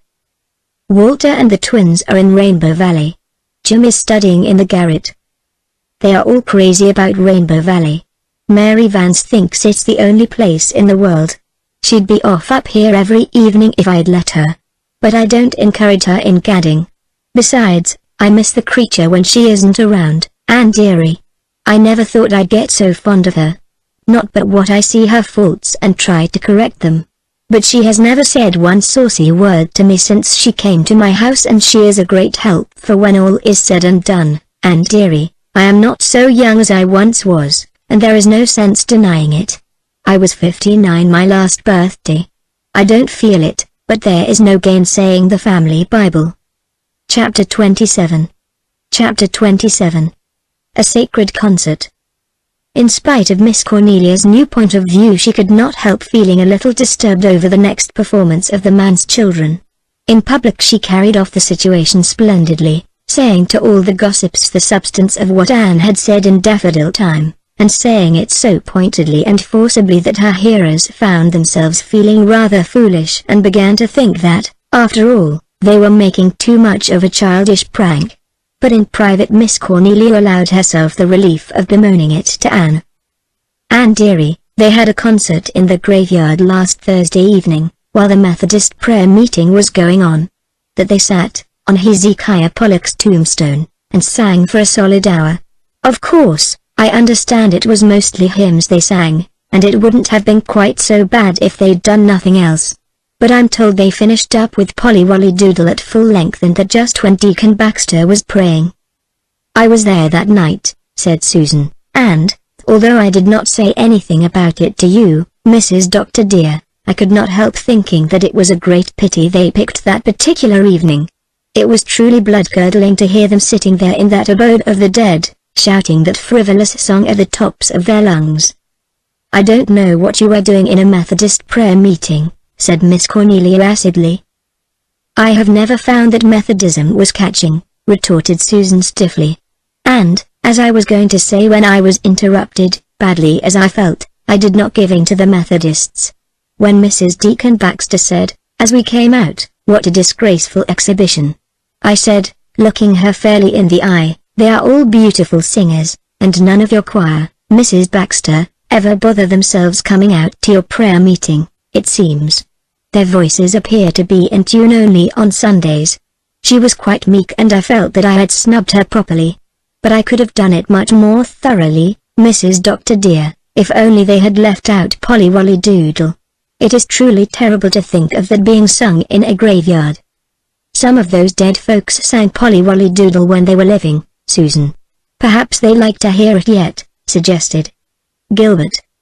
Miss Cornelia looked at him reproachfully and made up her mind that, on some future occasion, she would hint to Anne that the doctor should be admonished not to say such things. They might injure his practice. People might get it into their heads that he wasn't orthodox. To be sure, Marshall said even worse things habitually, but then he was not a public man. "I understand that their father was in his study all the time, with his windows open, but never noticed them at all. Of course, he was lost in a book as usual. But I spoke to him about it yesterday, when he called." "How could you dare, Mrs. Marshall Elliott?" asked Susan rebukingly. "Dare? It's time somebody dared something. Why, they say he knows nothing about that letter of Faith's to the journal because nobody liked to mention it to him. He never looks at a journal, of course. But I thought he ought to know of this to prevent any such performances in future. He said he would discuss it with them. But of course he'd never think of it again after he got out of our gate. That man has no sense of humor, Anne, believe me. He preached last Sunday on how to bring up children. A beautiful sermon it was, too, and everybody in church thinking what a pity you can't practice what you preach." Miss Cornelia did Mr. Meredith an injustice in thinking he would soon forget what she had told him. He went home much disturbed, and when the children came from Rainbow Valley that night, at a much later hour than they should have been prowling in it, he called them into his study. They went in, somewhat awed. It was such an unusual thing for their father to do. What could he be going to say to them? They racked their memories for any recent transgression of sufficient importance, but could not recall any. Carl had spilled a saucerful of jam on Mrs. Peter Flagg's silk dress 2 evenings before, when, at Aunt Martha's invitation, she had stayed to supper. But Mr. Meredith had not noticed it, and Mrs. Flagg, who was a kindly soul, had made no fuss. Besides, Carl had been punished by having to wear Una's dress all the rest of the evening. Una suddenly thought that perhaps her father meant to tell them that he was going to marry Miss West. Her heart began to beat violently and her legs trembled. Then she saw that Mr. Meredith looked very stern and sorrowful. No, it could not be that.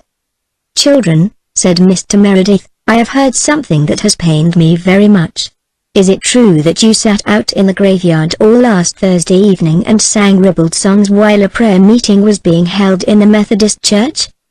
"Great Caesar, Dad, We forgot all about it being their prayer meeting night, exclaimed Jerry in dismay. Then it is true you did do this thing? Why, Dad, I don't know what you mean by ribald songs. We sang hymns. It was a sacred concert, you know. What harm was that? I tell you, we never thought about it being Methodist prayer meeting night.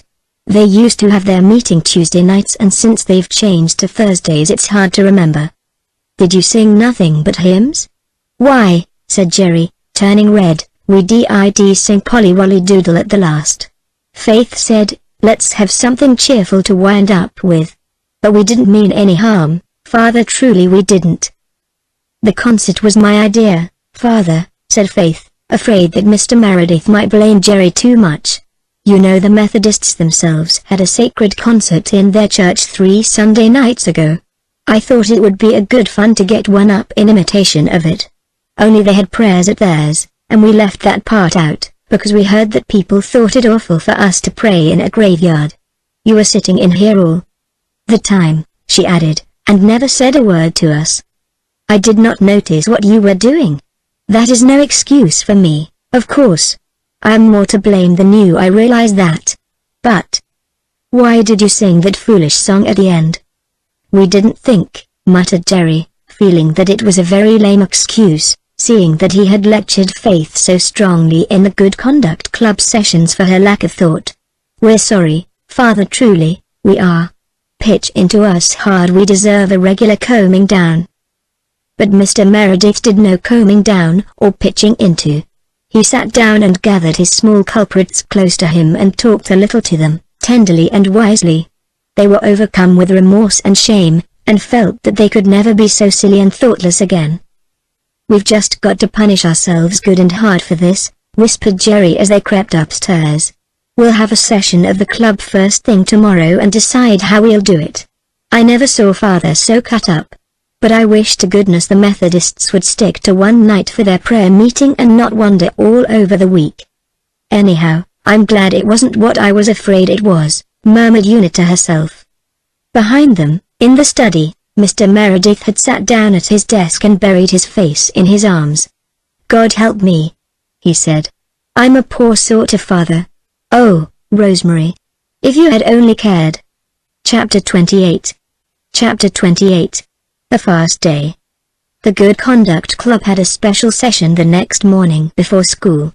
After various suggestions, it was decided that a fast day would be an appropriate punishment. We won't eat a single thing for a whole day, said Jerry. I'm kind of curious to see what fasting is like, anyhow. This will be a good chance to find out. What day will we choose for it? Asked Una, who thought it would be quite an easy punishment and rather wondered that Jerry and Faith had not devised something harder. Let's pick Monday, said Faith. We mostly have a pretty filling dinner on Sundays, and Monday's meals never amount to much anyhow. But that's just the point, exclaimed Jerry. We mustn't take the easiest day to fast, but the hardest, and that's Sunday, because, as you say, we mostly have roast beef that day instead of cold ditto. It wouldn't be much punishment to fast from ditto. Let's take next Sunday. It will be a good day, for Father is going to exchange for the morning service with the Upperlowbridge minister. Father will be away till evening. If Aunt Martha wonders what's got into us, we'll tell her right up that we're fasting for the good of our souls, and it is in the Bible. And she is not to interfere, and I guess she won't. Aunt Martha did not. She merely said in her fretful mumbling way, "What foolishness are you young rips up to now?" and thought no more about it. Mr. Meredith had gone away early in the morning before anyone was up. He went without his breakfast, too, but that was, of course, of common occurrence. Half of the time he forgot it and there was no one to remind him of it. Breakfast. Aunt Martha's breakfast was not a hard meal to miss. Even the hungry young rips did not feel it any great deprivation to abstain from the lumpy porridge and blue milk which had aroused the scorn of Mary Vance. But it was different at dinner time. They were furiously hungry then, and the odor of roast beef which pervaded the manse, and which was wholly delightful in spite of the fact that the roast beef was badly underdone, was almost more than they could stand. In desperation they rushed to the graveyard where they couldn't smell it. But Una could not keep her eyes from the dining room windows, through which the Upper Lowbridge minister could be seen, placidly eating. "If I could only have just a teeny piece," she sighed. "Now, you stop that," commanded Jerry. "Of course it's hard, but that's the punishment of it. I could eat a graven image this very minute, but am I complaining? Let's think of something else. We've just got to rise above our stomachs." At supper time they did not feel the pangs of hunger which they had suffered earlier in the day. "I suppose we're getting used to it," said Faith. "I feel an awfully queer all-gone sort of feeling, but I can't say I'm hungry." "My head is funny," said Una. "It goes round and round sometimes." But she went gamely to church with the others. If Mr. Meredith had not been so wholly wrapped up in and carried away with his subject, he might have noticed the pale little face and hollow eyes in the man's pew beneath. But he noticed nothing, and his sermon was something longer than usual. Then, just before he gave out the final hymn, Una Meredith tumbled off the seat of the man's pew and lay in a dead faint on the floor. Mrs. Elder Clow was the first to reach her. She caught the thin little body from the arms of white-faced, terrified Faith and carried it into the vestry. Mr. Meredith forgot the hymn and everything else and rushed madly after her. The congregation dismissed itself as best it could. "Oh, Mrs. Clow," gasped Faith, "is Una dead? Have we killed her?" "What is the matter with my child?" demanded the pale father. "She has just fainted, I think," said Mrs. Clow. "Oh, here's the doctor, thank goodness." Gilbert did not find it a very easy thing to bring Una back to consciousness. He worked over her for a long time before her eyes opened. Then he carried her over to the manse, followed by Faith, sobbing hysterically in her relief. "She is just hungry, you know she didn't eat a thing today, none of us did, we were all fasting." "Fasting?" said Mr. Meredith. "And fasting?" said the doctor. "Yes, to punish ourselves for singing Polly Wolly in the graveyard," said Faith. "My child, I don't want you to punish yourselves for that," said Mr. Meredith in distress. "I gave you your little scolding and you were all penitent and I forgave you." "Yes, but we had to be punished," explained Faith. "It's our rule in our Good Conduct Club, you know, if we do anything wrong, or anything that is likely to hurt Father in the congregation, we have to punish ourselves. We are bringing ourselves up, you know, because there is nobody to do it." Mr. Meredith groaned, but the doctor got up from Una's side with an air of relief. "Then this child simply fainted from lack of food and all she needs is a good square meal," he said. "Mrs. Clow, will you be kind enough to see she gets it? And I think from Faith's story that they all would be the better for something to eat, or we shall have more faintings." "I suppose we shouldn't have made Una fast," said Faith remorsefully. "When I think of it, only Jerry and I should have been punished.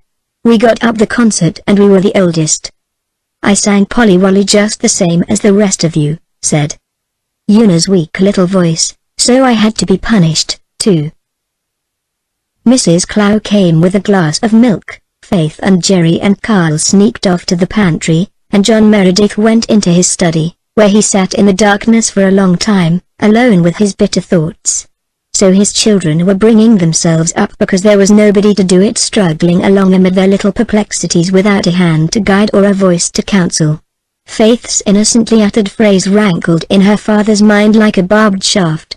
There was nobody to look after them, to comfort their little souls and care for their little bodies. How frail Una had looked, lying there on the vestry sofa in that long faint.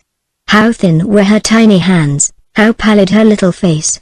She looked as if she might slip away from him in a breath. Sweet little Una, of whom Cecilia had begged him to take such special care.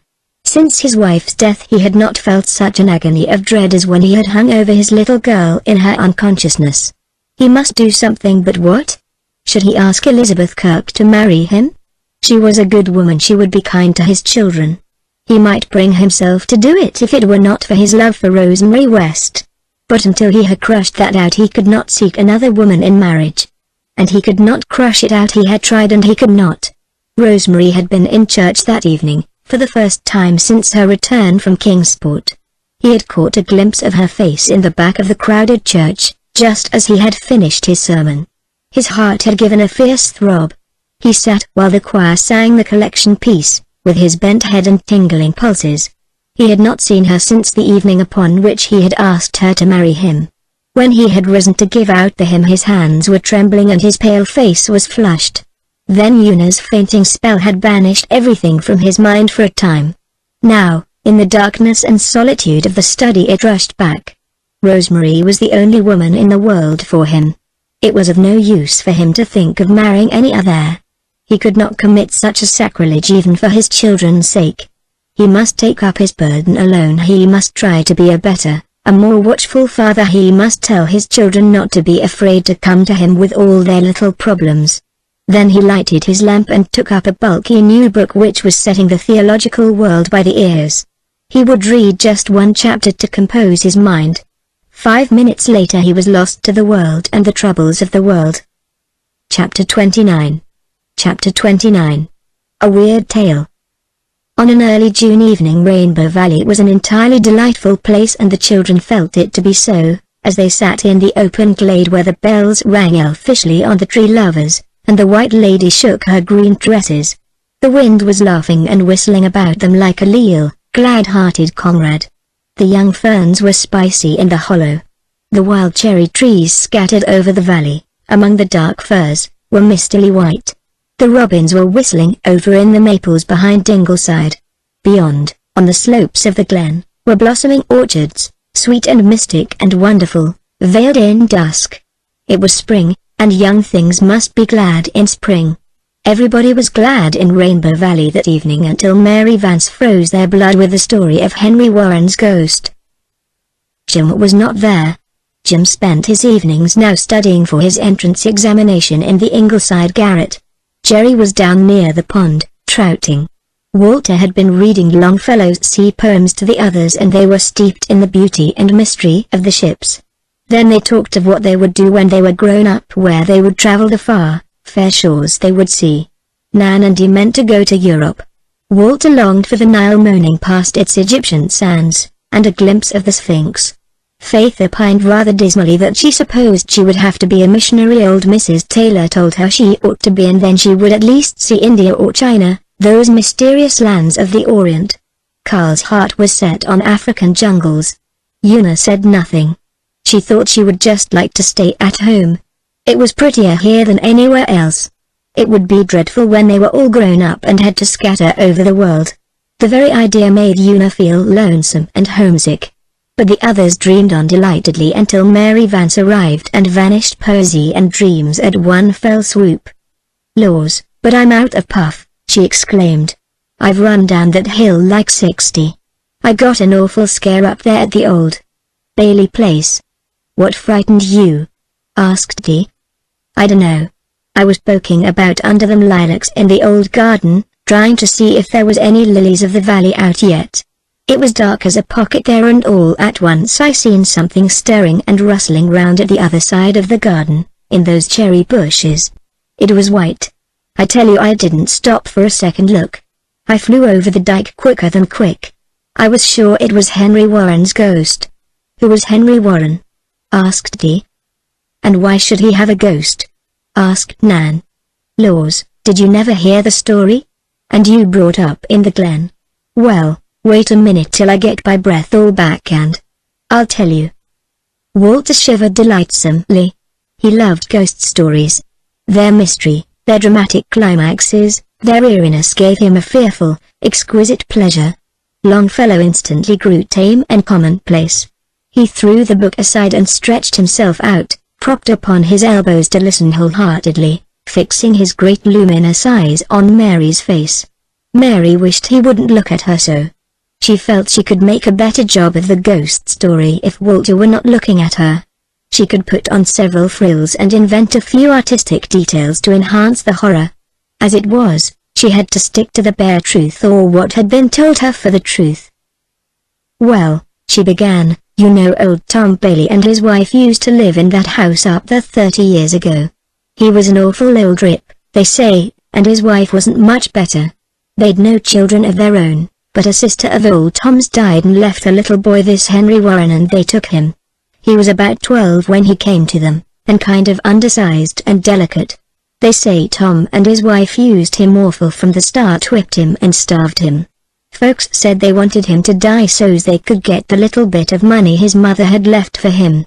Henry didn't die right off, but he begun having fits epilepsy, they called them, and he grew up kind of simple, till he was about 18. His uncle used to thrash him in the garden up because it was back of the house where no one could see him. But folks could hear, and they say it was awful sometimes hearing poor Henry plead with his uncle not to kill him. But nobody dared interfere cause old Tom was such a reprobate he'd have been sure to get square with em some way. He burned the barns of a man at Harbour Head who offended him. At last Henry died and his uncle and aunt give out he died in one of his fits, and that was all anybody ever knowed, but everybody said Tom had just up and killed him for keeps at last. And it wasn't long till it got around that Henry walked. That old garden was haunted. He was heard there at nights, moaning and crying. Old Tom and his wife went out west and never came back. The place got such a bad name nobody'd buy or rent it. That's why it's all gone to ruin. That was 30 years ago, but Henry Warren's ghost haunts it yet. Do you believe that? Asked Nan scornfully. I don't. Well, good people have seen him and heard him, retorted Mary. They say he appears and grovels on the ground and holds you by the legs and gibbers and moans like he did when he was alive. I thought of that as soon as I seen that white thing in the bushes and thought if it caught me like that and moaned I'd drop down dead on the spot. So I cut and run. It mightn't have been his ghost, but I wasn't going to take any chances with a hand. It was likely old Mrs. Stimson's white calf, laughed he. It pastures in that garden, I've seen it. Maybe so. But I'm not going home through the Bailey garden anymore. Here's Jerry with a big string of trout and it's my turn to cook them. Jim and Jerry both say I'm the best cook in the glen. And Cornelia told me I could bring up this batch of cookies. I all but dropped them when I saw Henry's ghost. Jerry hooted when he heard the ghost story, which Mary repeated as she fried the fish, touching it up a trifle or so, since Walter had gone to help Faith to set the table. It made no impression on Jerry, but Faith and Una and Carl had been secretly much frightened, though they would never have given into it. It was all right as long as the others were with them in the valley, but when the feast was over and the shadows fell they quaked with remembrance. Jerry went up to Ingleside with the Blythers to see Jim about something, and Mary Vance went around that way home. So Faith and Una and Carl had to go back to the manse alone. They walked very close together and gave the old Bailey garden a wide berth. They did not believe that it was haunted, of course, but they would not go near it for all that. Chapter 30. Chapter 30. The Ghost on the Dyke. Somehow, Faith and Carl and Una could not shake off the hold which the story of Henry Warren's ghost had taken upon their imaginations. They had never believed in ghosts. Ghost tales they had heard a-plenty. Mary Vance had told some far more blood-curdling than this, but those tales were all of places and people and spooks far away and unknown. After the first half-awful, half-pleasant thrill of awe and terror they thought of them no more. But this story came home to them. The old Bailey garden was almost at their very door, almost in their beloved Rainbow Valley. They had passed and repassed it constantly, they had hunted for flowers in it. They had made short cuts through it when they wished to go straight from the village to the valley. But never again. After the night when Mary Vance told them its gruesome tale they would not have gone through or near it on pain of death. Death. What was death compared to the unearthly possibility of falling into the clutches of Henry Warren's groveling ghost? One warm July evening the three of them were sitting under the tree lovers, feeling a little lonely. Nobody else had come near the valley that evening. Jim Blythe was away in Charlottetown, writing on his entrance examinations.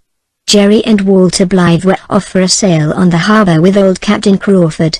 Nan and Dee and Rilla and Shirley had gone down the harbor road to visit Kenneth and Mrs. Ford, who had come with their parents for a flying visit to the little old house of dreams. Nan had asked Faith to go with them, but Faith had declined.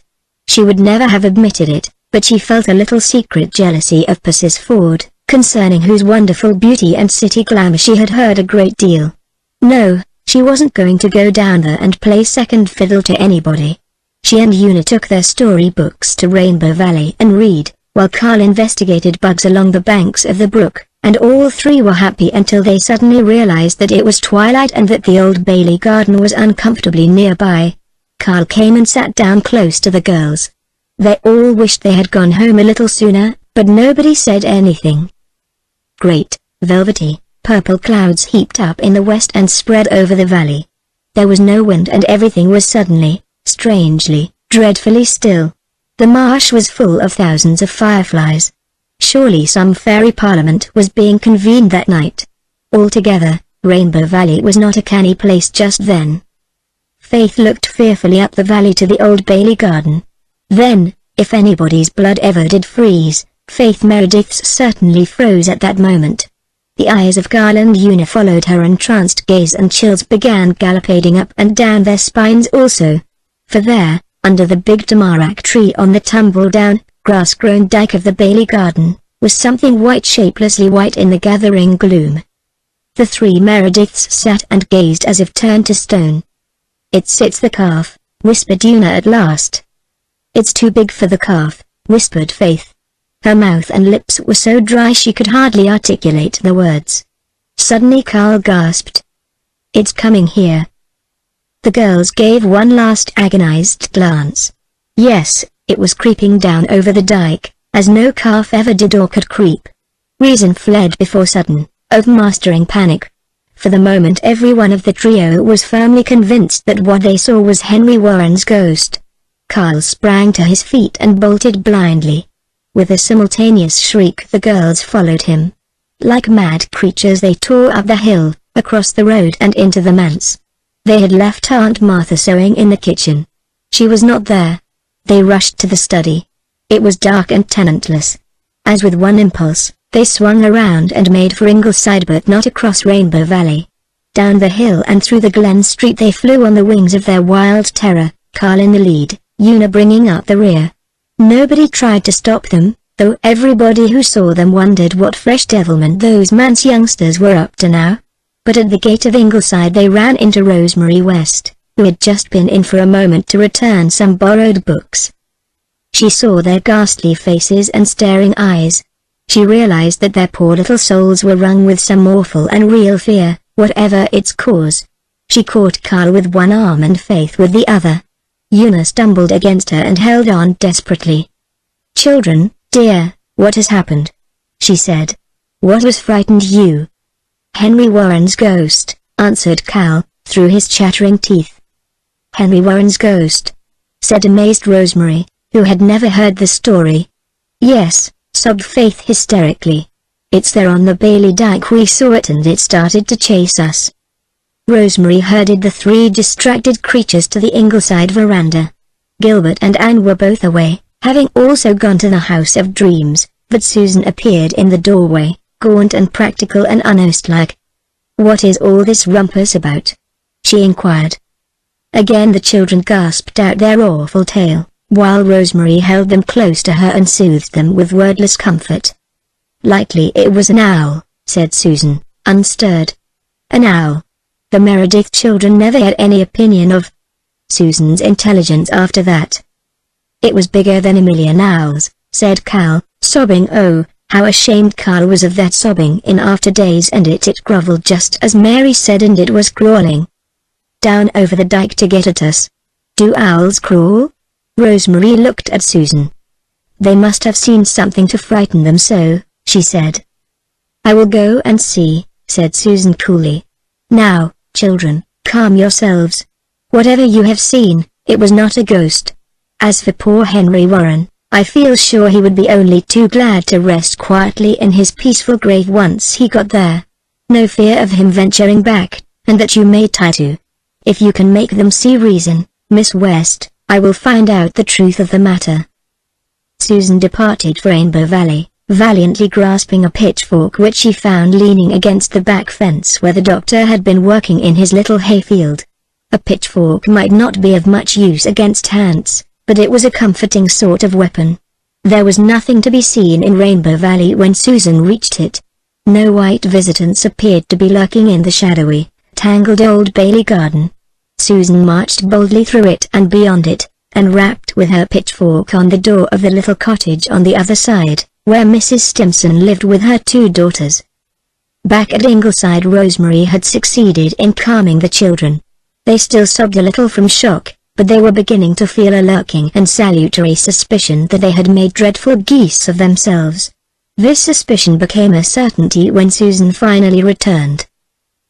"I have found out what your ghost was," she said, with a grim smile, sitting down on a rocker and fanning herself. "Old Mrs. Stimson has had a pair of factory cotton sheets bleaching in the Bailey garden for a week. She spread them on the dike under the tamarack tree because the grass was clean and short there. This evening she went out to take them in. She had her knitting in her hands, so she hung the sheets over her shoulders by way of carrying them. And then she must have dropped one of her needles and find it she could not and has not yet. But she went down on her knees and crept about to hunt for it, and she was at that when she heard awful yells down in the valley and saw the 3 children tearing up the hill past her. She thought they had been bit by something, and it gave her poor old heart such a turn that she could not move or speak, but just crouched there till they disappeared. Then she staggered back home, and they have been applying stimulants to her ever since, and her heart is in a terrible condition, and she says she will not get over this fright all summer." The Merediths sat, crimson with the shame that even Rosemary's understanding sympathy could not remove. They sneaked off home, met Jerry at the man's gate and made remorseful confession. A session of the Good Conduct Club was arranged for next morning.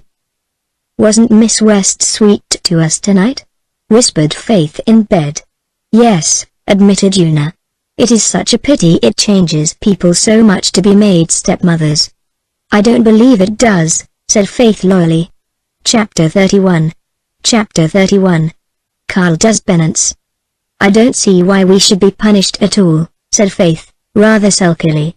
"We didn't do anything wrong. We couldn't help being frightened. And it won't do Father any harm. It was just an accident." "You were cowards," said Jerry with judicial scorn, "and you gave way to your cowardice. That is why you should be punished. Everybody will laugh at you about this, and that is a disgrace to the family." "If you knew how awful the whole thing was," said Faith with a shiver, "you would think we had been punished enough already. I wouldn't go through it again for anything in the whole world." "I believe you'd have run yourself if you'd been there," muttered Carl. "From an old woman in a cotton sheet," mocked Jerry. "Ho, ho, ho." "It didn't look a bit like an old woman," cried Faith. "It was just a great, big, white thing crawling about in the grass, just as Mary Vance said Henry Warren did." "It's all very fine for you to laugh, Jerry Meredith, but you'd have laughed on the other side of your mouth if you'd been there. And how are we to be punished? I don't think it's fair, but let's know what we have to do, Judge Meredith." "The way I look at it," said Jerry, frowning, "is that Carl was the most to blame. He bolted first, as I understand it. Besides, he was a boy, so he should have stood his ground to protect you girls, whatever the danger was. You know that, Carl, don't you?" "I suppose so," growled Carl shamefacedly. "Very well. This is to be your punishment. Tonight you'll sit on Mr. Hezekiah Pollock's tombstone in the graveyard alone, until 12 o'clock. Carl gave a little shudder. The graveyard was not so very far from the old Bailey garden. It would be a trying ordeal, but Carl was anxious to wipe out his disgrace and prove that he was not a coward after all. "All right," he said sturdily. "But how'll I know when it is 12? The study windows are open and you'll hear the clock striking. And mind you that you are not to budge out of that graveyard until the last stroke. As for you girls, you've got to go without jam at supper for a week." Faith and Una looked rather blank. They were inclined to think that even Carl's comparatively short though sharp agony was lighter punishment than this long drawn-out ordeal. A whole week of soggy bread without the saving grace of jam. But no shirking was permitted in the club. The girls accepted their lot with such philosophy as they could summon up. That night they all went to bed at 9, except Cal, who was already keeping vigil on the tombstone. Una slipped in to bid him good night. Her tender heart was wrung with sympathy. "Oh, Cal, are you much scared?" she whispered. "Not a bit," said Cal airily. "I won't sleep a wink till after 12, said Una. If you get lonesome, just look up at our window and remember that I'm inside, awake, and thinking about you. That will be a little company, won't it? I'll be all right. Don't you worry about me," said Carl. But in spite of his dauntless words, Carl was a pretty lonely boy when the lights went out in the manse. He had hoped his father would be in the study as he so often was. He would not feel alone then. But that night Mr. Meredith had been summoned to the fishing village at the harbour mouth to see a dying man. He would not likely be back until after midnight. Carl must drill his weird alone. A Glen man went past carrying a lantern. The mysterious shadows caused by the lantern light went hurtling madly over the graveyard like a dance of demons or witches. Then they passed and darkness fell again. One by one the lights in the glen went out. It was a very dark night, with a cloudy sky, and a raw east wind that was cold in spite of the calendar. Far away on the horizon was the low dim luster of the Charlottetown lights. The wind wailed and sighed in the old fir trees. Mr. Alec Davis' tall monument gleamed whitely through the gloom. The willow beside it tossed long, writhing arms spectrally. At times, the gyrations of its boughs made it seem as if the monument were moving, too. Carl curled himself up on the tombstone with his legs tucked under him. It wasn't precisely pleasant to hang them over the edge of the stone. Just suppose bony hands should reach up out of Mr. Pollock's grave under it and clutch him by the ankles. That had been one of Mary Vance's cheerful speculations one time when they had all been sitting there. It returned to haunt Carl now. He didn't believe those things. He didn't even really believe in Henry Warren's ghost. As for Mr. Pollock, he had been dead 60 years, so it wasn't likely he cared who sat on his tombstone now. But there is something very strange and terrible in being awake when all the rest of the world is asleep. You are alone then with nothing but your own feeble personality to pit against the mighty principalities and powers of darkness. Carl was only 10 and the dead were all around him, and he wished, oh, he wished that the clock would strike 12. Would it never strike 12? Surely. Aunt Martha must have forgotten to wind it. And then it struck 11, only 11. He must stay yet another hour in that grim place. If only there were a few friendly stars to be seen. The darkness was so thick it seemed to press against his face. There was a sound as of stealthy passing footsteps all over the graveyard. Carl shivered, partly with prickling terror, partly with real cold. Then it began to rain, a chill, penetrating drizzle. Carl's thin little cotton blouse and shirt were soon wet through. He felt chilled to the bone. He forgot mental terrors in his physical discomfort. But he must stay there till 12. He was punishing himself and he was on his honor. Nothing had been said about rain, but it did not make any difference. When the study clock finally struck 12, a drenched little figure crept stiffly down off Mr. Pollock's tombstone, made its way into the manse and upstairs to bed. Carl's teeth were chattering. He thought he would never get warm again. He was warm enough when morning came. Jerry gave one startled look at his crimson face and then rushed to call his father. Mr. Meredith came hurriedly, his own face ivory white from the pallor of his long night vigil by a deathbed. He had not got home until daylight. He bent over his little lad anxiously. "Cal, are you sick?" he said. "That tombstone over here," said Cal, "it's moving about, it's coming at me, keep it away please." Mr. Meredith rushed to the telephone. In 10 minutes Dr. Blythe was at the manse. Half an hour later a wire was sent to town for a trained nurse, and all the Glen knew that Carl Meredith was very ill with pneumonia and that Dr. Blythe had been seen to shake his head. Gilbert shook his head more than once in the fortnight that followed. Carl developed double pneumonia. There was one night when Mr. Meredith paced his study floor, and Faith and Una huddled in their bedroom and cried, and Jerry, wild with remorse, refused to budge from the floor of the hall outside Carl's door. Dr. Blythe and the nurse never left the bedside. They fought death gallantly until the red dawn, and they won the victory. Carl rallied and passed the crisis in safety. The news was phoned about the waiting Glen, and people found out how much they really loved their minister and his children. "I haven't had one decent night's sleep since I heard the child was sick," Miss Cornelia told Anne, "and Mary Vance has cried until those queer eyes of hers looked like burnt holes in a blanket. Is it true that Carl got pneumonia from straying out in the graveyard that wet night for a dare? No. He was staying there to punish himself for cowardice in that affair of the Warren ghost. It seems they have a club for bringing themselves up, and they punish themselves when they do wrong. Jerry told Mr. Meredith all about it. The poor little souls, said Miss Cornelia. Carl got better rapidly, for the congregation took enough nourishing things to the manse to furnish forth a hospital. Norman Douglas drove up every evening with a dozen fresh eggs and a jar of Jersey cream. Sometimes he stayed an hour and bellowed arguments on predestination with Mr. Meredith in the study. Oftener he drove on up to the hill that overlooked the glen. When Carl was able to go again to Rainbow Valley, they had a special feast in his honor, and the doctor came down and helped them with the fireworks. Mary Vance was there, too, but she did not tell any ghost stories. Miss Cornelia had given her a talking on that subject which Mary would not forget in a hurry. Chapter 32. Chapter 32. Two Stubborn People. Rosemary West, on her way home from a music lesson at Ingleside, turned aside to the hidden spring in Rainbow Valley. She had not been there all summer. The beautiful little spot had no longer any allurement for her. The spirit of her young lover never came to the tryst now, and the memories connected with John Meredith were too painful and poignant.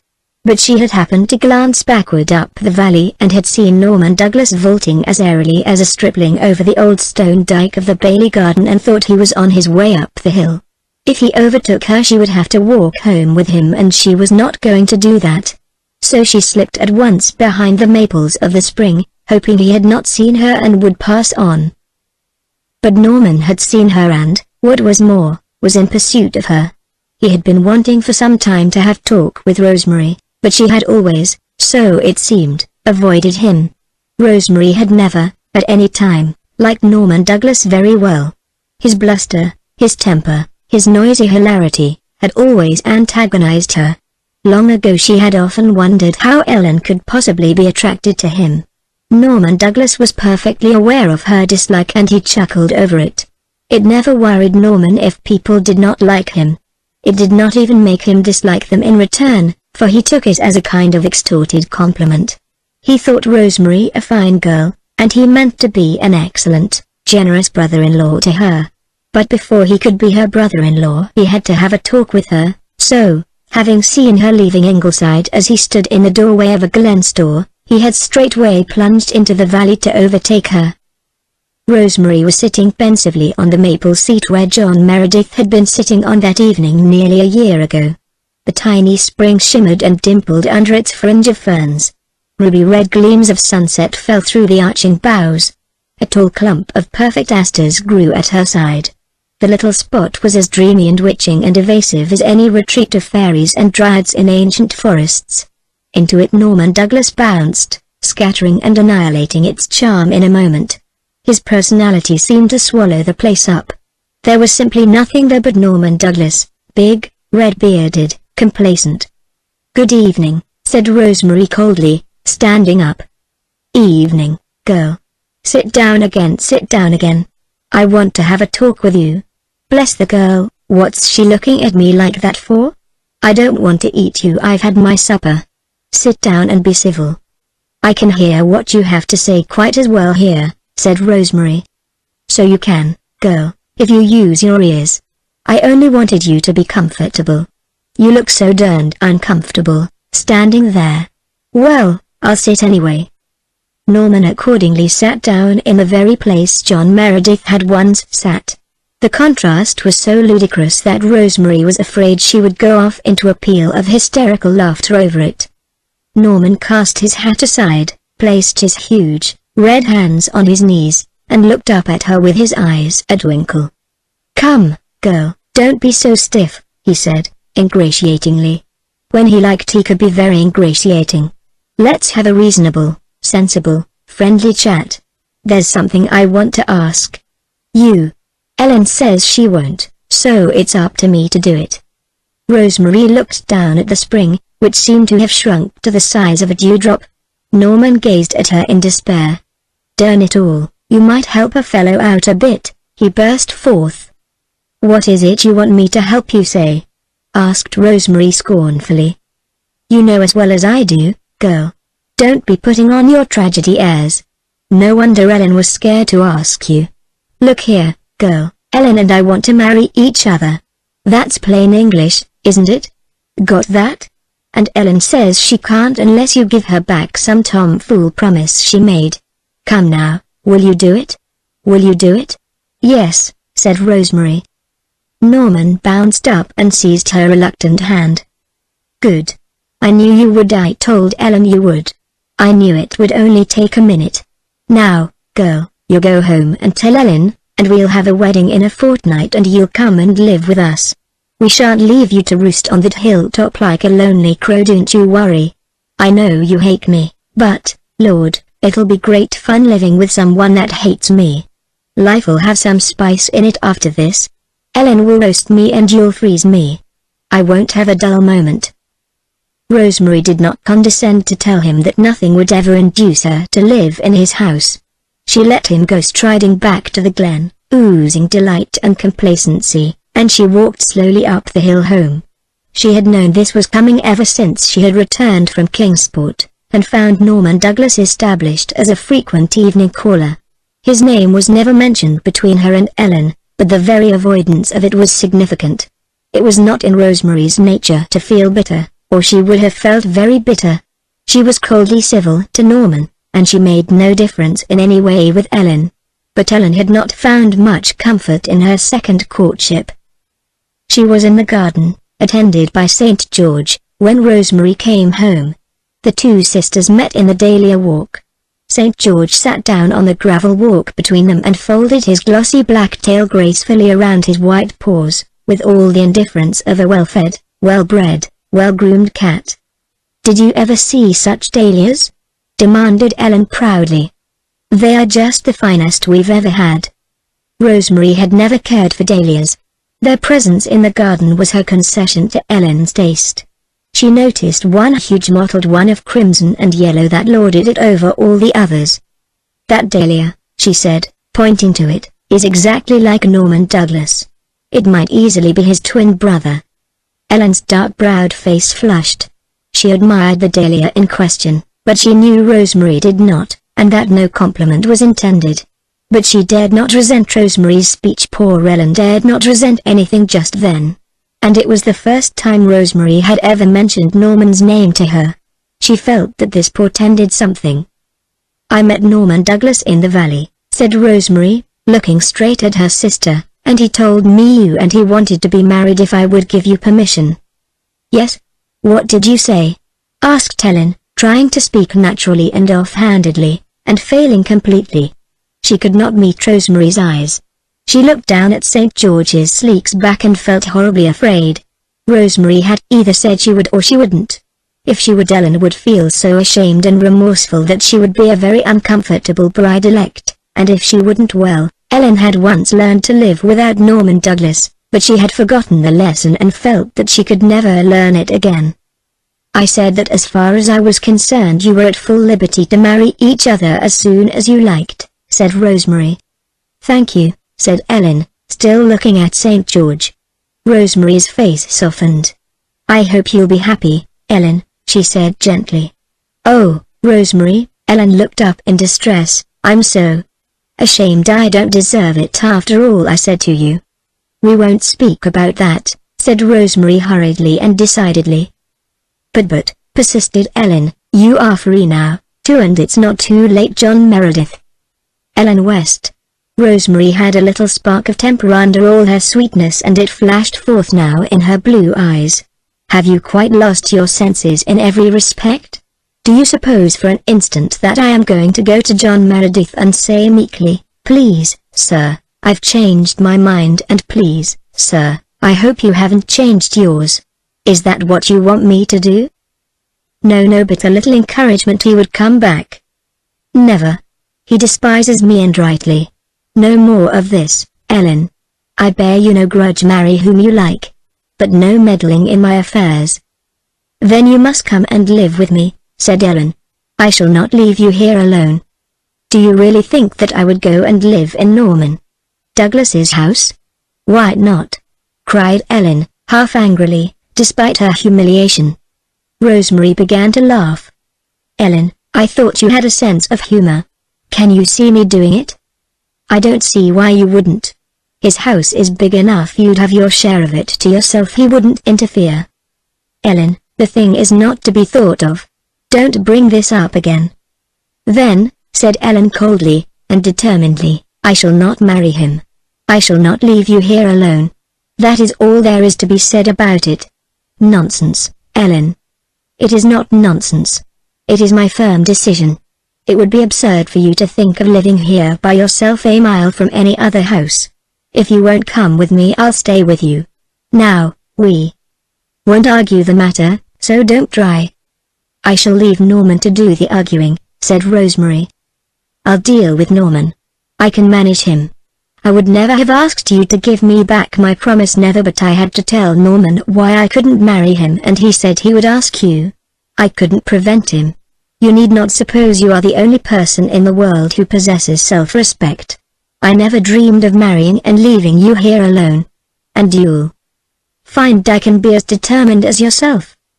Rosemary turned away and went into the house, with a shrug of her shoulders. Ellen looked down at St. George, who had never blinked an eyelash or stirred a whisker during the whole interview.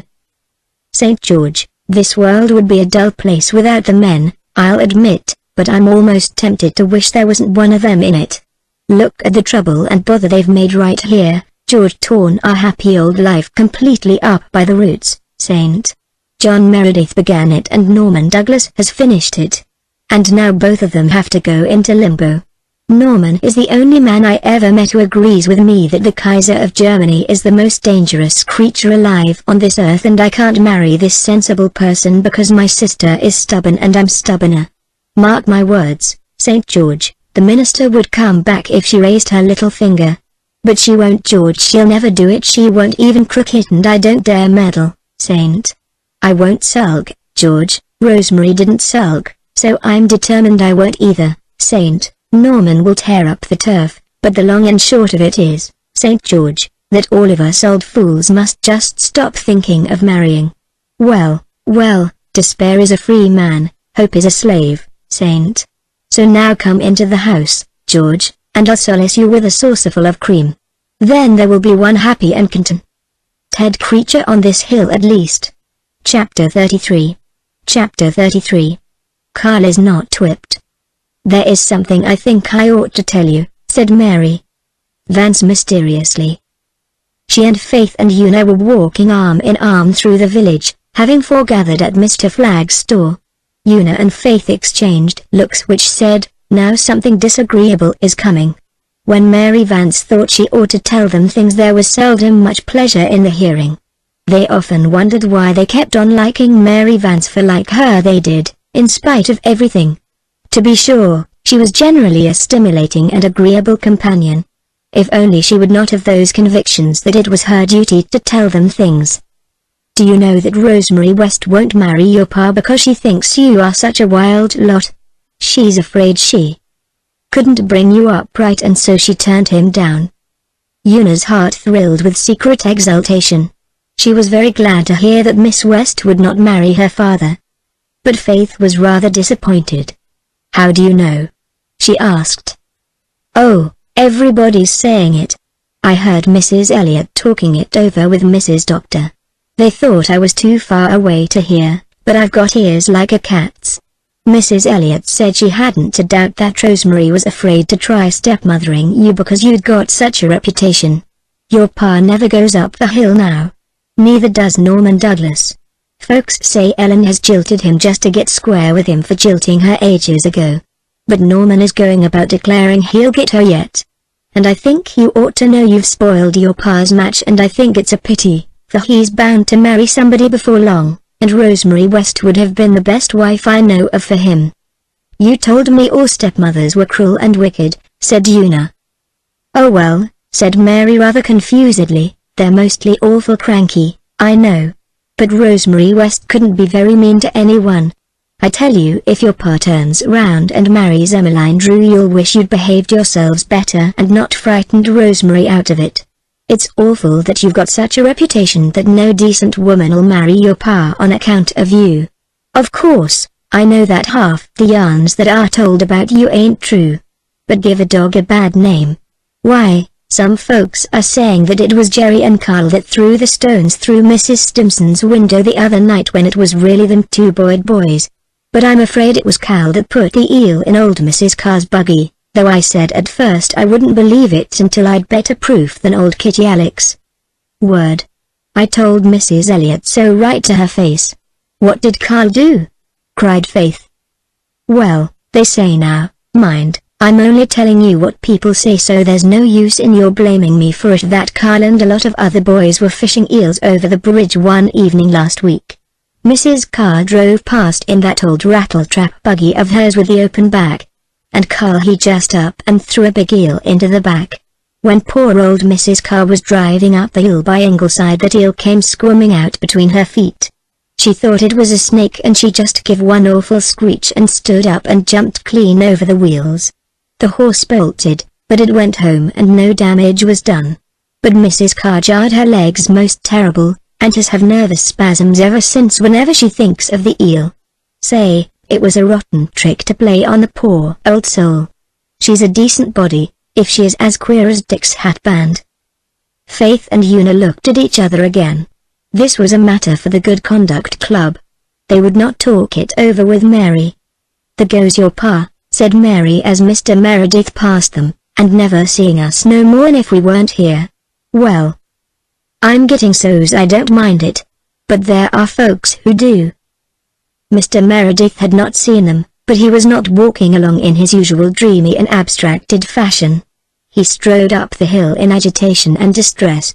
Mrs. Alec Davis had just told him the story of Carl and the eel. She had been very indignant about it. Old Mrs. Carr was her third cousin. Mr. Meredith was more than indignant. He was hurt and shocked. He had not thought Carl would do anything like this. He was not inclined to be hard on pranks of heedlessness or forgetfulness, but this was different. This had a nasty tang in it. When he reached home he found Carl on the lawn, patiently studying the habits and customs of a colony of wasps. Calling him into the study, Mr. Meredith confronted him, with a sterner face than any of his children had ever seen before, and asked him if the story were true. "Yes," said Carl, flushing, but meeting his father's eyes bravely. Mr. Meredith groaned. He had hoped that there had been at least exaggeration. "Tell me the whole matter," he said. "The boys were fishing for eels over the bridge," said Carl. "Link Drew had caught a whopper, I mean an awful big one, the biggest eel I ever saw. He caught it right at the start and it had been lying in his basket a long time, still as still. I thought it was dead, honest I did. Then old Mrs. Carr drove over the bridge and she called us all young varmints and told us to go home. And we hadn't said a word to her, father, truly. So when she drove back again, after going to the store, the boys dared me to put Link's eel in her buggy. I thought it was so dead it couldn't hurt her and I threw it in. Then the eel came to life on the hill and we heard her scream and saw her jump out. I was awful sorry. That's all, father." It was not quite as bad as Mr. Meredith had feared, but it was quite bad enough. "I must punish you, Cal," he said sorrowfully. "Yes, I know, father. I must whip you." Carl winced. He had never been whipped. Then, seeing how badly his father felt, he said cheerfully, "All right, father." Mr. Meredith misunderstood his cheerfulness and thought him insensible. He told Carl to come to the study after supper, and when the boy had gone out he flung himself into his chair and groaned again. He dreaded the evening sevenfold more than Carl did. The poor minister did not even know what he should whip his boy with. What was used to whip boys? Rods? Canes? No, that would be too brutal. A timber switch, then? And he, John Meredith, must hie him to the woods and cut one. It was an abominable thought. Then a picture presented itself unbidden to his mind. He saw Mrs. Carr's wizened, nutcracker little face at the appearance of that reviving eel. He saw her sailing witch-like over the buggy wheels. Before he could prevent himself the minister laughed. Then he was angry with himself and angrier still with Carl. He would get that switch at once and it must not be too limber, after all. Carl was talking the matter over in the graveyard with Faith and Una, who who had just come home. They were horrified at the idea of his being whipped by father, who had never done such a thing. But they agreed soberly that it was just. "You know it was a dreadful thing to do," sighed Faith. "And you never owned up in the club." "I forgot," said Carl. "Besides, I didn't think any harm came of it. I didn't know she jarred her legs. But I'm to be whipped and that will make things square." "Will it hurt very much?" said Una, slipping her hand into Carl's. "Oh, not so much, I guess," said Carl gamely. "Anyhow, I'm not going to cry, no matter how much it hurts. It would make father feel so bad, if I did. He's all cut up now. I wish I could whip myself hard enough and save him doing it." After supper, at which Carl had eaten little and Mr. Meredith nothing at all, both went silently into the study. The switch lay on the table. Mr. Meredith had had a bad time getting a switch to suit him. He cut one, then felt it was too slender. Carl had done a really indefensible thing. Then he cut another, it was far too thick. After all, Carl had thought the eel was dead. The third one suited him better, but as he picked it up from the table it seemed very thick and heavy, more like a stick than a switch. "Hold out your hand," he said to Carl. Carl threw back his head and held out his hand unflinchingly. But he was not very old and he could not quite keep a little fear out of his eyes. Mr. Meredith looked down into those eyes. Why, they were Cecilia's eyes, her very eyes, and in them was the self-same expression he had once seen in Cecilia's eyes when she had come to him to tell him something she had been a little afraid to tell him. Here were her eyes in Carl's little, white face, and 6 weeks ago he had thought, through one endless, terrible night, that his little lad was dying. John Meredith threw down the switch. "Go," he said, "I cannot whip you." Carl fled to the graveyard, feeling that the look on his father's face was worse than any whipping. "Is it over so soon?" asked Faith. She and Una had been holding hands and setting teeth on the Pollock tombstone. He didn't whip me at all," said Carl with a sob, "and I wish he hadn't. He's in there, feeling just awful." Una slipped away. Her heart yearned to comfort her father. As noiselessly as a little grey mouse she opened the study door and crept in. The room was dark with twilight. Her father was sitting at his desk. His back was towards her, his head was in his hands. He was talking to himself, broken, anguished words, but Una heard and understood, with the sudden illumination that comes to sensitive, unmothered children. As silently as she had come in she slipped out and closed the door. John Meredith went on talking out his pain in what he deemed his undisturbed solitude. Chapter 34. Chapter 34. Una visits the hill. Una went upstairs. Carl and Faith were already on their way through the early moonlight to Rainbow Valley, having heard there from the elfin lilt of Jerry's Jew's harp and having guessed that the Blythers were there and fun afoot. Una had no wish to go. She sought her own room first, where she sat down on her bed and had a little cry. She did not want anybody to come in her dear mother's place. She did not want a stepmother who would hate her and make her father hate her. But father was so desperately unhappy, and if she could do anything to make him happier she must do it. There was only one thing she could do, and she had known the moment she had left the study that she must do it. But it was a very hard thing to do. After Una cried her heart out she wiped her eyes and went to the spare room. It was dark and rather musty, for the blind had not been drawn up nor the window opened for a long time. Aunt Martha was no fresh air fiend. But as nobody ever thought of shutting a door in the manse, this did not matter so much, save when some unfortunate minister came to stay all night and was compelled to breathe the spare room atmosphere. There was a closet in the spare room, and far back in the closet a grey silk dress was hanging. Una went into the closet and shut the door, went down on her knees and pressed her face against the soft silken folds. It had been her mother's wedding dress. It was still full of a sweet, faint, haunting perfume, like lingering love. Una always felt very close to her mother there, as if she were kneeling at her feet with head in her lap. She went there once in a long while when life was too hard. "Mother," she whispered to the grey silk gown, "I will never forget you, Mother, and I'll always love you best. But I have to do it, Mother, because Father is so very unhappy. I know you wouldn't want him to be unhappy. And I will be very good to her, Mother, and try to love her, even if she is like Mary Vance said stepmothers always were. Una carried some fine, spiritual strength away from her secret shrine. She slept peacefully that night with the tear stains still glistening on her sweet, serious, little face. The next afternoon she put on her best dress and hat. They were shabby enough. Every other little girl in the glen had new clothes that summer except Faith and Una. Mary Vance had a lovely dress of white embroidered lawn, with scarlet silk sash and shoulder bows. But today Una did not mind her shabbiness. She only wanted to be very neat. She washed her face carefully. She brushed her black hair until it was as smooth as satin. She tied her shoelaces carefully, having first sewed up 2 runs in her one pair of good stockings.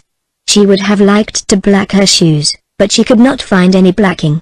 Finally, she slipped away from the manse, down through Rainbow Valley, up through the whispering woods, and out to the road that ran past the house on the hill. It was quite a long walk and Una was tired and warm when she got there. She saw Rosemary West sitting under a tree in the garden and stole past the dahlia beds to her. Rosemary had a book in her lap, but she was gazing afar across the harbor and her thoughts were sorrowful enough. Life had not been pleasant lately in the house on the hill. Ellen had not sulked, Ellen had been a brick. But things can be felt that are never said, and at times the silence between the two women was intolerably eloquent. All the many familiar things that had once made life sweet had a flavor of bitterness now. Norman Douglas made periodical eruptions also, bullying and coaxing Ellen by turns. It would end, Rosemary believed, by his dragging Ellen off with him someday, and Rosemary felt that she would be almost glad when it happened.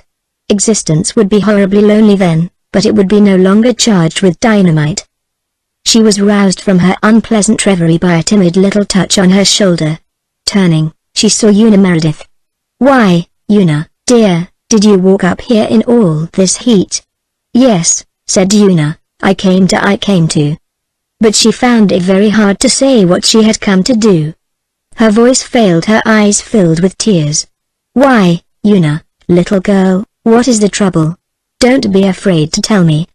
Rosemary put her arm around the thin little form and drew the child close to her. Her eyes were very beautiful, her touch so tender that Una found courage. "I came to ask you to marry Father," she gasped. Rosemary was silent for a moment from sheer dumbfounderment. She stared at Una blankly. "Oh, don't be angry, please, dear Miss West," said Una, pleadingly. "You see, everybody is saying that you wouldn't marry Father because we are so bad. He is very unhappy about it. So I thought I would come and tell you that we are never bad on purpose. And if you will only marry Father, we will all try to be good and do just what you tell us. I'm sure you won't have any trouble with us. Please, Miss West." Rosemary had been thinking rapidly.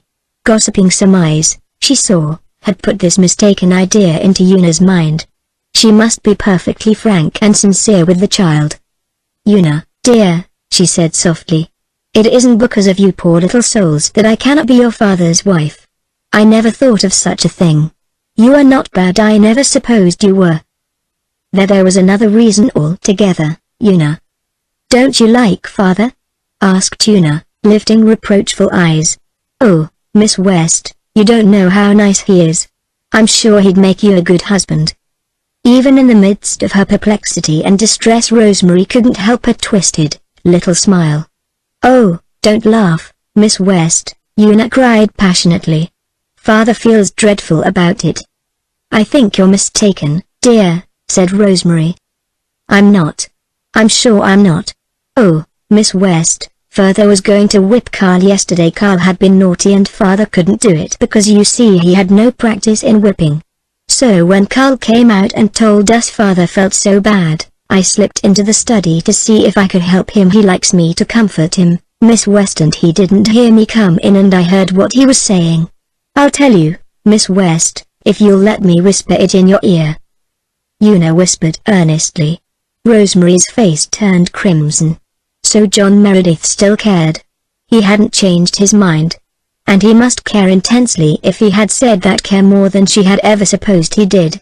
She sat still for a moment, stroking Una's hair. Then she said, "Will you take a little letter from me to your father, Una?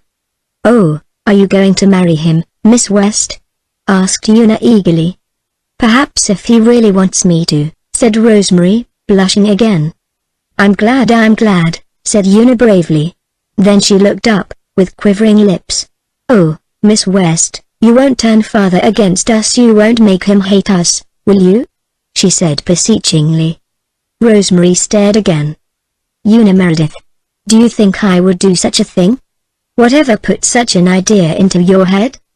Mary Vance said stepmothers were all like that and that they all hated their stepchildren and made their father hate them. She said they just couldn't help it, just being stepmothers made them like that. You poor child. And yet you came up here and asked me to marry your father because you wanted to make him happy? You're a darling, a heroine, as Ellen would say. You're a brick. Now listen to me, very closely, dearest. Mary Vance is a silly little girl who doesn't know very much, and she is dreadfully mistaken about some things. I would never dream of trying to turn your father against you. I would love you all dearly. I don't want to take your own mother's place, she must always have that in your hearts. But neither have I any intention of being a stepmother. I want to be your friend and helper and chum. Don't you think that would be nice, Una, if you and Faith and Carl and Jerry could just think of me as a good jolly chum, a big older sister? Oh, it would be lovely, cried Una, with a transfigured face. She flung her arms impulsively round Rosemary's neck. She was so happy that she felt as if she could fly on wings. Do the others, do Faith and the boys, have the same idea you had about stepmothers? No. Faith never believed Mary Vance. I was dreadfully foolish to believe her, either. Faith loves you already, she has loved you ever since poor Adam was eaten. And Jerry and Carl will think it is jolly. Oh, Miss West, when you come to live with us, could you teach me to cook a little and sew and do things? I don't know anything. I won't be much trouble, I'll try to learn fast. Darling, I'll teach you and help you all I can. Now, you won't say a word to anybody about this, will you? Not even to Faith, until your father himself tells you you may? And you'll stay and have tea with me? Oh, thank you, but I think I'd rather go right back and take the letter to father, faltered Una. You see, he'll be glad that much sooner, Miss West. I see, said Rosemary. She went to the house, wrote a note and gave it to Una. When that small damsel had run off, a palpitating bundle of happiness, Rosemary went to Ellen, who was shelling peas on the back porch. Ellen, she said, Una Meredith has just been here to ask me to marry her father. Ellen looked up and read her sister's face. And you're going to? She said. It's quite likely. Ellen went on shelling peas for a few minutes. Then she suddenly put her hands up to her own face. There were tears in her black-browed eyes. I hope we'll all be happy, she said between a sob and a laugh. Down at the manse, Una Meredith, warm, rosy, triumphant, marched boldly into her father's study and laid a letter on the desks before him. His pale face flushed as he saw the clear, fine handwriting he knew so well. He opened the letter. It was very short, but he shed 20 years as he read it. Rosemary asked him if he could meet her that evening at sunset by the spring in Rainbow Valley. Chapter 35. Chapter 35. Let the piper come. And so, said Miss Cornelia, the double wedding is to be sometime about the middle of this month. There was a faint chill in the air of the early September evening, so Anne had lighted her ever-ready fire of driftwood in the big living room, and she and Miss Cornelia basked in its fairy flicker. It is so delightful, especially in regard to Mr. Meredith and Rosemary, said Anne. I'm as happy in the thought of it, as I was when I was getting married myself. I felt exactly like a bride again last evening when I was up on the hill seeing Rosemary's trousseau. They tell me her things are fine enough for a princess, said Susan from a shadowy corner where she was cuddling her brown boy. I have been invited up to see them also, and I intend to go some evening. I understand that Rosemary is to wear white silk and a veil, but Ellen is to be married in navy blue. I have no doubt, Mrs. Dr. dear, that is very sensible of her, but for my own part one have always felt that if I were ever married I would prefer the white and the veil, as being more bride-like. A vision of Susan in white and a veil presented itself before Anne's inner vision and was almost too much for her. "As for Mr. Meredith," said Miss Cornelia, "even his engagement has made a different man of him. He isn't half so dreamy and absent-minded, believe me. I was so relieved when I heard that he had decided to close the manse and let the children visit round while he was away on his honeymoon. If he had left them and old Aunt Martha there alone for a month, I should have expected to wake every morning and see the place burned down." "Aunt Martha and Jerry are coming here," said Anne. "Carl is going to Elder Clow's. I haven't heard where the girls are going." "Oh, I'm going to take them," said Miss Cornelia. "Of course, I was glad to, but Mary would have given me no peace till I asked them anyway. The ladies' aid is going to clean the manse from top to bottom before the bride and groom come back, and Norman Douglas has arranged to fill the cellar with vegetables. Nobody ever saw or heard anything quite like Norman Douglas these days, believe me. He's so tickled that he's going to marry Ellen West after wanting her all his life. If I was Ellen, but then, I'm not, and if she is satisfied I can very well be. I heard her say years ago when she was a schoolgirl that she didn't want a tame puppy for a husband. There's nothing tame about Norman, believe me." The sun was setting over Rainbow Valley. The pond was wearing a wonderful tissue of purple and gold and green and crimson. A faint blue haze rested on the eastern hill, over which a great, pale, round moon was just floating up like a silver bubble. They were all there, squatted in the little open glade. Faith and Una, Jerry and Cal, Jim and Walter, Nan and Dee, and Mary Vance. They had been having a special celebration, for it would be Jim's last evening in Rainbow Valley. On the morrow he would leave for Charlottetown to attend Queen's Academy. Their charmed circle would be broken, and, in spite of the jollity of their little festival, there was a hint of sorrow in every gay young heart. "See, there is a great golden palace over there in the sunset," said Walter, pointing. "Look at the shining tower and the crimson banners streaming from them. Perhaps a conqueror is riding home from battle and they are hanging them out to do honor to him." "Oh, I wish we had the old days back again," exclaimed Jim. "I'd love to be a soldier, a great, triumphant general. I'd give everything to see a big battle." Well, Jim was to be a soldier and see a greater battle than had ever been fought in the world, but that was as yet far in the future, and the mother, whose firstborn son he was wont to look on her boys and thank God that the brave days of old, which Jim longed for, were gone forever, and that never would it be necessary for the sons of Canada to ride forth to battle for the ashes of their fathers and the temples of their gods. The shadow of the great conflict had not yet made felt any forerunner of its chill. The lads who were to fight, and perhaps fall, on the fields of France and Flanders, Gallipoli and Palestine, were still roguish schoolboys with a fair life in prospect before them. The girls whose hearts were to be wrung were yet fair little maidens a-star with hopes and dreams. Slowly the banners of the Sunset City gave up their crimson and gold, slowly the conqueror's pageant faded out. Twilight crept over the valley and the little group grew silent. Walter had been reading again that day in his beloved book of myths, and he remembered how he had once fancied the Pied Piper coming down the valley on an evening just like this.